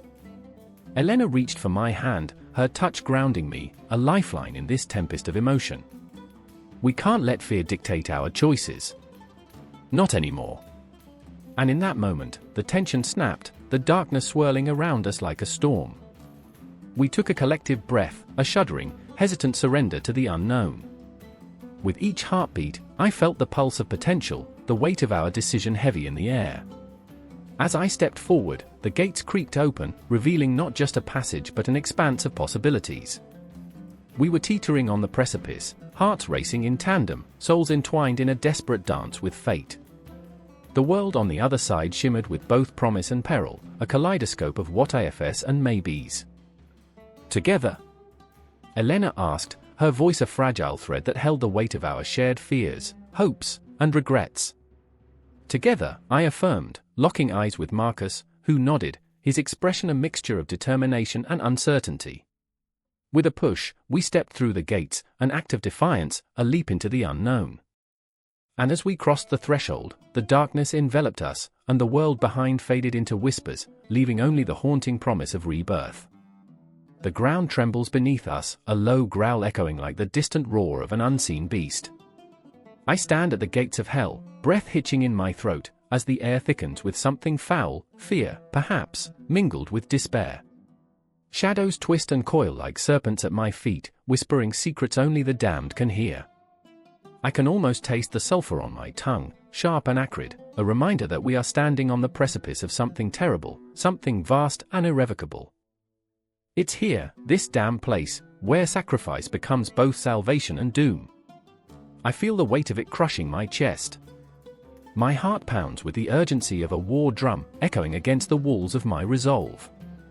Next to me, Clara shivers, her hands trembling, nails digging into her palms like she's trying to anchor herself against the tide of despair. I glance at her, and my heart sinks, those wide, haunted eyes mirror my own paralysis. "I can't do this," she breathes, her voice a frantic whisper, barely rising above the din of the unseen horrors beyond the gates. I want to reach out, to tell her that we must, that there's no turning back. But my words are lost in the vice of my throat, a cold, iron grip squeezing every ounce of courage from my chest. And then, there's Marcus. God, Marcus! The man who once stood tall, a beacon of strength, now looks like a shadow of his former self, his shoulders slumped under the burden of choices made in desperation. I remember when he used to laugh, the sound rich and warm, like summer sun filtering through thick foliage. Now, he stands beside us, arms crossed, jaw clenched, a ticking clock in human form, each second ticking away the opportunity for salvation, each breath laced with the bitter taste of regret. I remember the stories, he mutters, eyes fixed on the gates, as if they might part and reveal the horrors waiting beyond. The sacrifices made to keep the darkness at bay. They say, don't. Clara cuts him off, her voice sharp like glass. Don't romanticize this. This isn't a story. This is us. This is real. But what is real? I remember distant echoes of childhood tales, warnings of demons lurking in the shadows, waiting for moments of weakness to strike. I remember my mother's voice, trembling with fear as she recounted the fates of those who stood at these gates. Sacrifice, she'd say, her eyes wide, is a currency paid in blood, in loss. It demands everything. And yet, here we are, standing on the edge, on the verge of making that choice. The air grows thick, an invisible noose tightening around our throats. I can see the shadows shift, writhing, eager for the taste of our fears, and I'm struck by a chilling thought: perhaps it's not what we are willing to give, but what we will lose. Marcus, I begin, my voice trembling in the silence. If it comes to it, if we have to choose, I won't let you, he snaps, fire igniting in his eyes. I won't let you sacrifice yourself for me. Not again. A memory floods my mind. Years ago, a different kind of nightmare. I had been foolish, standing at another set of gates, pleading for freedom, for safety. Marcus had thrown himself into the fray, only to be left scarred, haunted by demons not of the physical world, but the ones that gnawed at his soul. He'd sacrificed everything for my sake, and now, here we stand again, the specter of that choice lingering over us like a dark cloud. I remember the stories, he repeats, desperation lacing his words, the hero who sacrificed for love. But love doesn't save you here. It only deepens the wound. The gates shudder, a low rumble that resonates in the depths of my core, and I step back instinctively. Clara grips my arm, nails biting into my skin, and for a fleeting second, I wonder if she could turn that grip into a lifeline. But I can't allow myself that hope, not here, not now. This isn't just about us, I say, my voice steadier now, though the tremor of fear still lingers. It's about everyone who's come before us, and those who will come after. Sacrifice is a chain that binds us all. The ground shakes again, and the gates groan as if sensing our unease, our conflict. Time warps, stretches like taffy, and I'm back in that memory, a cacophony of sounds and faces, the ones I lost, the ones I failed to save. They flash before my mind's eye, specters of the past clawing at my soul, begging for redemption. Sometimes I think I can still hear their whispers in the wind, urging me to remember. Stop! Clara's voice slices through the fog of nostalgia, fierce and unyielding. We don't have time for this. If we don't decide, decide. Marcus hisses, the intensity of his gaze pinning us both in place. What are we deciding? Who lives? Who dies? Sacrifice isn't a game. The air grows frigid, an unnatural chill creeping into my bones as if the very essence of hell itself seeps through the cracks in that looming gate, hungry, desperate to feast on our turmoil. I clutch at my heart, feeling it beat erratically, a frantic reminder that every decision, every heartbeat, brings us closer to the inevitable. I remember, my voice trembles, barely a whisper, but it carries the weight of everything I've ever lost. I remember the faces. I remember, and just like that, with that one fragmented thought, the gates tremble once more, a low rumble echoing through the darkness. The air thickens with anticipation, electric and charged, as if the universe itself is holding its breath, waiting for us to make that final choice. Will we surrender to the darkness, or will we stand firm, even as the world crumbles around us? The answer lingers on the tip of my tongue, but in this moment, it feels like nothing more than a heartbeat suspended in time, teetering on the edge of oblivion. The moon hung heavy in the sky, a silent witness to the chaos unfurling on the cobblestone streets of Laurentia. Shadows danced beneath flickering lanterns, twisting into sinister shapes as the night air crackled with tension, every heartbeat echoing a prayer or curse. It was hard to tell. I stood there, heart pounding, breath shallow, my hands trembling against the chill of the iron gate that loomed behind me. I was not alone. Behind me, two figures emerged from the darkness, their faces lit by the strange glow of the moonlight.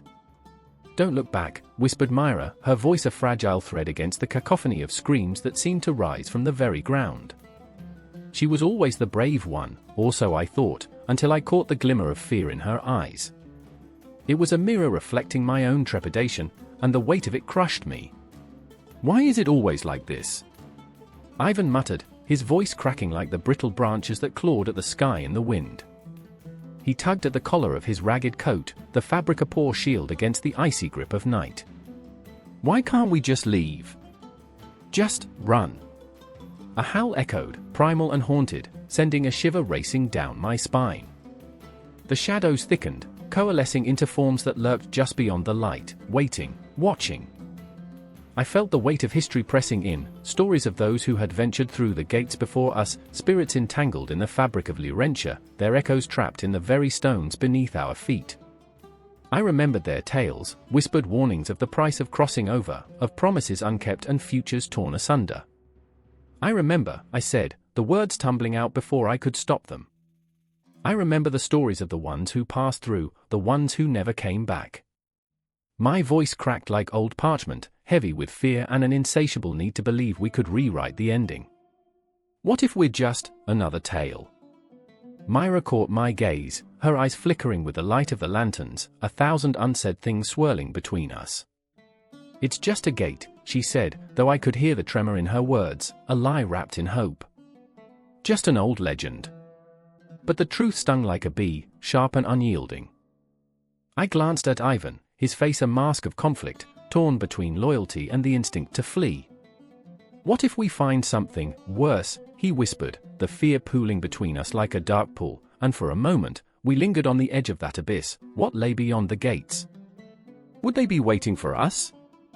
Maybe we should just turn back. The words hung in the air, laden with the weight of our shared memories, each one a fracture in the fragile bond we had built, each one a reminder of our shortcomings.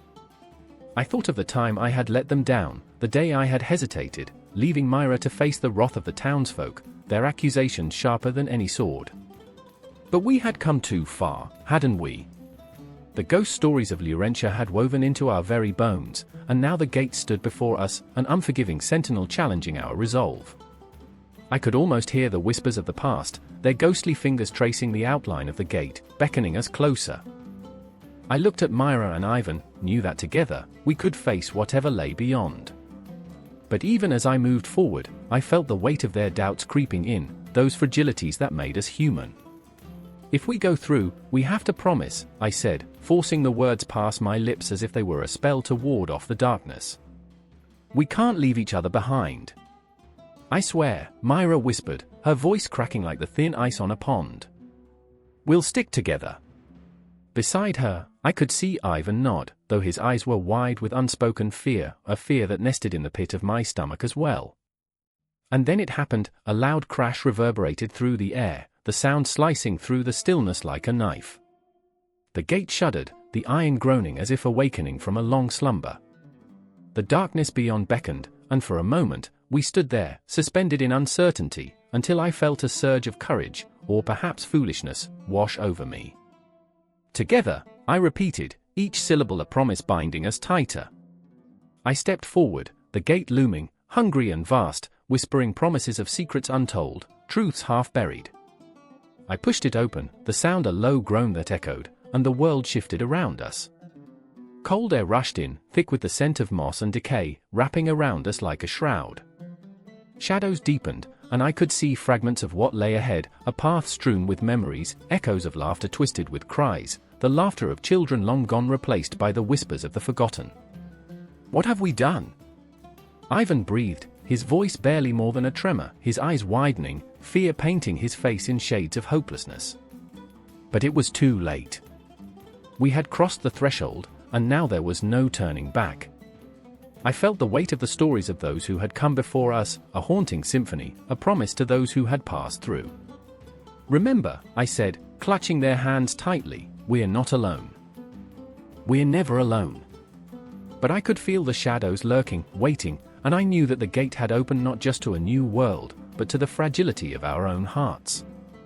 As we stepped further into the darkness, into the unknown, I couldn't shake the feeling that we were walking into a trap woven from the very fabric of our souls. Each step echoed against the stones, a rhythm of life and death, intertwined like the tales of those who had passed through before us.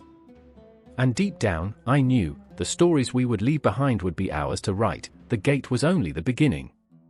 The ground trembled beneath my feet, an echo of a long-buried rage. Dust cascaded from the walls of the ancient pit, and I could taste the irony of the air, thick and metallic, like blood conjured from the earth's own veins. The gates of hell, they called it. But here, in this suffocating darkness that swallowed sound, time twisted like the roots of a gnarled tree, and I was lost in its endless grasp. The archaeologists moved like specters, their eyes wide, feverish, as if they could see the shadows that danced on the fringes of their minds. I remember thinking how strange it was that we stood here, on a threshold of despair, both awed and horrified by the monstrosities uncovered by our own insatiable curiosity.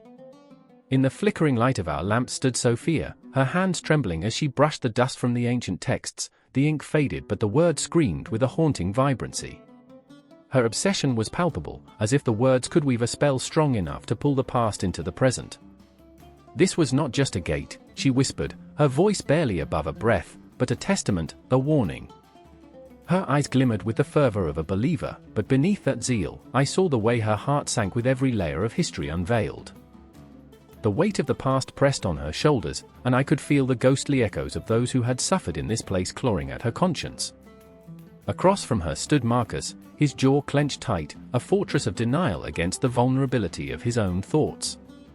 He was a skeptic, a man who believed in the logic of this world too fiercely to allow his heart to fracture under the burden of history. He paced like a caged animal, the shadows of the past flickering in his eyes. "It's all superstition," he shot at Sophia, but the tremor in his voice betrayed him. I caught a glimpse of the boy he had once been, eyes wide with wonder, heartsick over every tale of woe, every story of loss. But life had hardened him, carved away at his softness until he bore only the remnants of that boy. "We dig for truth, not ghosts." Yet, as the words left his lips, I saw the crack in his armor, a longing for connection, for the truth hidden in the darkness. The deeper we probed, the more the air thickened, heavy with the weight of our ancestors, with the screams of those who had once walked these cursed grounds.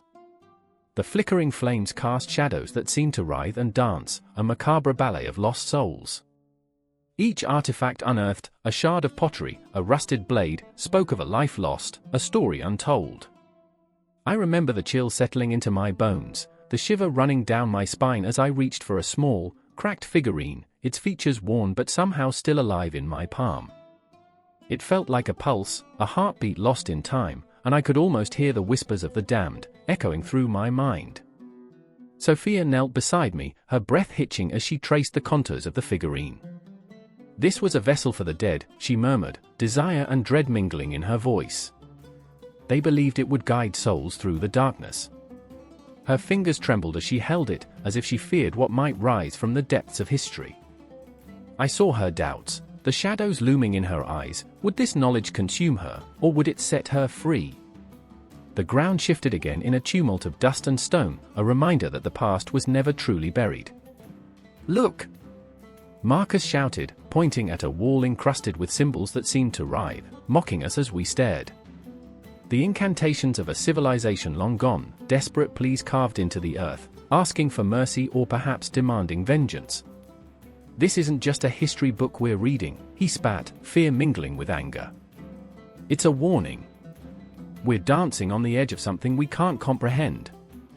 I felt the panic rise in my chest, a pinprick of terror that threatened to bloom into chaos. We were trespassers in a world where every stone was laden with sorrow, every breath we took a step closer to awakening the specters of the past. Sophia's fingers brushed against mine, a fleeting connection that weighed heavier than the artifacts around us. I could hear her heartbeat, a frantic rhythm that echoed my own. The tension crackled in the air, thick and suffocating, as we stood on the brink of revelation and ruin. Then, the ground quaked, and the walls seemed to close in, a reminder of the lives that had been snuffed out, of the cries that had once filled this place with despair. I could hear them, faintly, as if they were whispering through the cracks of time. "Help us! Remember us," and in that moment, I understood, we were not merely archaeologists, we were the voice of the forgotten, tasked with carrying their stories into the light. The darkness loomed, heavy with emotion, as Sophia's resolve hardened, and Marcus's skepticism began to crumble. "We can't turn back now," she declared, her voice rising above the chaos. "We owe it to them, to understand." The fire in her words ignited a spark of defiance in Marcus. "I might not believe in ghosts," he said slowly, "but I can't ignore this." And there it was, a flicker of unity amidst the storm of our emotions. The gates of hell had become more than a site of suffering, they had transformed into a crucible of truth, a haunting reminder of our shared humanity. Each heartbeat echoed in the silence that followed, a rhythmic pulse guiding us deeper into the abyss of our own fears and convictions. As we stood at the threshold of revelation, the air crackled with anticipation, and I felt the weight of history pressing down on us, urging us forward. I remember the chill of the air, the taste of iron on my tongue, and the knowledge that history never sleeps. And as I looked into the eyes of my companions, Sophia, fiercely determined, Marcus, vulnerable yet resolute, I understood that we were bound together by this moment, an anchor in the tide of time. With each step we took into the remnants of the past, the shadows whispered secrets and promises, entwined with the echoes of our own fears and desires. The gates of hell were not just a passage into darkness, they were a reminder that the lines between history and our present selves were blurred, woven together in an intricate tapestry of emotion and legacy, forever intertwining our fates with those who had come before. The air crackled with an electric tension, a storm brewing just out of sight, as I stood there, heart racing, on the precipice of despair. My fingers trembled, gripping the iron bars of the first gate, its rusted surface cold against my palm. Behind me, the shadows of the world I once knew flickered like dying embers, memories swirling in my mind, faded laughter, distant whispers, the warmth of a touch now lost to time. Each heartbeat echoed like a drum, a countdown to the inevitable truth that lay beyond those gates. "Are you ready?" A voice sliced through the thick silence, heavy with uncertainty. It was Kelly, her eyes wide, glistening with fear and resolve. She had always been the brave one, the dreamer, dragging me along on her wild forays into the unknown. I could see now, though, that her courage was a thin veneer, cracking under the weight of what lay ahead. She had once spoken of the gates like they were mere stories, fragments of folklore. But here they stood, towering and grotesque, each one a testament to the darkest imaginings of humanity. "I remember," I whispered, my voice barely more than a breath, "the tales of the 7 gates. They guard something terrible, something we can't even begin to comprehend." The words tasted bitter, like ashes in my mouth. I could hear a distant rumble, the sound of the past clawing its way back to life, an echo of torment that sent shivers through my spine. "Then why are we here?" Kelly's question cut through the thick fog of dread, a flicker of defiance igniting the air between us. "We can't turn back now. Not after what happened." Her voice trembled, a fragile thread woven into the fabric of our shared reality, but her resolve was undeniable. We had come seeking answers, searching for closure, but the truth loomed like a specter, looming larger than either of us had anticipated. I brushed past her, into the darkness of the first gate. What lay beyond? Fear twisted my stomach into knots, my breath hitching as I stepped into a realm where shadows danced and whispered secrets long buried. The air grew thick, oppressive, curling around us like the tendrils of smoke. The ground beneath my feet felt alive, pulsing with an energy that was both intoxicating and suffocating. I remember standing in front of these gates in my dreams," I murmured, recalling how they haunted my sleep, twisted nightmares morphing into a dark obsession. They held everything I feared. Everything I longed to escape. Kelly's presence behind me was a lifeline, a tether to the world we once knew, but even that was fraying at the edges. The second gate loomed ahead, adorned with grotesque carvings that seemed to writhe and twist in the flickering light. It beckoned us with a sinister allure, an invitation to confront our innermost demons. I hesitated, my thoughts swirling like a tempest. What if we can't handle it? What if we're not who we thought we were? The words slipped from my lips, raw and unfiltered. Kelly stepped closer, her voice steady. "It's too late for that now. We've come this far." I could see the resolve in her eyes, a fierce determination that ignited a flicker of hope within me. The second gate swung open with a creak that reverberated through my bones, revealing a darkness deeper than I had imagined. Inside, I felt it wash over me, a wave of despair, a cacophony of tortured souls echoing through the air. Memories of the past flickered like ghosts, each one a fragment of unfulfilled potential, lost chances, and shattered dreams. I stumbled forward, the weight of my own regrets pressing down like lead. "I remember you." A voice pierced the haze, cutting through the surreal atmosphere. It was familiar, hauntingly so, and for a moment, the world shifted beneath my feet. There stood James, a ghost of my past, his eyes clouded with memories of our shared history, laughter, love, and an aching loss that never truly faded. "You think you can face it all?" The pain, the darkness. The words hung in the air, a challenge that resonated deep within. I could feel his pain, raw and palpable, intertwining with my own. I'm not sure I admitted, the truth spilling between us like shattered glass. But I have to try. I need to know what waits on the other side of these gates. The third gate swung open, revealing a world twisted and warped by our own fears, each shadow a reflection of our deepest insecurities. Kelly stepped forward, her voice shaking like dry leaves in a windstorm. If we don't confront this, we'll carry it with us forever. And she was right. The weight of our past, our failures, would haunt us until the end of days if we didn't face it now. Each step was a battle, a struggle against the tide of darkness that clawed at our hearts. The history of humanity lay bare before us: war, betrayal, loss. But intertwined with it was a flicker of hope, a reminder that even in the darkest corners of existence, there was a chance for redemption. I remember, the whispers of the damned echoed around us, a chilling harmony of despair and yearning. I remember, the gates called to us, a siren song promising answers, but at what cost? I reached for Kelly's hand, our fingers intertwining, an anchor in the storm of chaos that surrounded us. "We're in this together," I whispered, my voice trembling with an intensity that matched the moment. The fourth gate loomed before us, and I could feel its weight, a palpable force that pressed down on my soul. "Let's find out what lies beyond," she replied, her eyes ablaze with determination. And just like that, we stepped forward together, the echoes of our past trailing behind us, entwined in an eternal loop that refused to let go. Every heartbeat reverberated through the darkness, a reminder that we were alive, that we were here, standing at the threshold of our own reckoning. The gates were not just relics, they were mirrors reflecting the very essence of our humanity: dread, hope, love, and despair, all swirling together in a cosmic dance that defied understanding. Each step forward was a push against the unknown, a plunge into the depths of our own souls. The seven gates were opening, revealing the true nature of hell, not as a place of fire and brimstone, but as a canvas painted with the stark realities of our lives.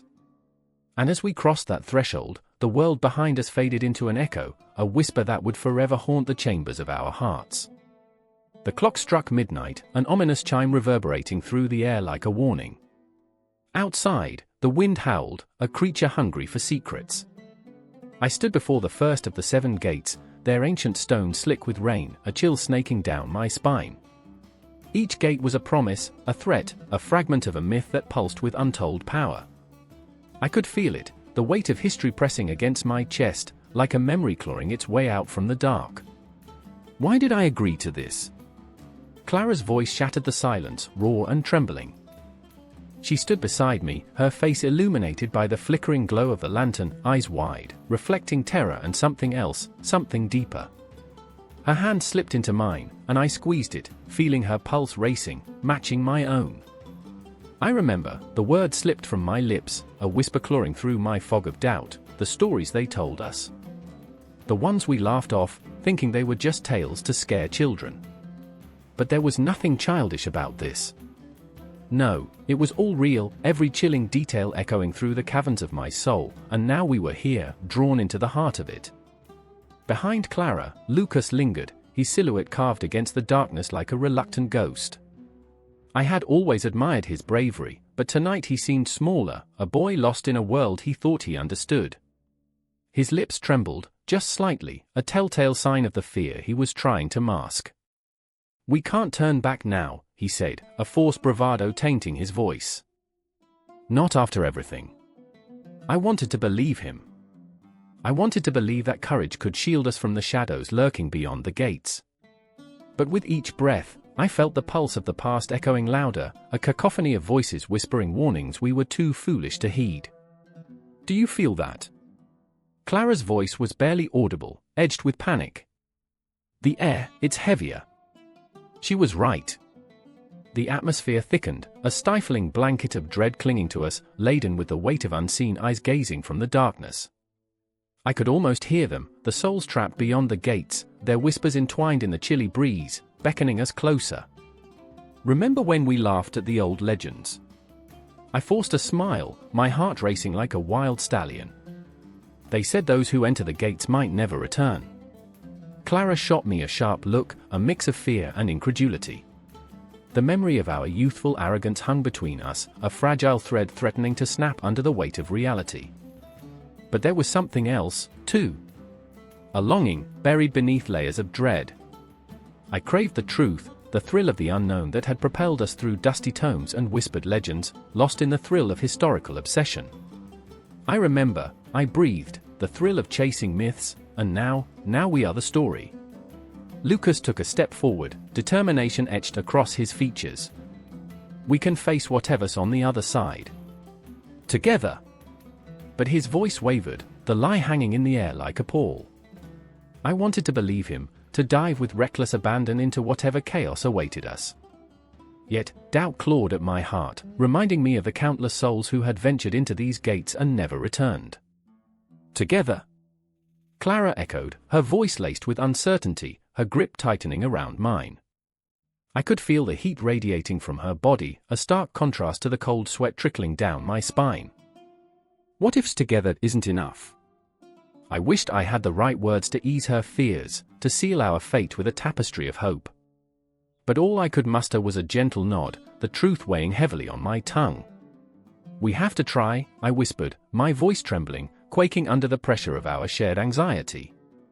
As if summoned by our doubts, the wind howled louder, the gates shuddering in response. A ghostly wail echoed in the distance, a cruel reminder of what lay ahead, of the legacy that awaited us on the other side. The shadows danced along the stone, tantalizing and mocking, pulling at the corners of our sanity. Do you think they're real? Clara asked, her eyes darting around as if the shadows themselves might answer. The stories of the lost souls? The ones who turned to dust in the darkness. I opened my mouth to answer, but words failed me. Instead, I felt a flicker of warmth from her hand, a reminder of our shared humanity amidst the terror. Every heartbeat was a reminder that we were alive, that we fought for something more than fear. I remember the tale of the first gate, I finally said, my voice barely above a whisper. They say it's a passage between worlds, a threshold where time stands still. Those who cross may find themselves trapped forever, or discover truths that bind the universe together. What truth could possibly be worth that? Clara's brow furrowed with anguish, her voice trembling on the brink of despair. I wanted to answer, to offer her the comfort of certainty, but the shadows whispered their secrets, weaving a tapestry of dread that threatened to unravel our resolve. I caught Lucas's eye, a fleeting moment of understanding passing between us. We were on the precipice, teetering between fear and a reckless desire for the truth. Maybe the truth isn't what we expect, I said softly, a fragile hope glimmering in the dark. Maybe it's something far more profound. But as I spoke, the wind howled once more, a symphony of chaos that echoed through the night. The gates loomed before us, waiting, breathing, alive with the weight of history, secrets, and the spectre of despair. And in that moment, I knew we had to choose. To step forward and confront the darkness, or to turn back and leave the tales of the 7 gates to haunt us in our dreams. The lantern flickered, casting long shadows that danced like phantoms around us. I could feel the weight of Clara's gaze, the desperation in Lucas's stance, and the pulse of the past thrumming beneath our feet. Together, I whispered, a fragile promise. No matter what awaits. And with that, we stepped into the unknown, the gates creaking open as the wind screamed in protest. What lay beyond was a mystery, a legacy wrought with fear and wonder, waiting to devour our very souls, or perhaps, to ignite a fire within us that could challenge the very fabric of existence.